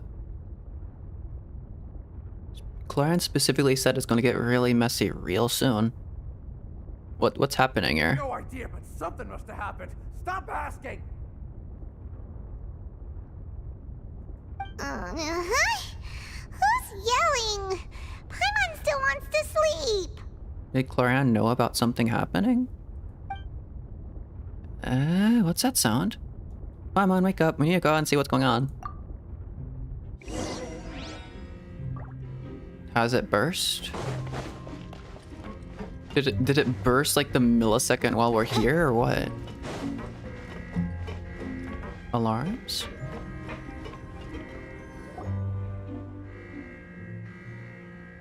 What happened? Why is everyone running around? Hey, what are you doing? In a state of active emerging, but let's just like stand here and wait for the player to click the button to advance the plot.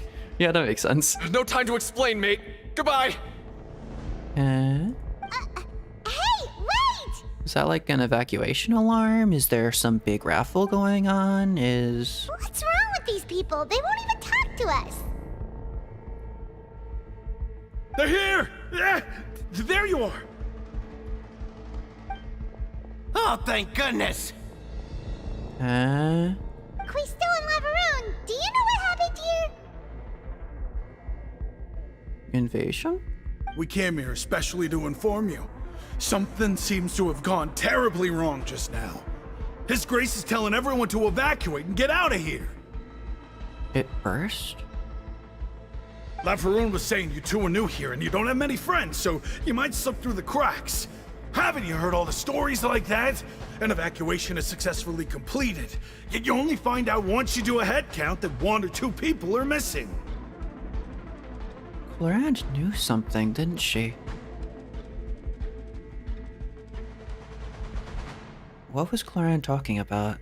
Wait, weren't you the one who brought that up? Why is it suddenly my idea? You're not acting all that urgently, you realize? Hey, shut up! Okay, whatever. The point is, you should come with us.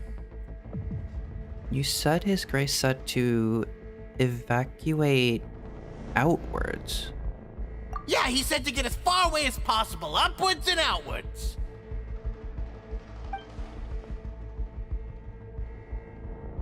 And that means whatever happened must have happened down below. Oh no, isn't that gate at the very bottom? Dun dun dun. Oh no, it can't be that thing! Should we go try it and save him? Oh, wait, what? What? Hey, where are you going? Oh, we're going down. Let's go. We have to go find the Duke! You two just go and get out! Go on without us! I want to go inside. Hey, hey! Be careful! If the gate has burst, I'm going inside the Primordial Sea. Come on. Attention. We would survive it. Upwards and outwards, upwards and outwards. If you're already at the topmost layer, then try to move as far outwards as possible.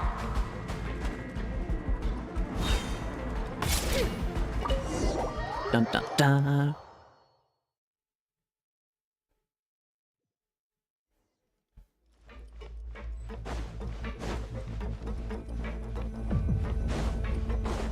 There must be something to do with Clarant, right? She was acting, she whatever she said at the end there was like... But then she's here as well. Just like I said. Who's here? Wait.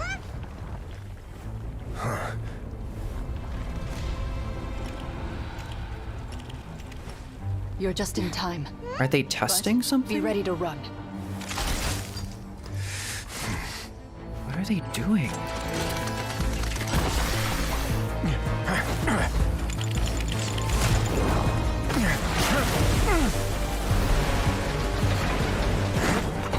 Why?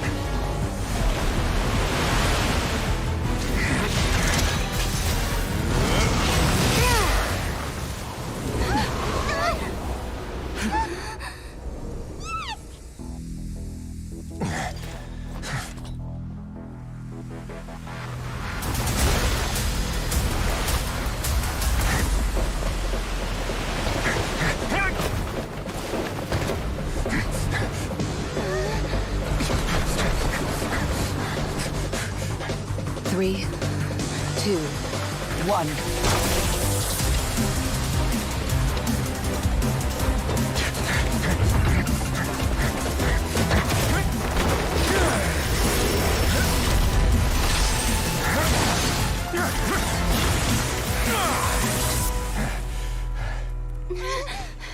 This won't hold it for long.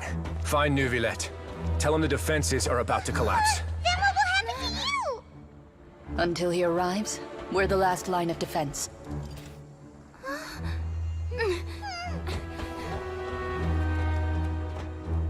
The gate. How long do you think it'll hold? That depends on us.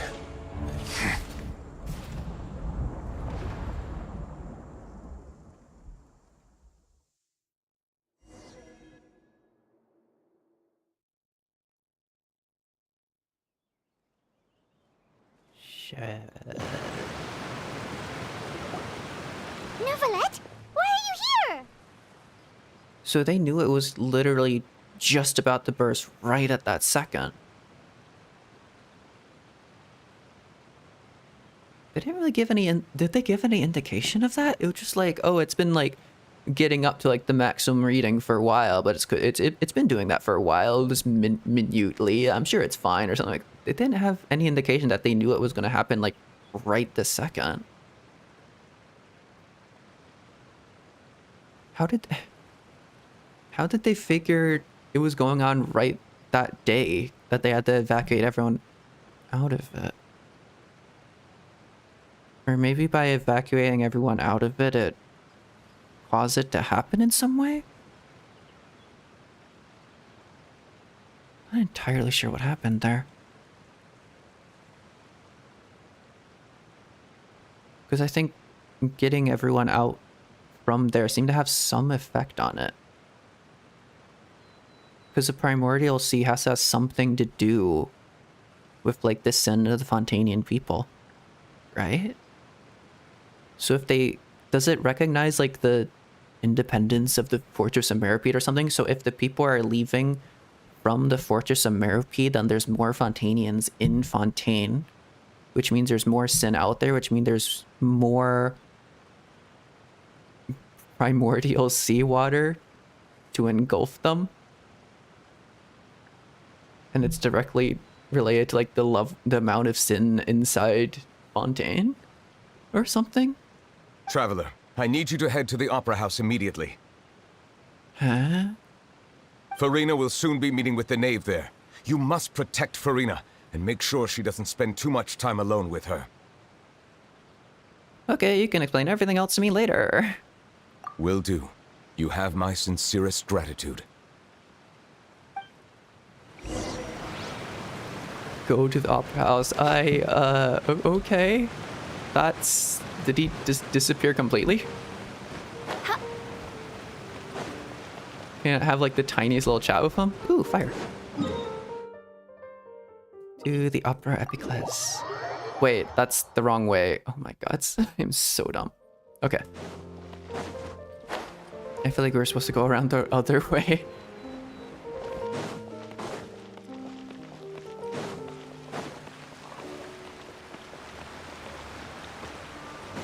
Is that?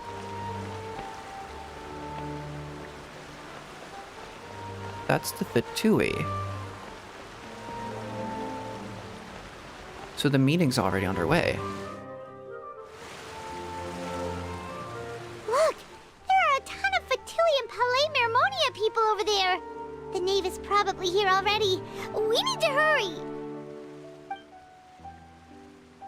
Are you two the traveler in Paimon? Monsieur Nervalet has left instructions.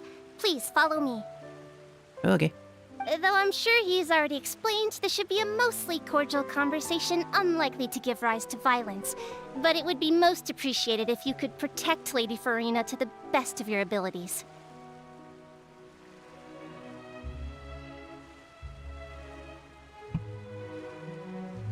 I will do my best. Although I'm not quite sure what I could do against Arlecchino.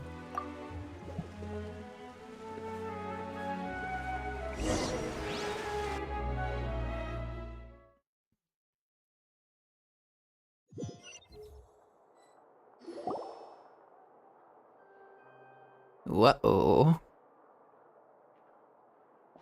It's her, the girl failure. Let's go. Oh, she's happy to see us. Oh, so you two are the honored guests Miss Farina mentioned. Hello. Of course, of course. How could they not attend a meeting such as this? I must always have 2 or more guests at my dessert table. Otherwise, the occasion would be too lonely and unbecoming of my station. Mm-hmm. It is my pleasure to make your acquaintance, traveler. I have heard much of your accomplishments. I am the Knave, one of the 11 Fatui Harbingers. Eyes. Interesting eyes. Okay. So this is the Knave, the head of the House of the Hearth, and the Linny siblings' father. She certainly does not seem easy to deal with. Greetings. Pleasure to meet you too. I've already prepared seats for you. Come, sit beside me. Her hair glows. Yo. Perhaps you two are unaware of how Miss Farina and I do things. You see, we actually recently agreed to get together for tea when we had the time. See this? This is a limited type of confectionery that Miss Farina simply adores. There are only 16 slices sold every day. Ooh. Here, why don't you and Paimon have a taste? Why is she staring at it? What are you doing? Are you like just waiting for us to save you or something? What's going on here? She seems friendly enough, but that can't be all there is to her. The Knave is a force to be reckoned with. I should be very cautious around her. Yeah, there was all like subtleties going on down in like the Fortress of Meropide and all that. All like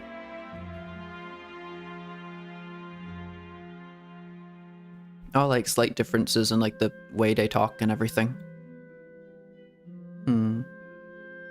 I do still kind of wonder what was up with like the yellow pill thing. some sort of code or something. I don't know.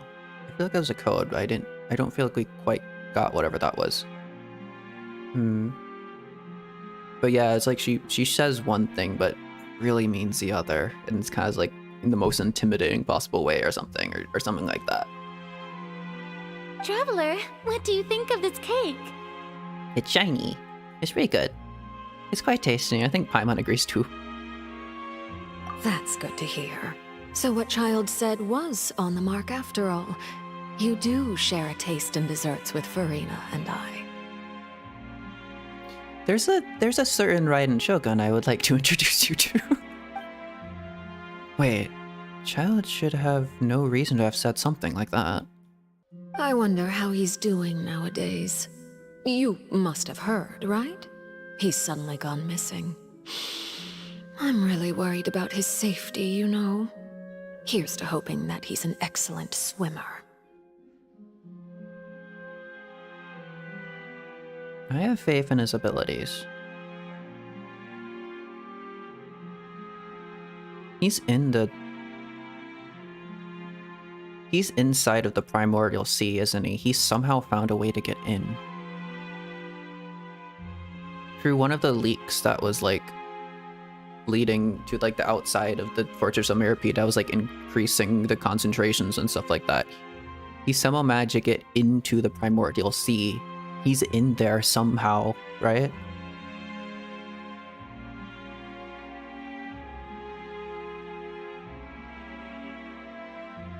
I have faith in his abilities. Since we're talking about him, I feel like I should add something. His martial prowess really looked certainly pretty impressive, yeah. She is extremely nervous. Just looking over, it's like, Yeah, no shit. Farina looks quite nervous. There must be some kind of bad blood between her and the knave. I mean, considering that the knave wants to save Fontaine and considers Farina to be wholly incompetent and probably wants to steal the Gnosis for herself. Oh, so you're also familiar with his aptitude for fighting, Miss Farina. Oh, right. I almost forgot. Child was subdued by Udex Nuvillette right in front of you. Against ordinary people, my colleague would never be on the back foot. But alas, he just never imagined he'd run into such a person. I must express my admiration for Monsieur Nuvillette. Imagine if I find a new lead on his whereabouts. Coming from you, that's not surprising at all. But I thought you would be happier to hear the news. Of course, but it's still a bit of a shame. You see, I would have been far happier had I received this news somewhat earlier. As you well know, a long time has passed since Child disappeared. Yeah, it's kind of been a month or two. Don't worry about it. Oh. Well, in any case, there's no need to worry. We know for sure that Child is still alive. Do we? Do we really? Oh, his vision? Is his vision empty, though? Or is it like... Oh. And just how do you know that? We have his vision, and if it's still lit up, that means his passion or something is still alive? Because... His dream or whatever? Because we found evidence that proved he left the Fortress of Mirapede! We have his vision, don't we? And where did he go after leaving the fortress? You probably shouldn't have told her that. Well... She seems actually genuinely kind of concerned about him. So it's not just like a diplomatic maneuver, she actually cares about wherever Tartaglia went. Oh no. Paimon's statement just left us wide open. The Fortress of Mirapede lies deep beneath the waves. Unless he pranced right out of the main gate, he must have had to swim for it. Do you have any proof that he surfaced safely? We do not. Show her the vision. Don't we still have his vision? but there was no evidence that he's been injured or killed. It's a big ocean. It would be kind of hard to find evidence anyways. Ah, that is good news at least.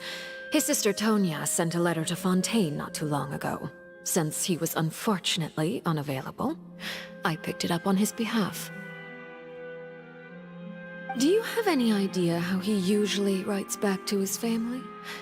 Dear Tonya, your letter made me feel like we were still enjoying our time in Snezhnaya together. I'm currently admiring the scenery on the streets in front of the opera house. Is it something like that? She's turning up the pressure. I'm not sure if we'll be able to convince her, but can I at least try to distract her from Farina? That sounds good to me, yeah. All letters tend to follow the same few formats anyway, right? As long as the contents are accurate, it doesn't matter so much how it's written or how it's worded. Huh?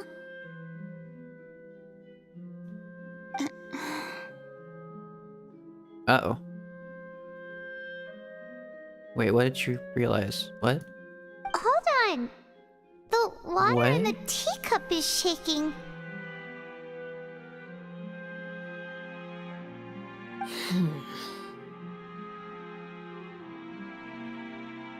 I suppose this is also a sign of things to come, Miss Farina. Huh? I don't quite understand what you're trying to say. Have we entered into the next stage of the prophecy? All the waters of the world. All the waters are connected.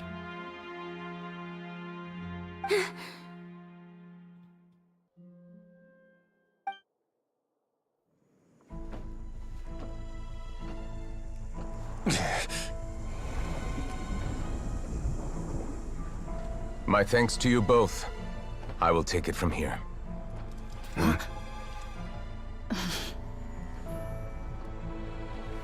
Sure you don't need a hand? Quite sure. Wow. So, what's your secret, huh? Let me guess. Nah, who knows? Maybe it's just your sense of responsibility.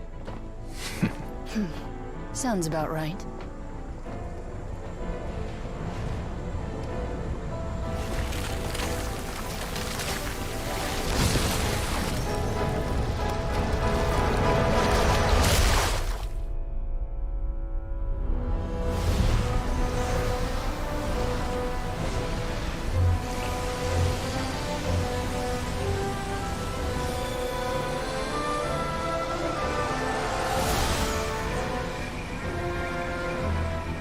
Day may come when the prophecy is fulfilled, and the waters burst forth.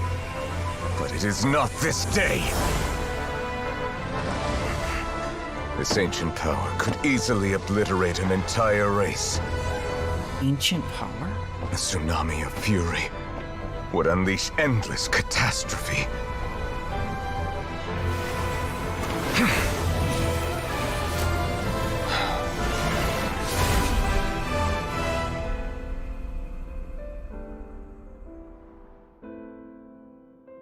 This sentence is too severe.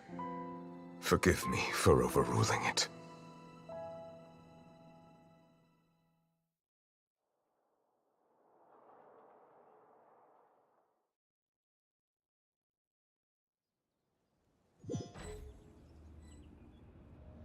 All right. Seems like the problem inside has been suppressed.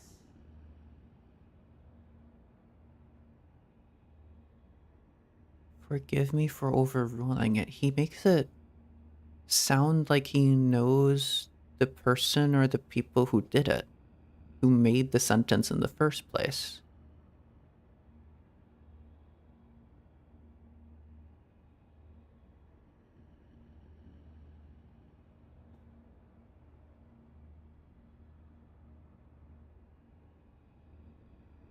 Is it Celestia or is it something else?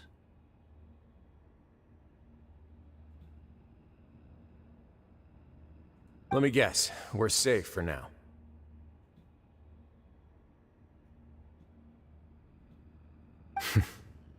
Indeed. But only for now. What is this infinite sin of the people of Fontaine? I win this bet. You owe me a present. So they did do it on purpose. Very well. It was indeed just as you said.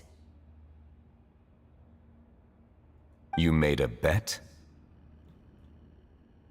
We made a bet on the size of your entourage. Cloran thought you wouldn't come down by yourself. I figured you would have at least brought a few people along for appearance's sake. It appears I underestimated just how confidential the mission was. Shouldn't you have gotten used to confidential missions by now? That's just how the courts operate.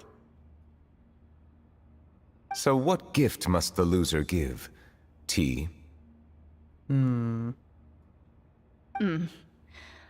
He already has tons of tea in his office. I'm thinking about a set of legal codices. I'm not entirely sure I trust those two.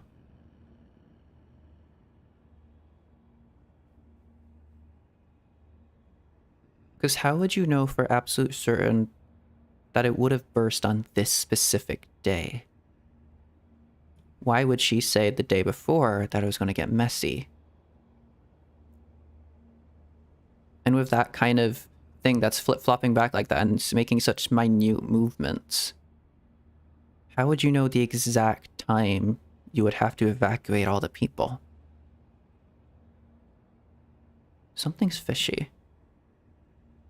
That wouldn't happen to be a dig at my lack of legal awareness, would it? Well, I'm sure His Grace doesn't consider the fortress to be outside the law. I was under the impression the residents of a place like this would be uninterested in the legal codices. That was obviously a joke.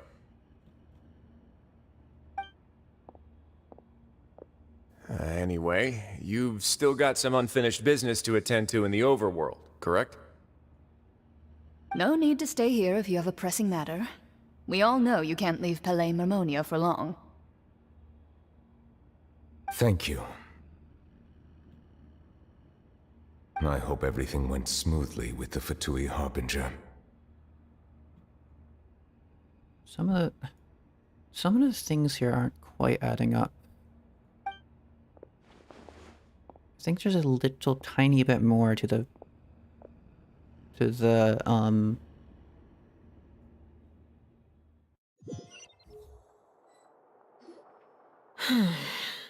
I must say, we've spent long enough playing house. I think there's more going on in the I can't remember the name for it. Was the prison. The Fortress of Meropide. I think there's a little bit, tiny bit more secrets to the Fortress of Meropide. Something going on there. Something odd. Miss Farina, as the Hydro Archon, I am sure you understand the exact meaning of the phenomenon we just witnessed. Or should I say, that's what I originally thought. But looking at your expression, was I wrong? And you haven't a clue? What are you trying to say?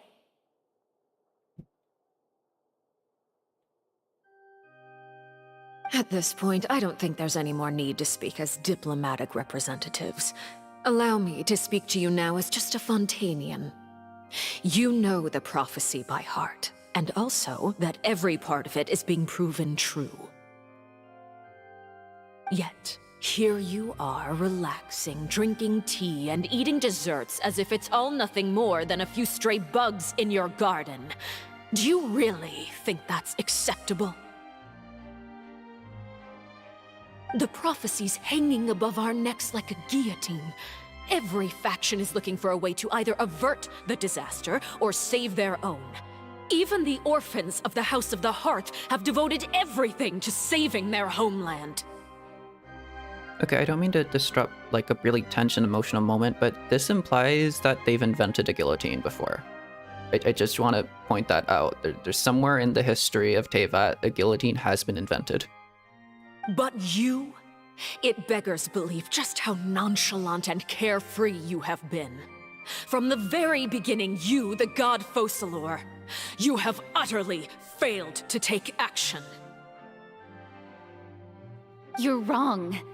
I've never ignored the prophecy, nor have I just been passing the time in self-indulgence. Retract your accusation and stop doubting the wisdom of the gods with such absurd conjectures! I am not alone in my doubts, you know. All the children of Fontaine may be harboring the exact same thoughts right now. Oh, great Hydro Archon. How are you going to save them? Save us? How are the people you've sworn to protect supposed to survive in a land that will soon disappear beneath the waves? I have my ways, and I've been working on them for all this time. Even if you look down upon me, you have no right to judge me! Fontaine will be saved. Even if I still cannot see the true future right now, as long as I continue on as I am, I will be able to hold my head up high!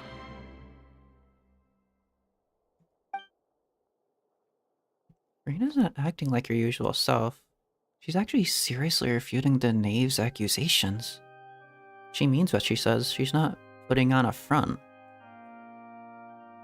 Then I ask you, Miss Farina, just what have you been working on? Where can we see it, and what is it doing to help?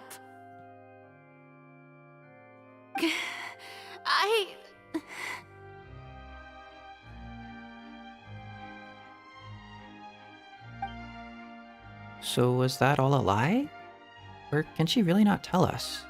She was so full of conviction and confidence just now, but now she's deflated like a popped balloon. My machinations are just like the prophecy itself. They will only reveal themselves at the fated time. It is just that beings like yourselves are unable to perceive them as of yet.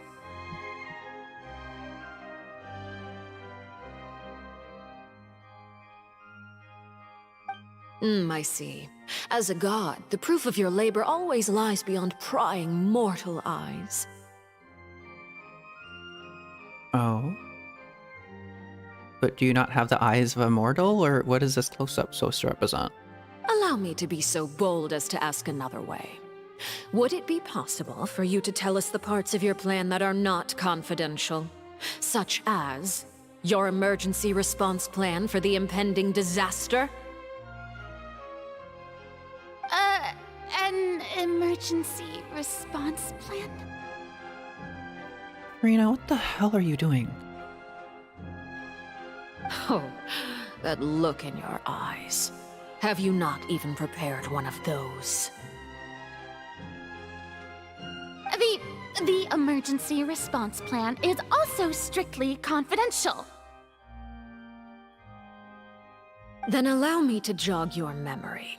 Miss Farina, what is the purpose of your Oratrice Mécanique d'Analyse Cardinal?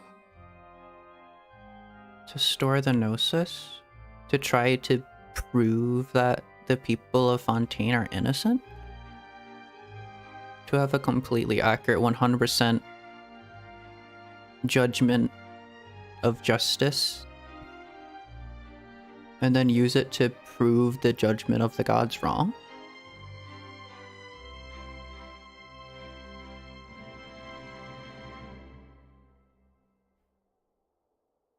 And what do you plan to do with the massive amounts of indemnitium that has accumulated over the years?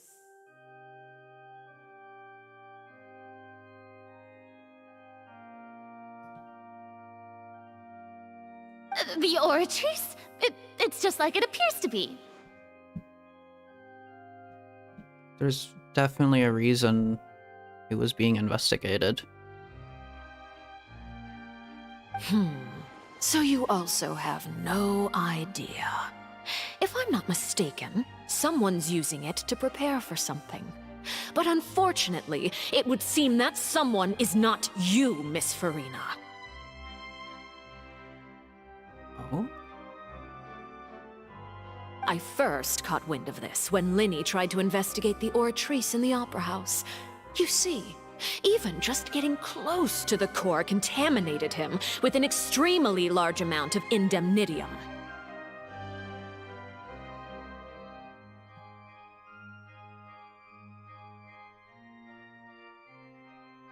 Wait. What?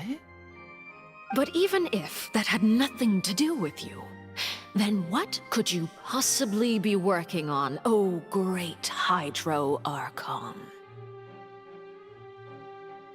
Is indemnitium like the physical manifestation of like the Fontainian sin itself? It's collecting it? Oh, right. I almost forgot. Udex Nouvillette is not at the tea party with us today. Miss Farina, I suppose you must have ordered him away to take care of some troublesome business.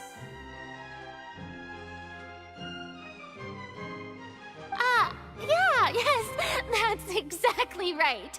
Please keep it a secret for me. Of course I will. Although, I must say, Miss Farina, you seem quite insecure without the Udex by your side. Oh, very well. Let's stop that conversation here. There are still a few slices of cake left, so please, help yourselves, everyone. These aren't topics I can speak about. I don't even know what Nervalet's task was. If I had to guess, he probably went down to deal with the surging primordial sea. But can he really deal with it all by himself? And is Farina being truthful or not? Traveler, I heard that you were recently commissioned to handle a few matters on behalf of the Udex. Why don't you take an extra slice of cake? Those who work hard deserve gratitude and praise. It's clear that she actually has like some level of respect for us, but she has no respect for Archon. Which is honestly kind of fair. You too, Paimon. Okay, now that one's just really rubbing it in. Thank you. Paimon will take you up on that offer.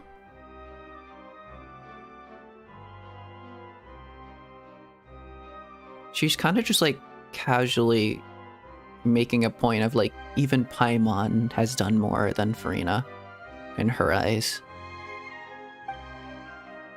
Even Paimon is more useful to her.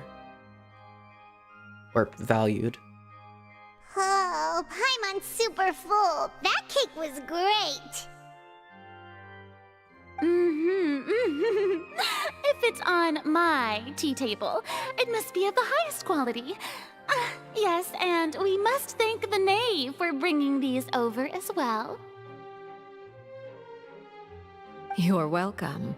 I'm sure the cake also felt greatly honored to be featured at Miss Farina's table. And I was merely catering to Miss Farina's tastes, seeking a chance to chat over tea. It is getting late. Why don't we call it a day? There are still a few matters that I need to take care of, so I must take my leave now. Very well. We'll end it here. Mind seeing me off, Traveler? We could use the opportunity to discuss Child before I must be on my way. Of course. Paimon's coming too! Yeah, no shit you are.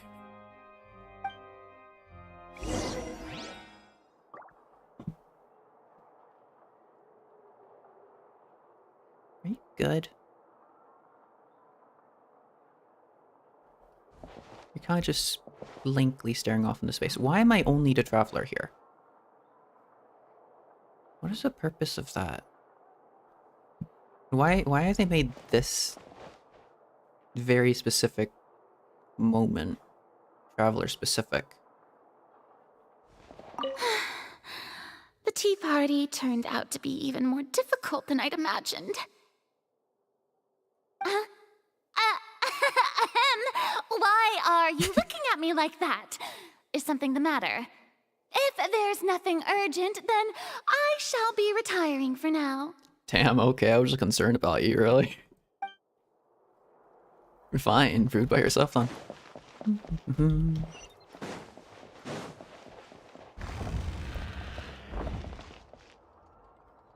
So just like her house where she just like chills?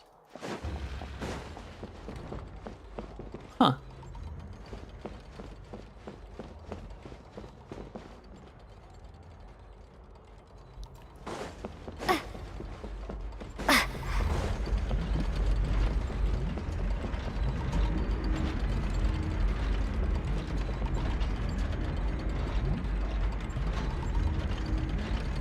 Tears.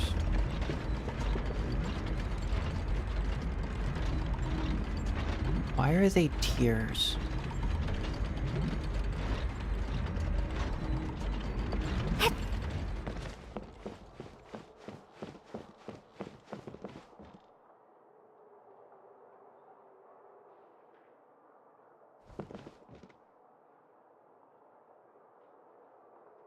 The thing's being balanced by the machine, whatever it's called. The things being balanced are tears. And the one thing we saw at the very, very start of like Fontaine and everything, the prophecy, it speaks of the Hydro Archon crying with no one else around her.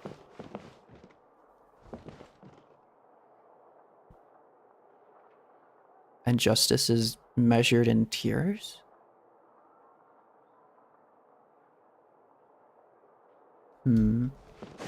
Okay.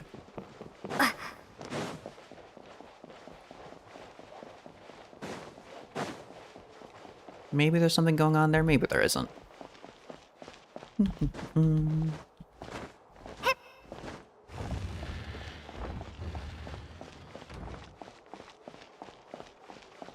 Why this sequence, I wonder? Why have Lumine walked that entire path? Why couldn't they just like jump to that? I'm glad that you were that? willing to come with me. Of course, child was just an excuse. I have no interest in your dealings with him. Oh? That's what Paimon thought. What do you want to say? You want us to pledge allegiance to you rather than Farina, don't you? You lent your aid to the children of the House of the Hearth. As their father, I would like to express my gratitude. There's no need. I didn't think that's what you wanted to talk about. Do I look like an irresponsible father to you? The House of the Hearth is very important to me. You should know that I care deeply about my children. That's been known. Although it's still like a question of whether it's like just a manipulation tactic of like, you make them think you care so much about them so that they're willing to just throw their lives away for you, but I'm of the impression that she actually does genuinely care about them. I'm of the impression that it is important, that it is something she values.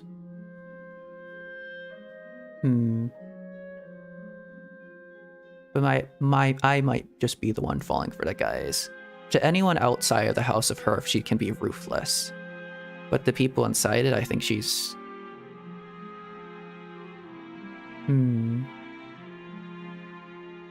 Yeah. Was there nothing else you wanted to say? That was all. Formal topics should be Really? discussed in formal settings, and informal topics in informal settings. Huh. I know you just returned from the fortress of Meripede. Relax. I have no intention of trying to get anything out of you. Linny, Lynette, and Fremine are still there, and I trust their judgment and abilities.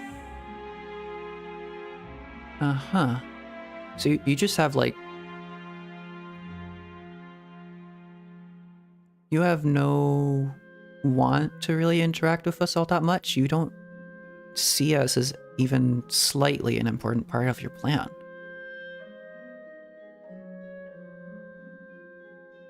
Like, not even a potential pawn you could use to save Fontaine in some way? Or have you just, like, considered that trying to sway us to the side of Vitui would be impossible at this point in time? We're not actively an obstacle to your goals, but we're also not actively trying to help you either. So we're just kind of like neutral, and you're just kind of like, yeah, alright. They've all been working very hard and have always done all they can to fight back against anyone who tried to stop them, especially Lenny.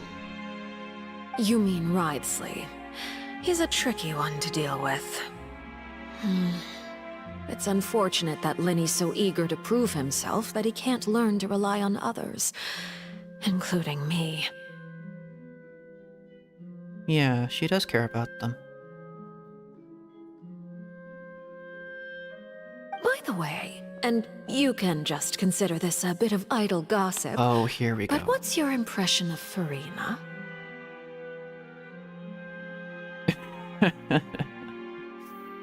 Uh-huh. No interest in formal topics. Yeah. Right.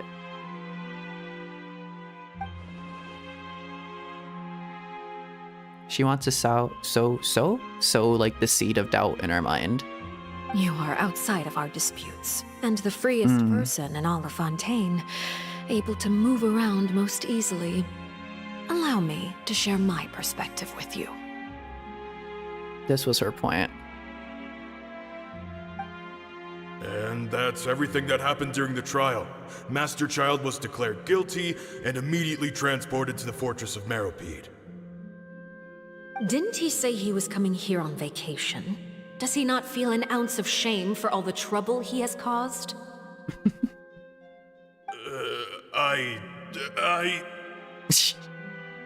Forget it.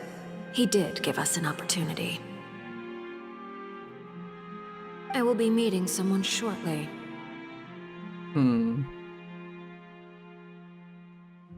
She probably would be kind of ruthless to Tartaglia as well. Tartaglia wouldn't exactly be considered a member of the House of Hearth. Do you require help with any preparations? No need. I will take care of it myself. I need to meet with Farina, the Hydro Archon. She is at the heart of Fontaine. But what's fascinating about her is that she often seems more like a celebrity than a working Archon. Oh, come over here, you little critter, you!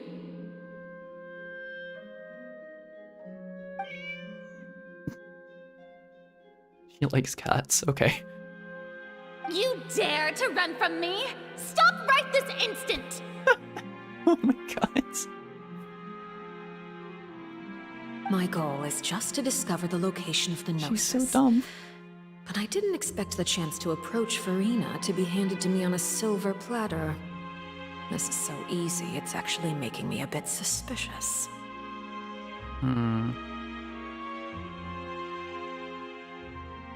It's oddly cute. What was I saying like a million years ago? It's like she's really stupid, she's really dumb. I really like stupid people for some reason. I like her because she has like 0 brain cells. It's the best thing in the world. Yeah. Anything left unguarded is usually just bait. But no one will blame someone for taking the bait. After all, from the moment it was attached to the hook, the bait is meant to be sacrificed.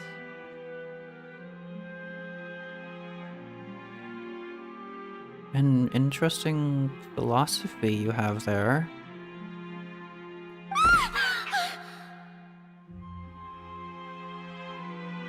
She stopped?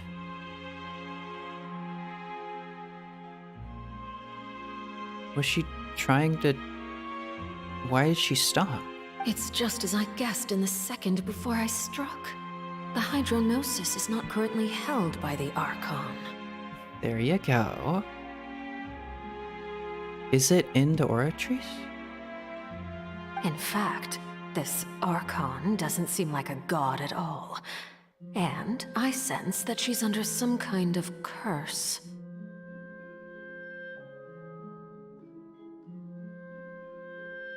Who are you?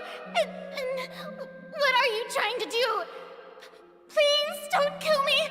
I'm begging you, please.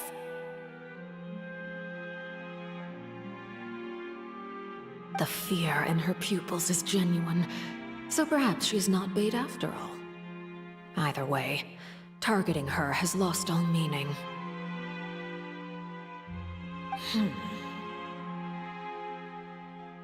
I left the scene with ease. Nobody came looking for me, and nobody could serve as a witness to my near assassination of Focalor. I suspect even Farina dares not mention this incident to anyone. Holy shit. Not long after, my informants confirmed what I had guessed. After returning to her quarters, Farina quietly cried alone. She was so scared that she could not sleep that night, nor could she even bring herself to eat her cake. There's no doubt that there's something wrong with her. I began to entertain the possibility that she is not the true Hydro Archon. Perhaps Eudex Neuvillette is actually the genuine article. I have to find the Gnosis. If the Neuvillette hypothesis is correct, he is probably in possession of it. Alternatively, it might have been hidden in a place that's hard for ordinary people to access. If it's hidden, then does that mean that she's not able to use it? The curse placed on her means that she's not...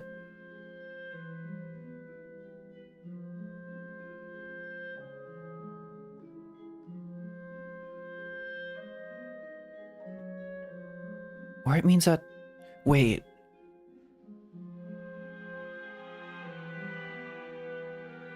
Fontaine... The people of Fontaine are paying for a sin that was committed years and years and years back. Way before even the current... Way before even like Focalors. They said the Hydro Archon Egeria was trying to...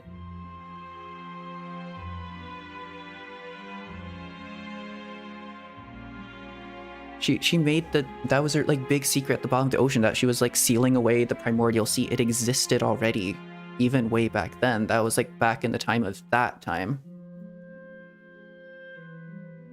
And she couldn't stop the prophecy.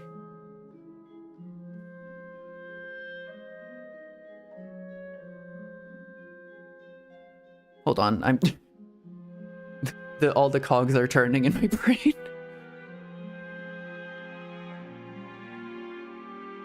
The Hydronosis doesn't exist.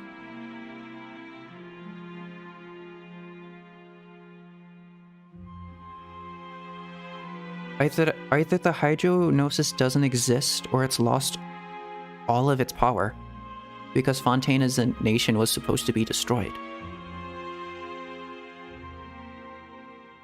And all the current efforts of the Fontainian people are just to hold back the very thing that's supposed to destroy them.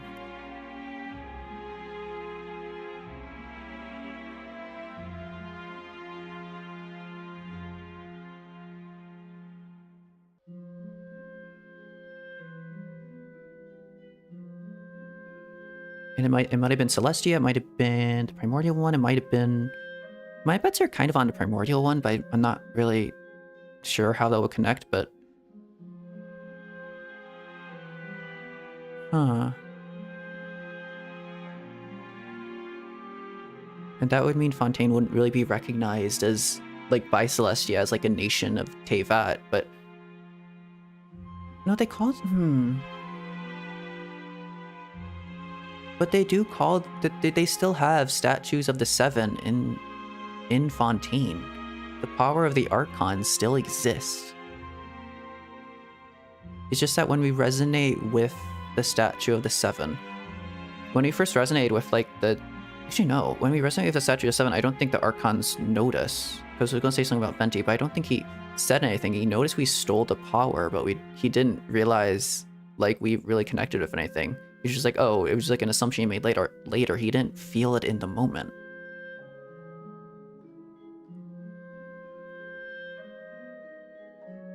The statues of the Seven aren't connected. They're statues of the Archons, but they're not directly connected to them. And maybe they're connected to the Gnosis? I'm not sure. Because if the statues of the Seven are connected to the Gnosis and the statues of the Seven in Fontaine work, which they do, that would mean the Gnosis does exist. But if they don't, that can still leave the possibility open for the Gnosis just to be entirely gone. Or destroyed, or something. Or the original sin being the destruction of the Gnosis and cutting off ties of Celestia.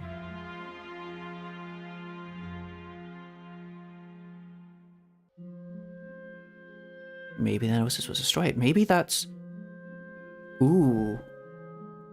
Because that would be the perfect spot to lead on from Sumeru. Because that was what Nihida was threatening to do against Ildatore to... Ooh.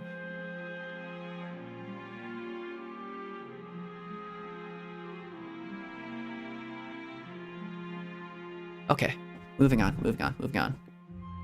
No, I still want to think about that. Okay. Because the story progression from like Sumeru to Fontaine is like, ooh, I wonder what would happen if we destroyed a Gnosis. Welcome to Fontaine, where they've destroyed the Gnosis. And Celestia is like tried to do holy retribution on them or something, and Celestia is hovering so close to that tower that is showing up in 4.2. Celestia is going to move.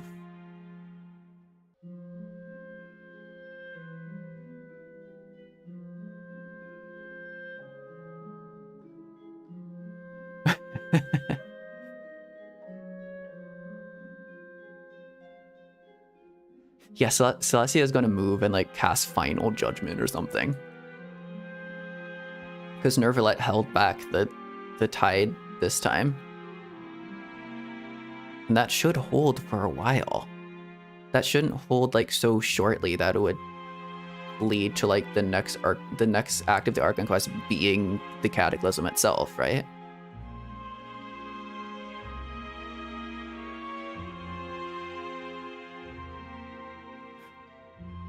Celestia is gonna do something.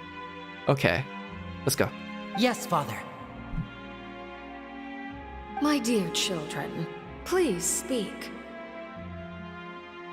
News from the Fortress of Meripede. Master Child has gone missing. On top of that, the contacts and guards we bribed at the fortress have all gone quiet as well. Agiria's secret, Agiria's big secret, is that she broke the Gnosis. And then all that primordial... Wait. The source of the primordial sea, the source of all the primordial seawater that is gushing out of that place is the broken Gnosis. And that, for some reason, is what Tartaglia is drawn towards?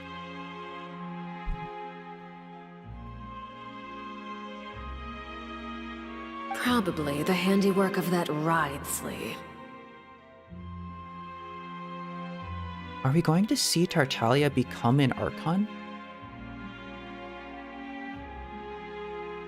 I'm afraid so. This is a good opportunity. The value of a Harbinger is much higher than most would imagine. We now have an excuse to exert diplomatic pressure on the Fontaine authorities. Set up a meeting for me. I would like to meet the Hydro Archon and Eudex Neuvillette. Oh, and I have an additional mission for you three. Yes, Father. Tartaglia's disappearance was not a part of my plan, but I can use it to make a breakthrough. With this as my excuse, I can ask for an official audience and continue my investigation of Farina and Iudex Neuvillette. The initiative belongs to the House of the Hearth. My wish to investigate the fortress of Meripede will be a front. Lenny and his group will be responsible for the actual intelligence gathering.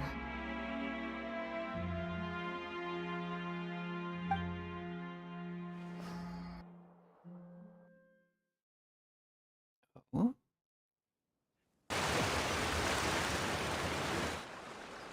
You should know the rest. Lenny's group is quite close to you, so they wouldn't have hidden anything from you. Yeah.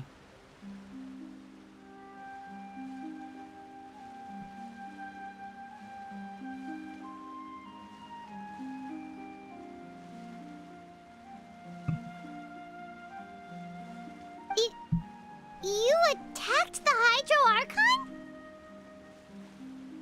It wouldn't mean anything, even if you shouted it from the rooftops.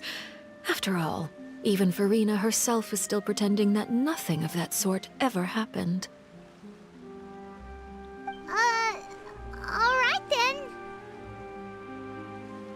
I've now had 2 chances to enjoy tea with Farina.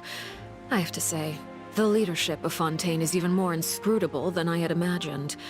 I once surmised that Iudex Neuvillette must be the Hydro Archon, but now, that doesn't seem right to me either.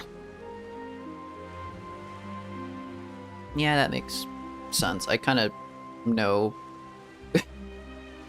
I kind of know one very specific reason why he wouldn't be the Archon. How did you come to that conclusion? I am a servant of Her Majesty the Tsaritsa. Over my years of service, I've learned how a real Archon conducts and carries themselves. Whether Iudex Neuvillette or Farina, neither fits the bill. It's hard to imagine either of them as the Archon. I wonder what you would think of...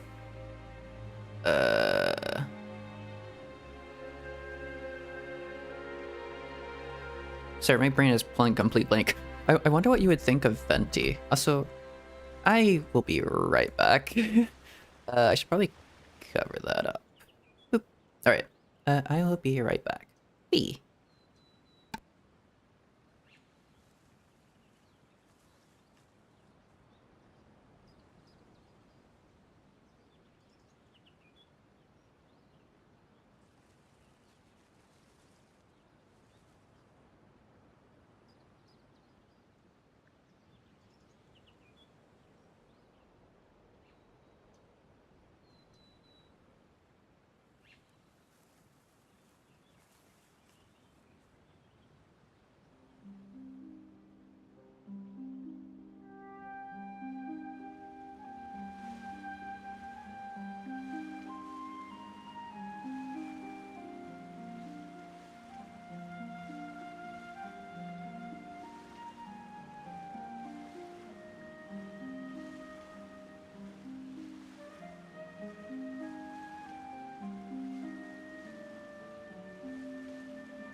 Wee. Alright. Put that up, back up there. Alright. I feel like it's gonna end quite soon. Of course. That is all just how I feel. Gut feelings often do not require justification. I was thinking, I wonder if Viguria never actually died. The first Hydro Archon? Maybe she's in prison somewhere? But then people would be able to like feel that, right? The statues would change to reflect her. Or them, or whoever. I don't know who they were. It is, however, quite amusing to me that after all my years working in intelligence gathering, I've come to realize I am at a complete loss regarding the identity of the god of the land of my birth. Is it Tartaglia? Don't you think Fontaine is quite intriguing? A catastrophe looms, yet many secrets have yet to rise to the surface. It looks like Fontainians will have no choice but to save themselves. Ooh, I like the way that hair is done. That's a cool shape. Ultimately, though, one must survive in order to do anything else. Should the need arise, I would be happy to cooperate with you. Mm-hmm. Of course. Your main goal is to find the Gnosis. As it's always been. You don't need to commit to anything right now, of course. I have a feeling that the situation will continue to evolve, and as your name is often connected with noble deeds, I'm sure we will work together someday. Nervalet? He certainly returned quickly. You must want to catch up with each other, so I'll leave you to him. Will he answer any questions? Or is he going to be silent on them?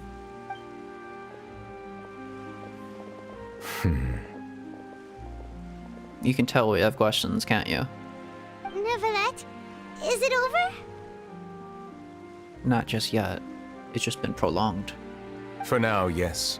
But this issue will prove quite thorny in the long term. I'm concerned that sooner or later the prophesized events will occur. Sooner or later, so like thousands of years into the future. Well, not thousands, like maybe 10, 20, 30. Not so soon that it would be in the events of the next act of the Archon quest. Unless someone else acts to change that.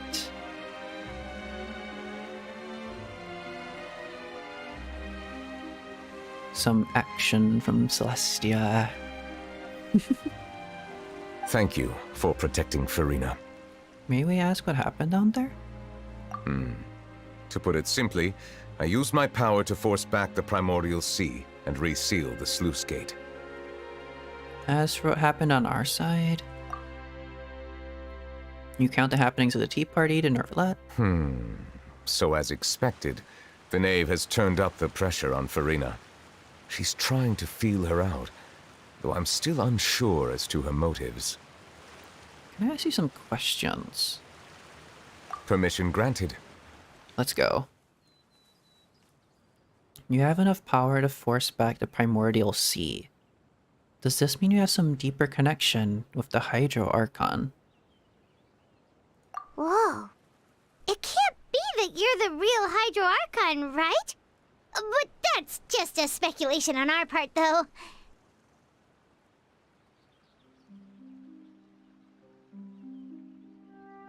If the broken Gnosis lies within the primordial sea and Tartaglia is doing something to like get into there and become like the Hydro Archon, kind of like unwillingly just have that happen, that means we do have to dive into there at some point, right? Retrieve the broken Gnosis, try to figure out something to do with it if there's a broken Gnosis down there.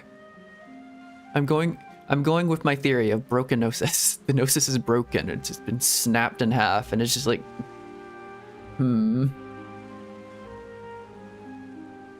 We'll fix it somehow. We'll just like duct tape it back together, and Celestia will be like, "Oh, all right, that's fine then." We'll give you your powers back. We'll stop trying to drown Fontaine. You can't tell us? Then that's okay. We can talk about something else. We won't try to force you. You guys in Fontaine are super strange. What are you trying to hide? If by the phrase, you guys, you are referring to Farina and I, then although I'm not sure just what you are trying to imply, I must clarify that I do not share her positions on a multitude of topics. But you still serve her. You're still...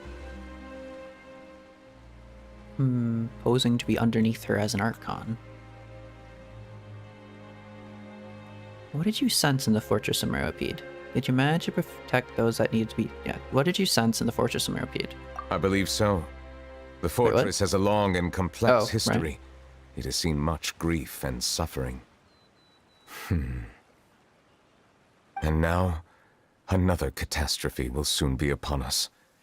I mourn this turn of events. Oh.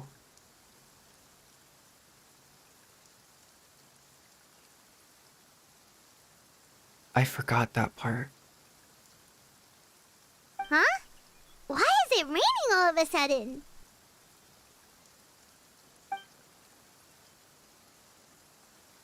The clear sky suddenly filled with dark clouds. The rain became heavier, light rain soon growing to a downpour. And just moments before, Nervalet has just mentioned his sense of grief. The skies are crying? Wait.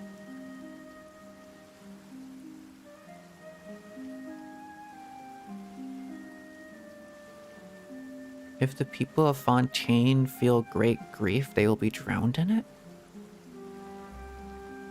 So whatever they're hiding is to prevent the people of Fontaine from having a mass grief. Because that's exactly what would cause the flood.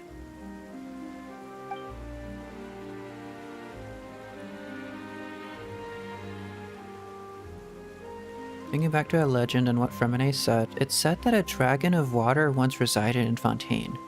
Every time it weeps, the skies will cloud up and pour out rain. Oh, wait, what? Wait, Nervalet, you can't be. You may be closer to the truth than you think.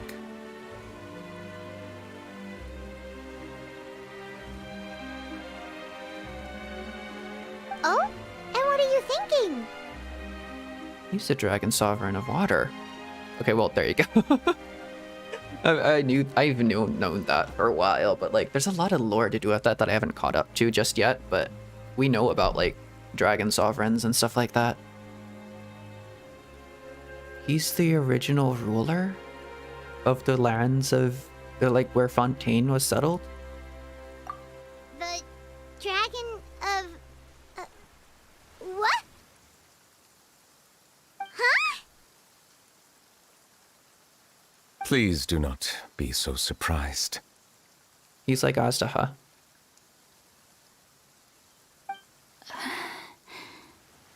Huh? Farina?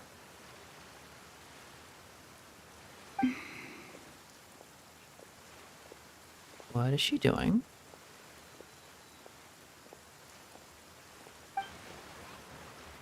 Nervalet!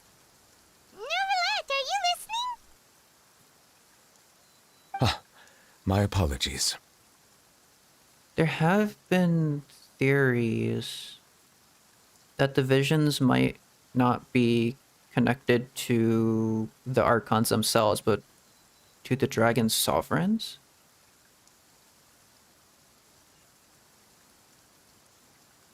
So maybe the land of Fontaine never obtained a gnosis because they still had a reigning dragon sovereign? And because they couldn't let anyone know, they just like made up Archons?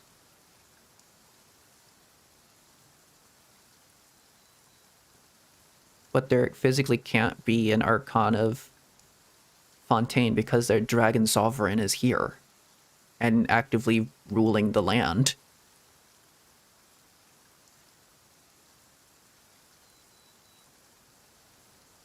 We were just guessing randomly. We didn't guess right, did we? You're not actually the dragon sovereign of water, right? Well, if you don't want to confirm or deny... I think he's the reason... I don't know how that would work, because, like, Azad still exists, but, like... I feel like maybe if he, like, steps down or, like, something like that, he, like, renounces his claim to the land of Fontaine or something like that. Farina suddenly just manifests the power of the Gnosis. I think the Gnosis probably is, like, refusing to work just because he's here. Or something weird like that, maybe? You guessed correctly. I sincerely hope you'll be able to keep this a secret for me. Uh-huh. Right, of course. We'll definitely help you keep it a secret. Well, you're not exactly a Melusine if you're a dragon sovereign. There's still something Paimon wants to ask you, though. Please, go ahead. Who the hell is Farina? Well, if you are the dragon sovereign of water, and you were able to force back the primordial sea from the fortress, then since Fontaine's prophecy is all about seawater, couldn't you just use your power to solve the crisis? None of the currently living dragon sovereigns in the world, myself included, possess our full dragonhood. Uh-huh. They say that when the first usurper arrived on Tivat, they seized a part of the dragon's power. Today, that stolen power is the basis of the Archon's authorities.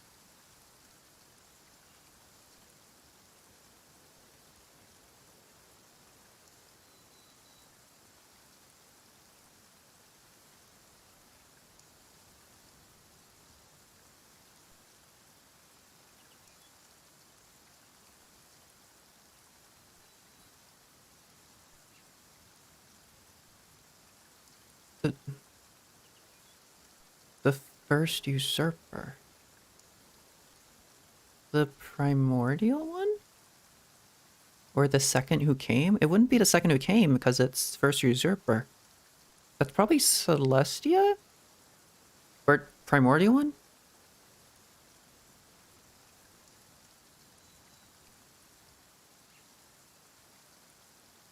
Paimon?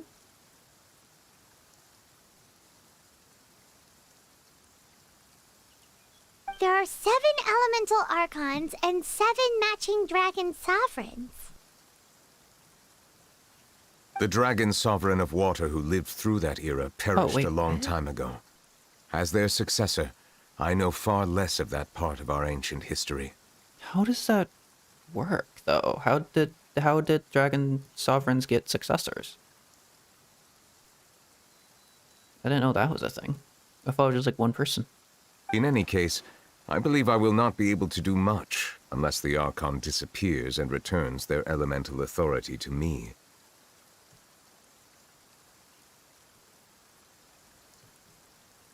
Given the status quo, however, I would recommend finding another way to deal with the prophecy. Wait, so an Archon has a fraction of the power of the Dragon Sovereign, or is there a different power balance going on there? Oh, so even you can't solve it.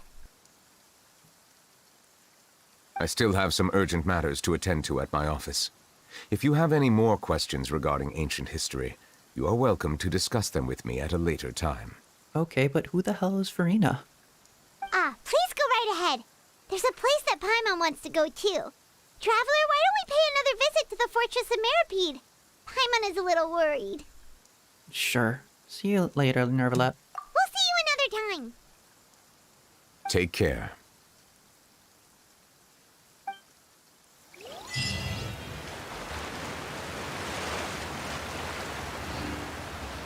Is that... Wait, what? Involved in what other quest? Expert Company 1? Excuse me? What is this?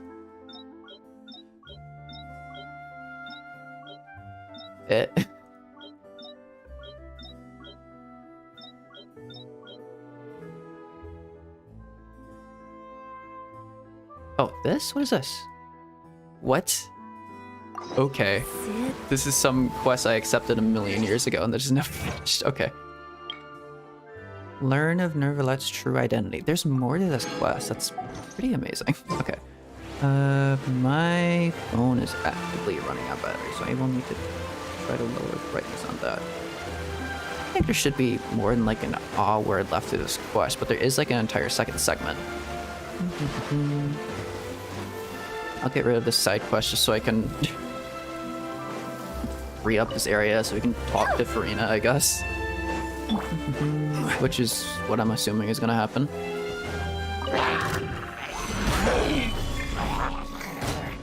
By royal one with nature. There we go. Yeah. Film camera, yada yada. Here's some Fontaine, blah blah blah.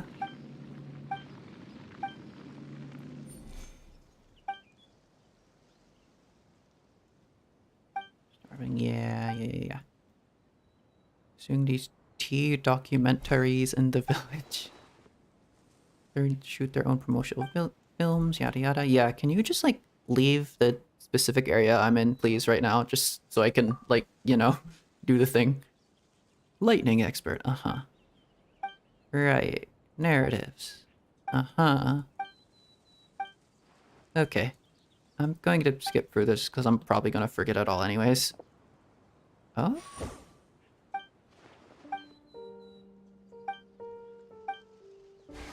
Are you giving me a camera? Are you... Oh, here we go. Okay. What the heck? What was that? What was the point of that? Oh, I assume there's going to be like repeats of that, I guess. Alright. Course has been averted for now. You decide to return to the Fortress of Meropide to see how everyone is doing. Right. Before we do that, though, and especially because we had to get rid of this, there's something spawning in the area that they needed to like check for. There's some odd thing happening. Farina wandered off somewhere. So let's go try to find her. Probably not with another Archon, because that might be slightly intimidating. Right. Where'd you go? Did you go wander off behind here? I wonder. It seems like you went this way, but I'm not... I don't think you did, really.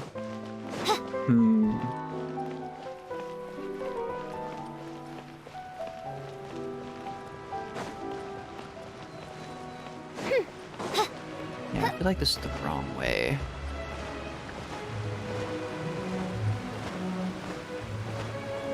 I don't know if Farina would go into the Fortress of Meropide, you know? But it kind of feels like that's what it's going towards.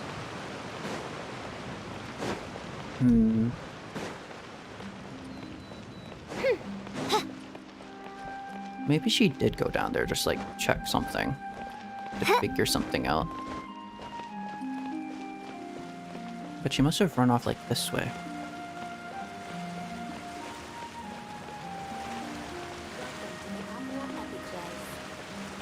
She was leaving. I don't remember where we were standing, but she must have like tried to get past this or something.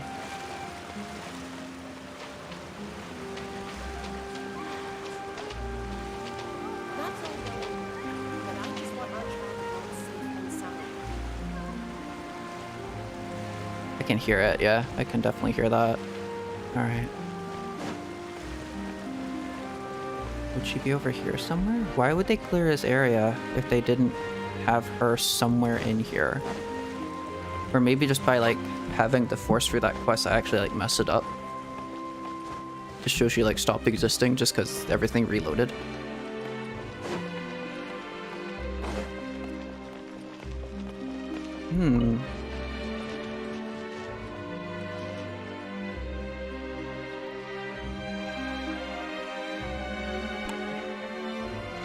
There's a path that leads somewhere.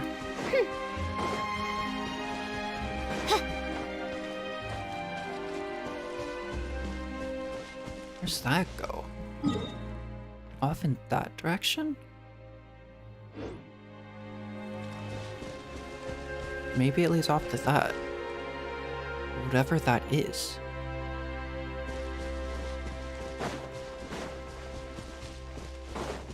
I feel like she's around here somewhere. She had to have been. She wandered off in this specific direction, but maybe she was going... Ooh, a chest. Maybe I judged direction wrong? Destiny has brought me hither. He zoned out because he noticed it. But where would she have gone? Or where did she try to sneak past? If it wants us to go in this specific direction, maybe if we walk over here? No? Okay. I give up. We'll do the quest. We'll go down.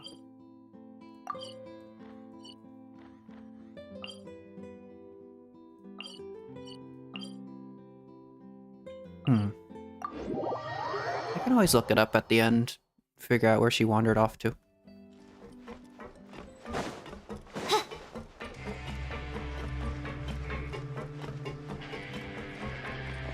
They all came back eventually. You guys are back? You guys didn't get caught and thrown back down here, right? Yeah, we totally committed a second crime. Don't worry about it. Happens. Huh? No, not at all. And here I thought you'd managed to escape from jail during all the commotion. I'd held you up as legendary jailbreakers, but now you're telling me you just never left? Yeah, don't worry about it. We're sorry, but we just had some business to take care of. All right. There's no need to get caught up in the details. We're just relieved to see you. He was super worried about you, you know. Hey, it wasn't just me. Weren't you super worried as well? Something like that, yeah. I was also transferred to work in the kitchen a few days ago. I can still hear Quisto mumbling to the carrots. Are those two all right? You think they made it out alive? Whenever he'd say that, I'd tell him I'm sure they're fine. Wherever they are, they're kicking back with drinks in hand, enjoying the lovely scenery. Hey, there's nothing wrong with worrying about your prison pals. Is there? I mean, considering how they always love listening to all my gossip. These two. They sure are a lot warmer and friendlier than when Paimon first met them. I'm sure the welfare meals must have just skyrocketed in quality recently. Your meals would bring all the prisoners to cafeteria. Oh, well, if you say so. I'll be watching you to make sure you finish every last bite. Hey, you make any milkshakes?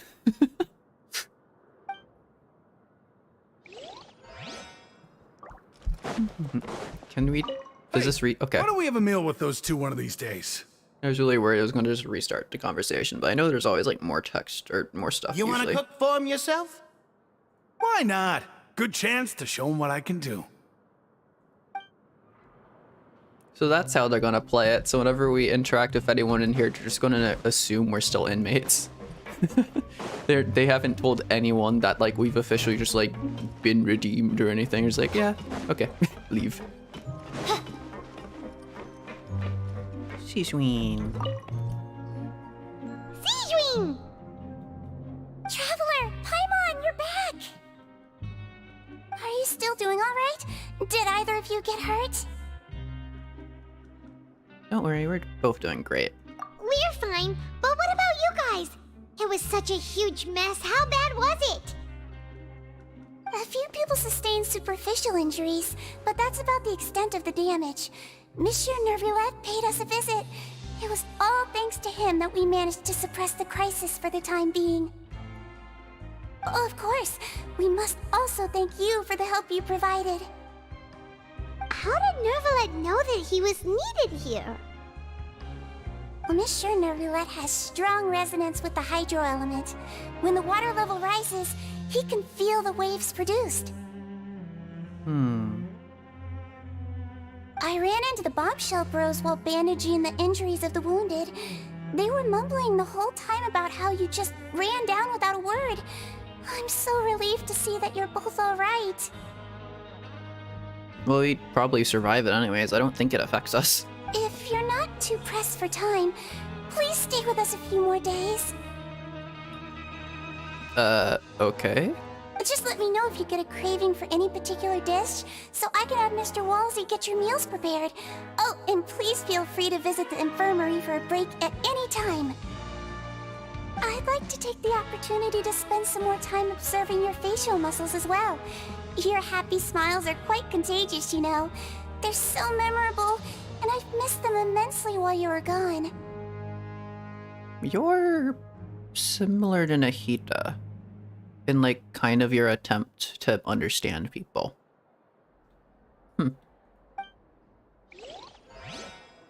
And also whatever that was.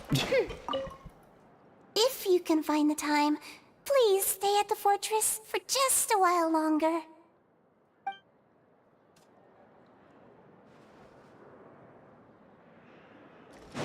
Interesting.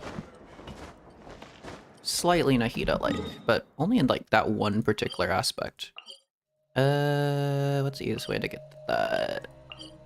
There. We'll go to the, yeah, we'll go to the main place last. I'm really wondering what Farina was doing there. I feel like I missed it. I feel like she wouldn't come down to the here anyways. I just missed it somehow. That's a shame. And it's like they wanted you to see that. They specifically showed Nervalet noticing that. There's something going on there.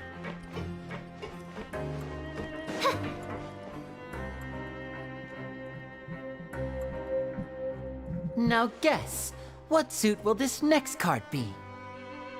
A bare-teeth cat? Well, well, look who it is. Traveler, Paimon. Hello. Hello, everyone. Looks like you're recovering nicely from it, eh? Thanks to everyone's support. Oh, right. I managed to work up the courage to thank Miss Clarant in person.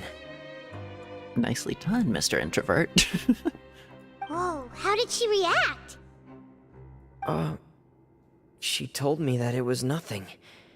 It was as if saving a life wasn't a big deal to her at all. She also told me not to worry about it. Oh. She didn't want to stress you out, that's all. She's right, and it's best not to dwell on it. Yeah. Okay, but check this out. We went back to the opera house and we met the knave. You met Father?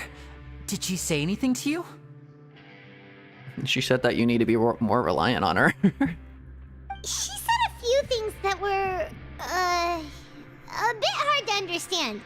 And also that she's looking forward to working with us in the future. I think we're proud of it too, you know. It was a little surprising. Her attitude towards you is even better than what we'd imagined. That's fantastic. You should believe her. She has her own way of doing things, and she'll do everything in her power to help those she considers close, which now might also include you. Are you sure about that? Like, it'd be really useful to have her as an ally, but I don't think we got that close that quickly. Father is very capable, and also trustworthy. Oh, Paimon just remembered that she thought Linny was a bit too proud as well. There you go. She said that you should learn how to rely on others sometimes. Got it. Huh. That does sound like something that Father would say. Hey! Are you going to stay here for the next few days? I guess so. Why is everyone saying this? I guess that's a... Looks like it, yeah. Alright. Excellent. I will host a tea party. For real? Then Paimon wants another serving of cake. Another implies that you were already served some delicious cake while you were up there. How lovely. Well, next time, you're going to have tea and snacks with us. Let's go.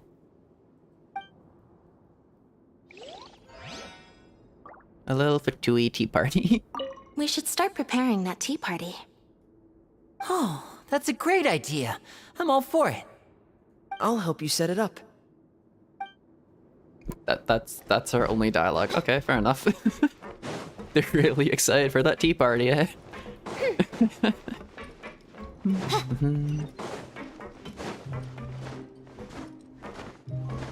How high up are we? That should be fine. Whoop. She can swim, that's fine. Alright, in we go.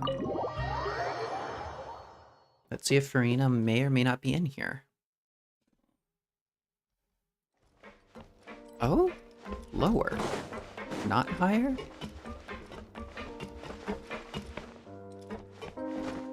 Maybe Farina is there.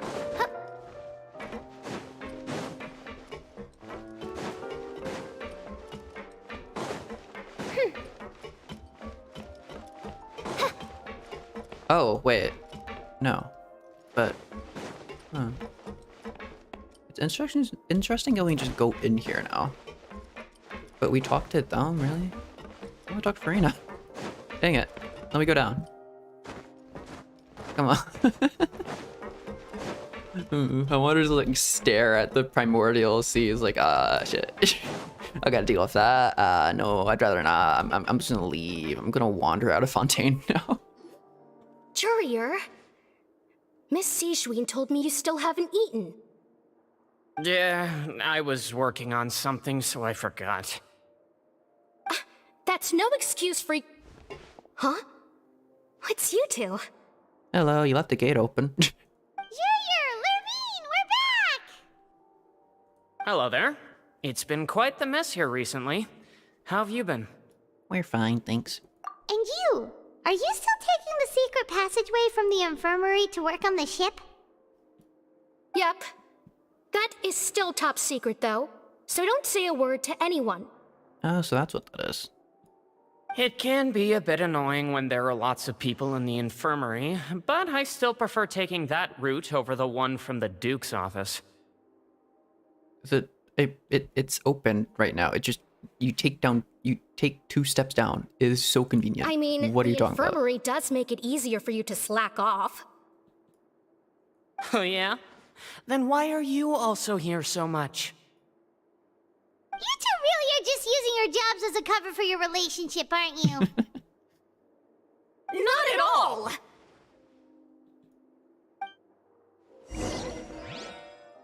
Talk to Riosley. Oh, alright. He's up here. Alright. I just went up there, though. Dude just teleported.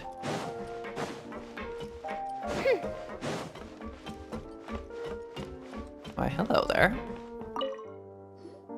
Do my eyes deceive me, or did I just see 2 inmates come back after making it to the surface? Some strange winds blowing of late. What, are you not gonna let us go back out? We wanted to Are you see how keeping the us here? fortress is doing. Is everything still alright? We're fine, for the most part. Neuvillette came down and took care of the worst of it. If that's the case, why don't you just ask him to stay here? Oh, yeah, what a brilliant plan. Let's go convince the Eudex himself to exchange the courts of Fontaine for a puddle of water in the middle of nowhere. Yeah, I don't think that's gonna work. He came here in a hurry and left without even stopping for a cup of tea. He did remember to take Miss Sijween's gift with him, though. No? He sure sounds super busy.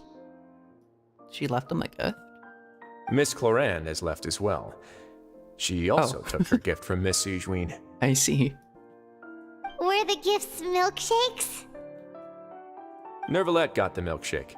Clorand received lipstick instead. I see. Those aren't even remotely alike. Well, it's Nervalette's own fault for making Sigewinne worried about his health by working so much. But besides that, our head nurse is still pretty fond of picking out beauty products for the ladies. Oh, and I have some gifts here for you as well. Oh? Are these from Sigewinne too? Are they consumable? Can I eat them? Nope, they're from yours truly. Oh. Can I eat them? Are they consumable? You've already wrapped up your work at the fortress, so you can return to the surface at any time. Oh, you aren't gonna keep us? You haven't yet served your full prison term, however, so you may continue to use your cell until your term is up. How generous of you. For real? Then we could stay here for a really long time? Is food still covered? You may access the cafeteria for free. Let's go. Just remember to come complete your paperwork once it's time for your release.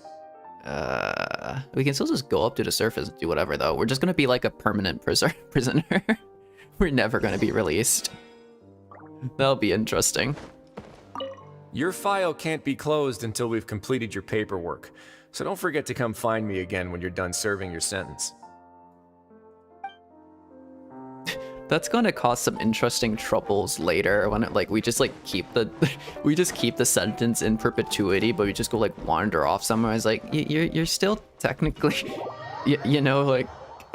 prisoners. What are you doing here? Why are you in Natlan? Why are you in Shajnaya? What's going on? Something odd. At the end of the Fontaine Archon quest, it's going to be like, well, we would present you with your reward for solving the cataclysm, the crisis, all that, but you are still, criminals who are imprisoned. We can't exactly award you anything. It's dang, all right.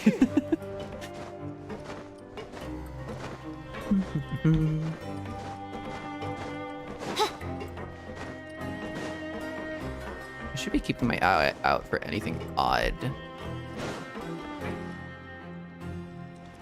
But I guess we're not really going to see anything. We're back in our cell again. We're no longer prisoners, though, so it really doesn't feel the same. I mean, we still have a sentence.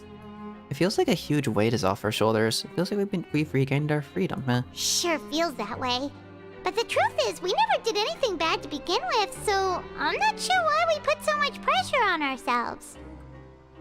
I mean, we did almost get arrested the second we walked into Fontaine, and Lenny saved us by lying to the head of state. So, just casual, very, very normal citizens who did nothing wrong things. Paimon, is there something you'd like to say? You know. Because you usually just immediately fall asleep. Hey, that's not true! All right. Okay, Paimon just wanted to say that we really are an amazing duo after all. It's like we've now gone to so many places together and become friends with so many people. We've never stopped traveling or stopped meeting new friends. There are so many bad things in the world, and we're just two people, but we've still been solving problems no matter where we go. Isn't that pretty cool? We're the best adventurers ever. What is this some sort of weird foreshadowing that the next part of this Archon quest we were going to mess it up somehow? This sounds like some amount of weird foreshadowing, but Genshin wouldn't do that, right? You're counting Paimon today? Aren't you the only adventurer here? Being a guide counts too. Then let's ask Catherine to give Paimon an adventurer handbook as well. Paimon will also be an adventurer from today forward. Yeah, sure. Pick up a sword. If you can pick up a sword and fight, I'll consider it. Just our thoughts making Paimon giddy. Paimon's gonna crash, so you sleep soon too. The last time we fell asleep here, we woke up to a whole mess outside our cell. The primordial seawater nearly rose up. That was so scary. Is something going to happen right now? We should be safe now, right? We'll be fine, so don't worry, Paimon. Alright then. Good night to you, Traveler. Good night to you, Paimon.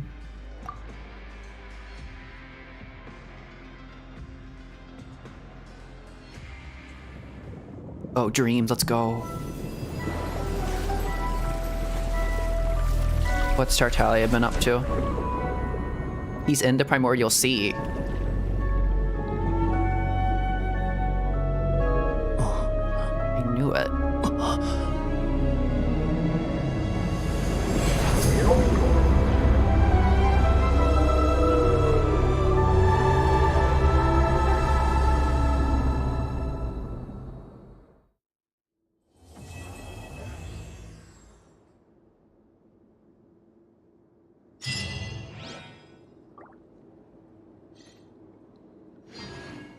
What the heck?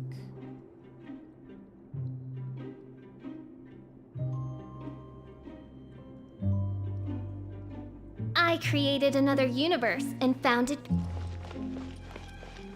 Within the Primordial Sea and behind that whale, the massive glowing thing. That was a Gnosis, wasn't it?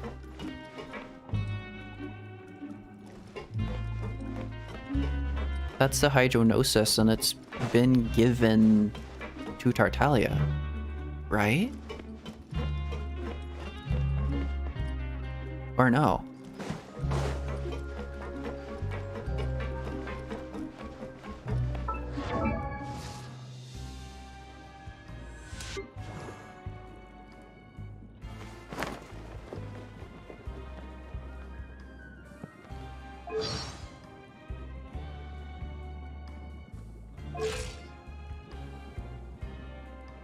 There's something. There's definitely something going on there.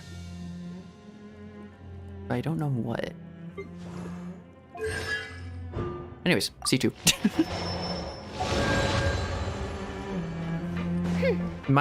That's my big theory right now. My big two theories are either that the Gnosis is broken and creating Primordial Sea, or that that and or because it could like work in conjunction with that, and or slash is the case, blah blah. Tartaglia is down there in the Primordial Sea, and he's for some reason being called forth by the Gnosis itself, and like he's going to become the next Hydro Archon or something. I don't know why that would make sense, but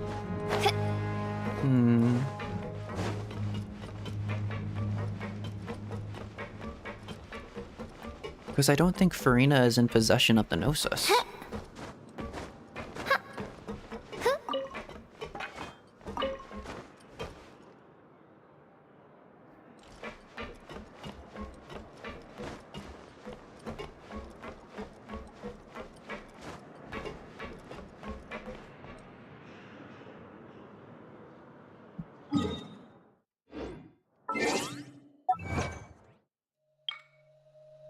Complete Cataclysm's Quickening.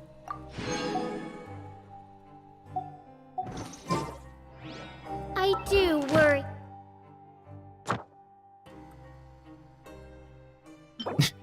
One more fate for Freyna. Right.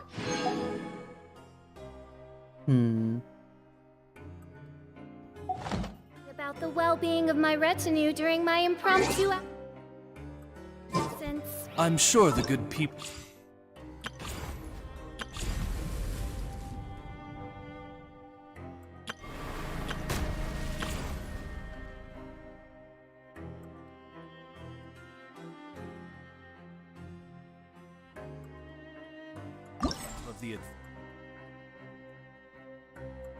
Some of these ought to be interesting to fill out.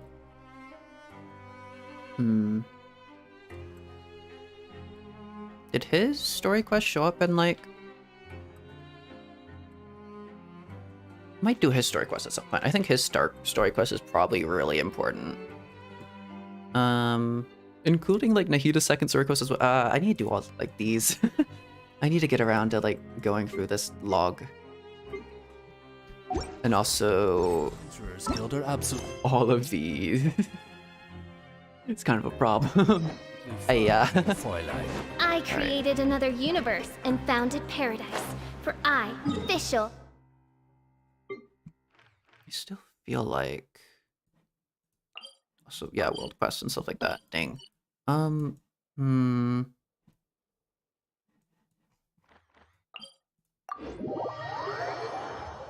Back to the opera epic class. I'm going to look around a little bit more. What would he have seen? Where would we have been standing? He saw something. He saw Farina wander off somewhere.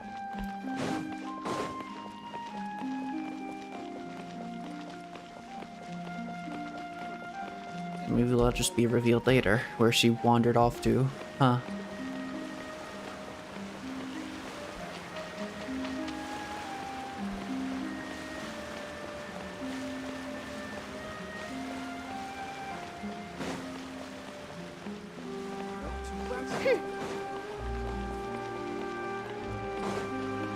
Kind of...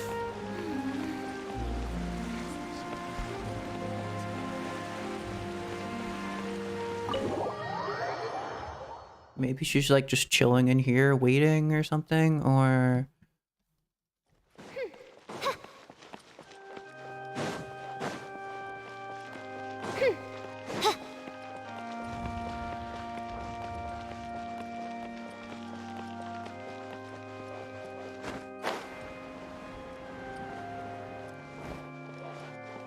Wait, what?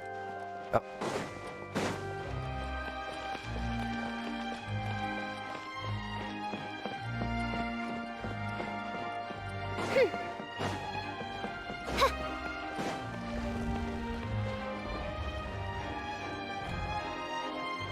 Wait, it changed. Wait, did it change? No, it's still this. Wait, what? I'm so confused.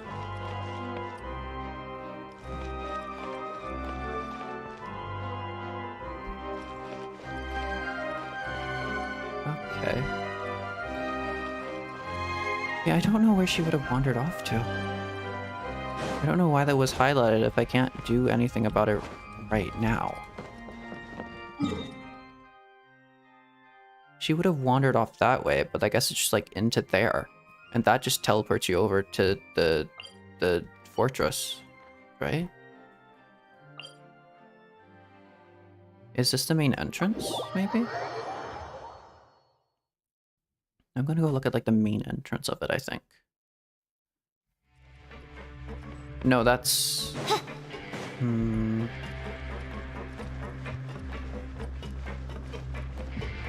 Why would she come here, though? What reason would she have to come here other than... to view the Primordial Sea itself, which we can't really access?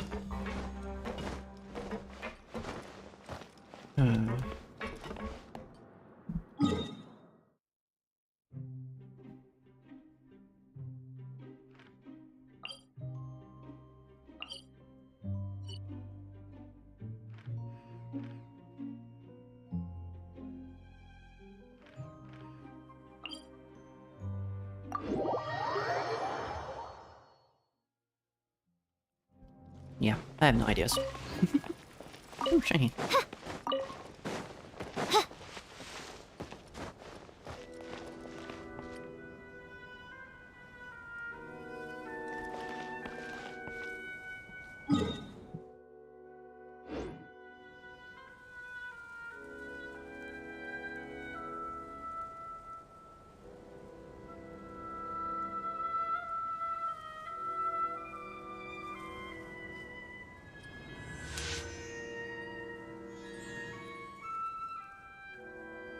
So the waters would come from there and overflood the entire nation?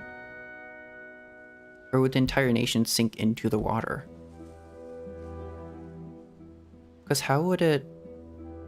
I created another universe and founded paradise. For I, official, and the Prinzessin der Because would it just be solely contained to Fontaine? Or would it, like, spill over into all the other regions? Because I feel like if a massive flood erupted out of here and, like, was to swash over everything, envelop everything, and then, like, dissolve all the people of Fontaine, it would have a lot of spillover, surely. You know? That level of primordial sea would get everywhere.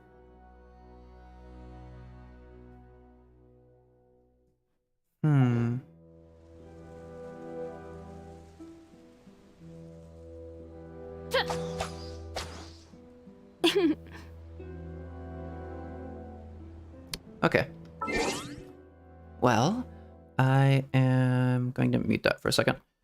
I will swap over to this. And that concludes Act 4 of the Archon quest, I think. I'm gonna go look up one or two things, because I'm still confused as to like where Furina would have gone after that, so I'm gonna go look up like the actual wiki article for that, but I'll do that off stream.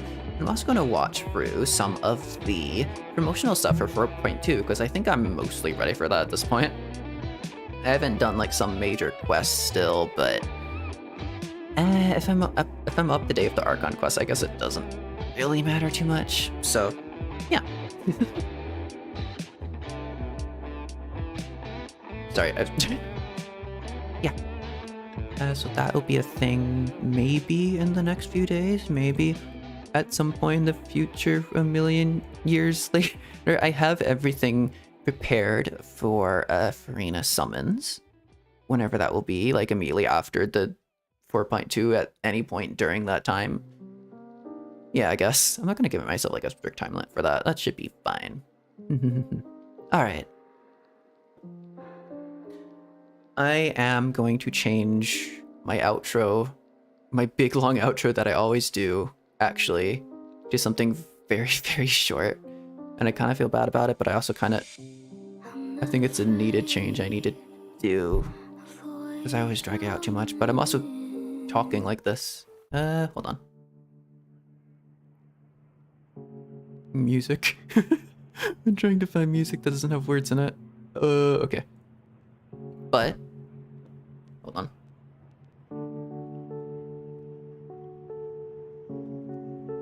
I keep doing that. I keep like going for something, pausing, then go for something again, and then pause like again, and then do that like ad infinitum is the word? Yes.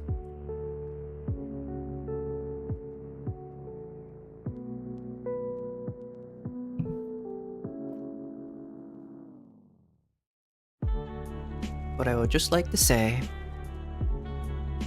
to all of you who made it this far, who are listening to this at any point in time, at any point in existence, at any space in reality, whoever you are, if you're watching this live or as a VOD or anything like that, I will always, always, always thank you for existing. Because you give an ADHD poet like me a purpose in life. That feels odd, but I think I'll get used to that. And with that, good morning. Oh, that's so dumb. No, I'm gonna stick to my old outro. And I guess my outro is good morning, and bye-bye.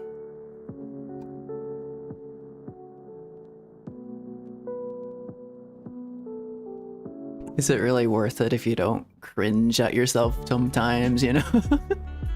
Everything is worth a good little bit of cringe. Being cringy is a spice of life. If you're not cringy, are you even really living? If you're not being cringe, are you even human? Are you even immortal if you haven't cringed at yourself at some point in life? Okay, I'm going. Bye-bye.